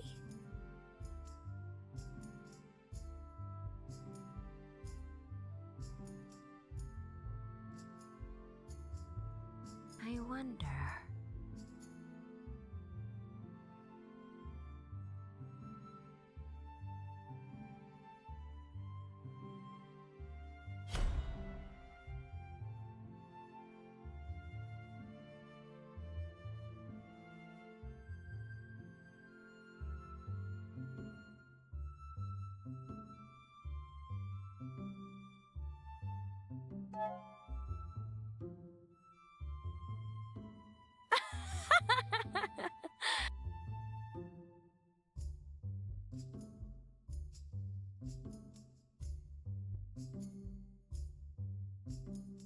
Oh no.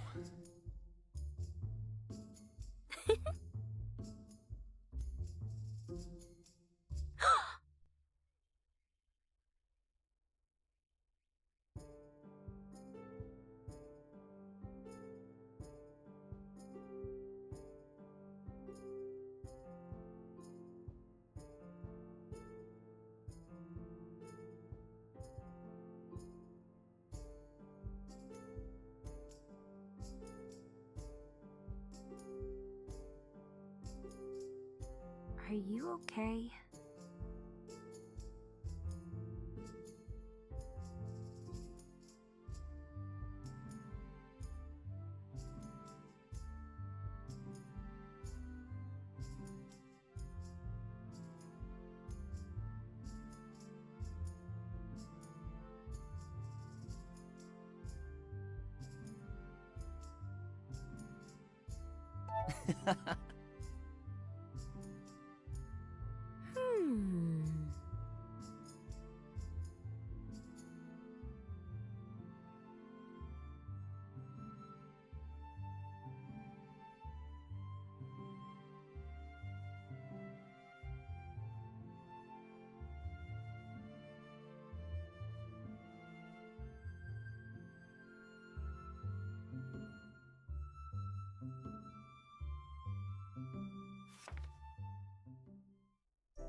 Please help me.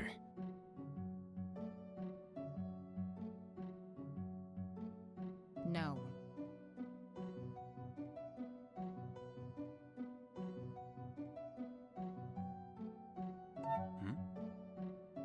I can't believe this.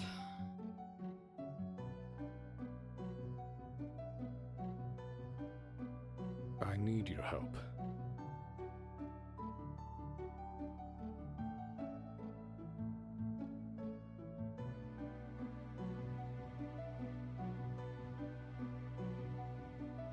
Well...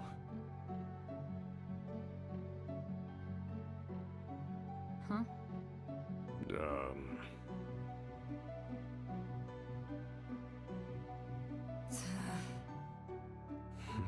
You see...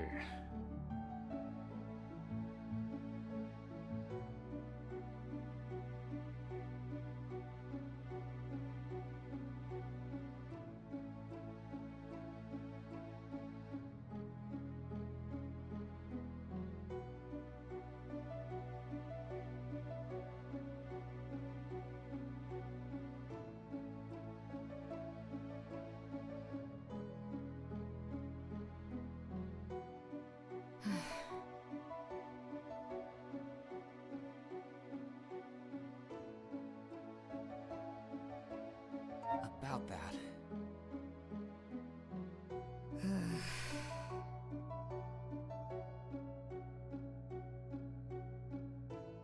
Look.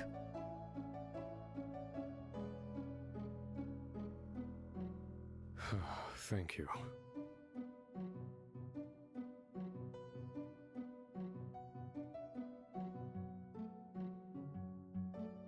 Let's go.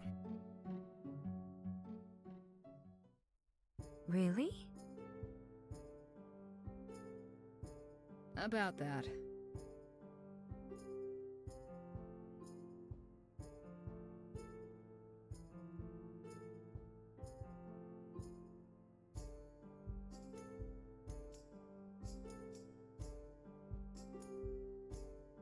Got it.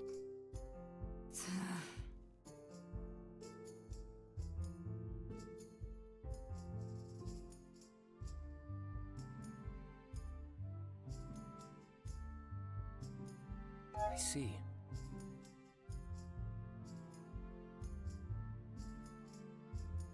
About that. I wonder.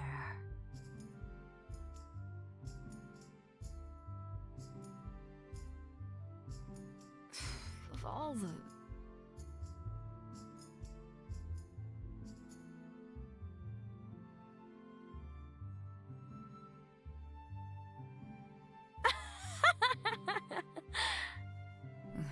I am not getting paid enough for this.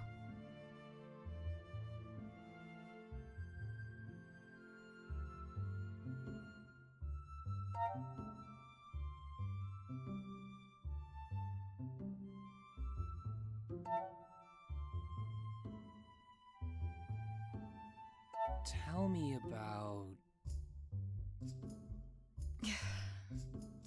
Really?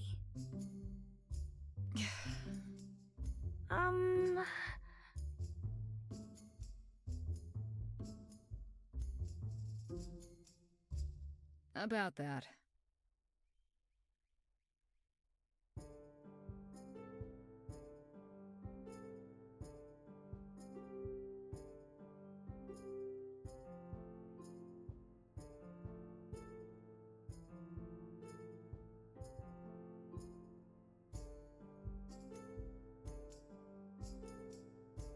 Really?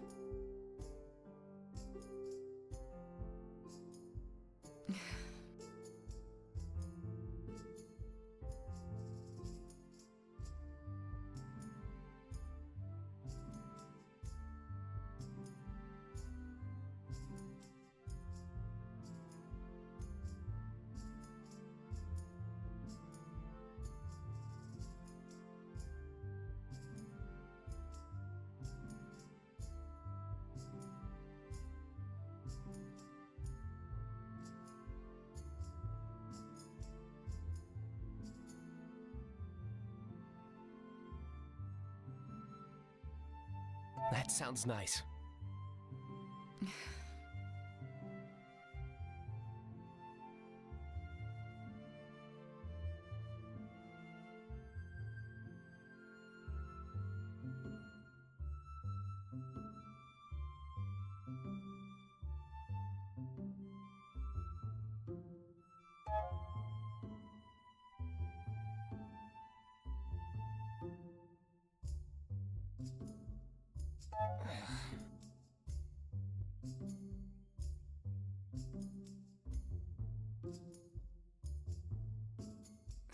Of all the...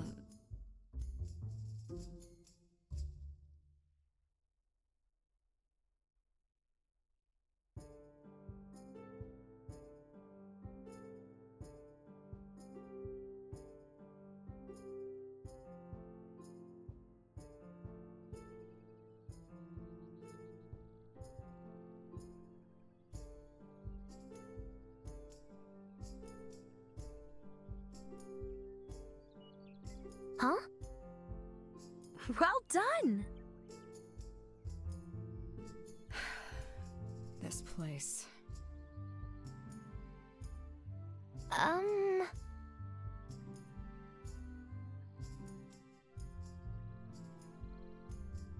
Hi.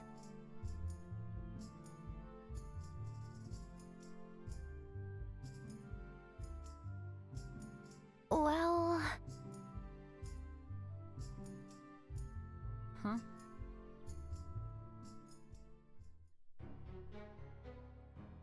Whoa!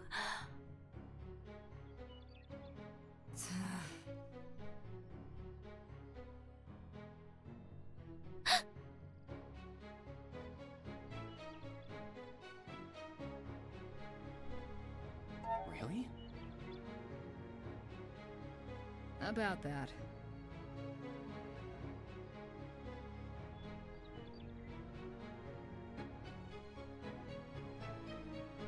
What do you mean? Well...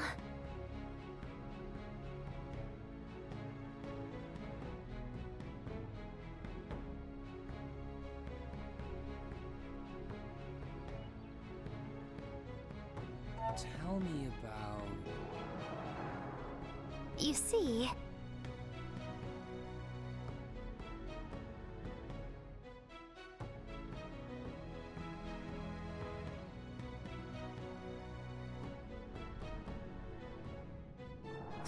Of all the...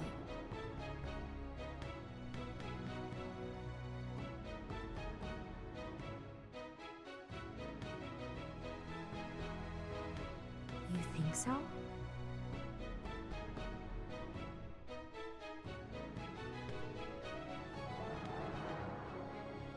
No. Maybe, but... So, This is the plan.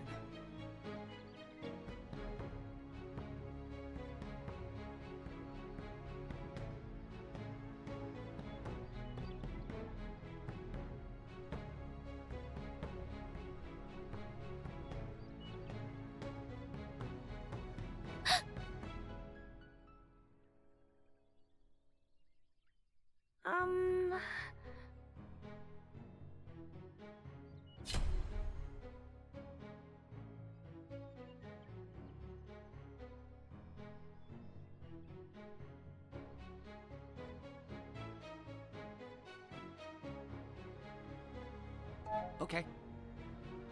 Thank you. Be careful. Hello.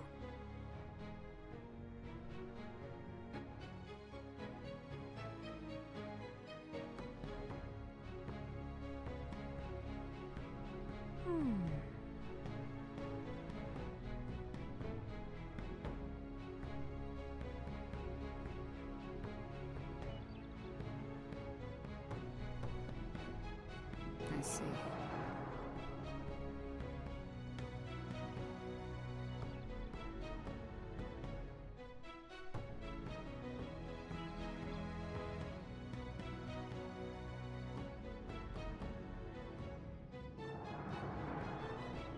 Hear me out.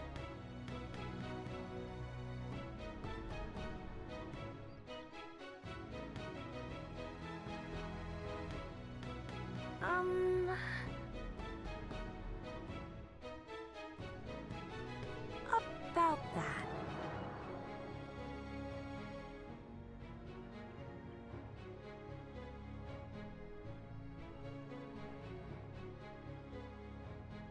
Huh?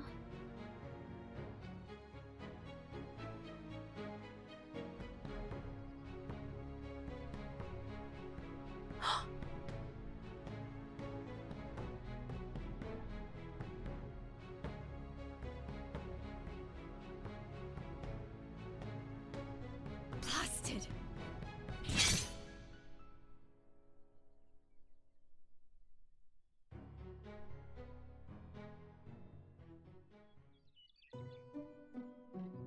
Tell me. Everything's just too much.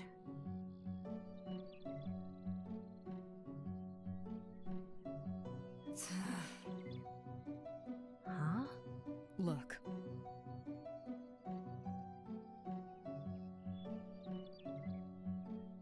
Thank you.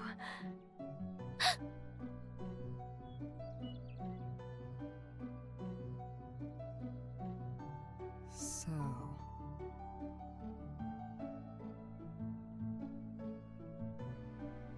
Time to go. That seems odd.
Has my mic been muted this whole time? Well, not actually muted, but not picking up.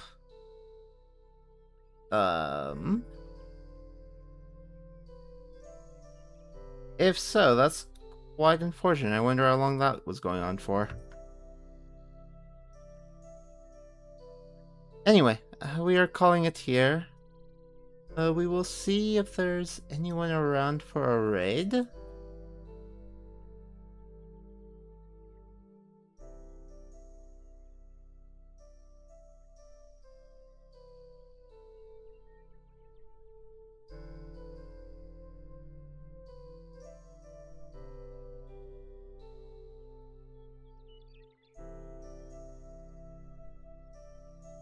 Um...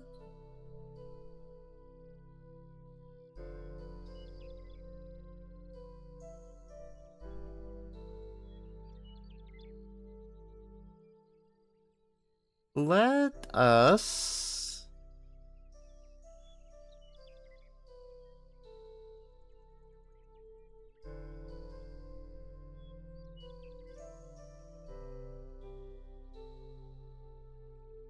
us go over to Guppy. Yeah, we'll go to Guppy today. Take care. Have a wonderful rest of your day, night, whatever time zone it is for you. And I will be back tomorrow with Reza.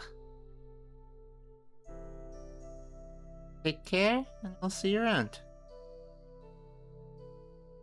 Bye for now. Take care.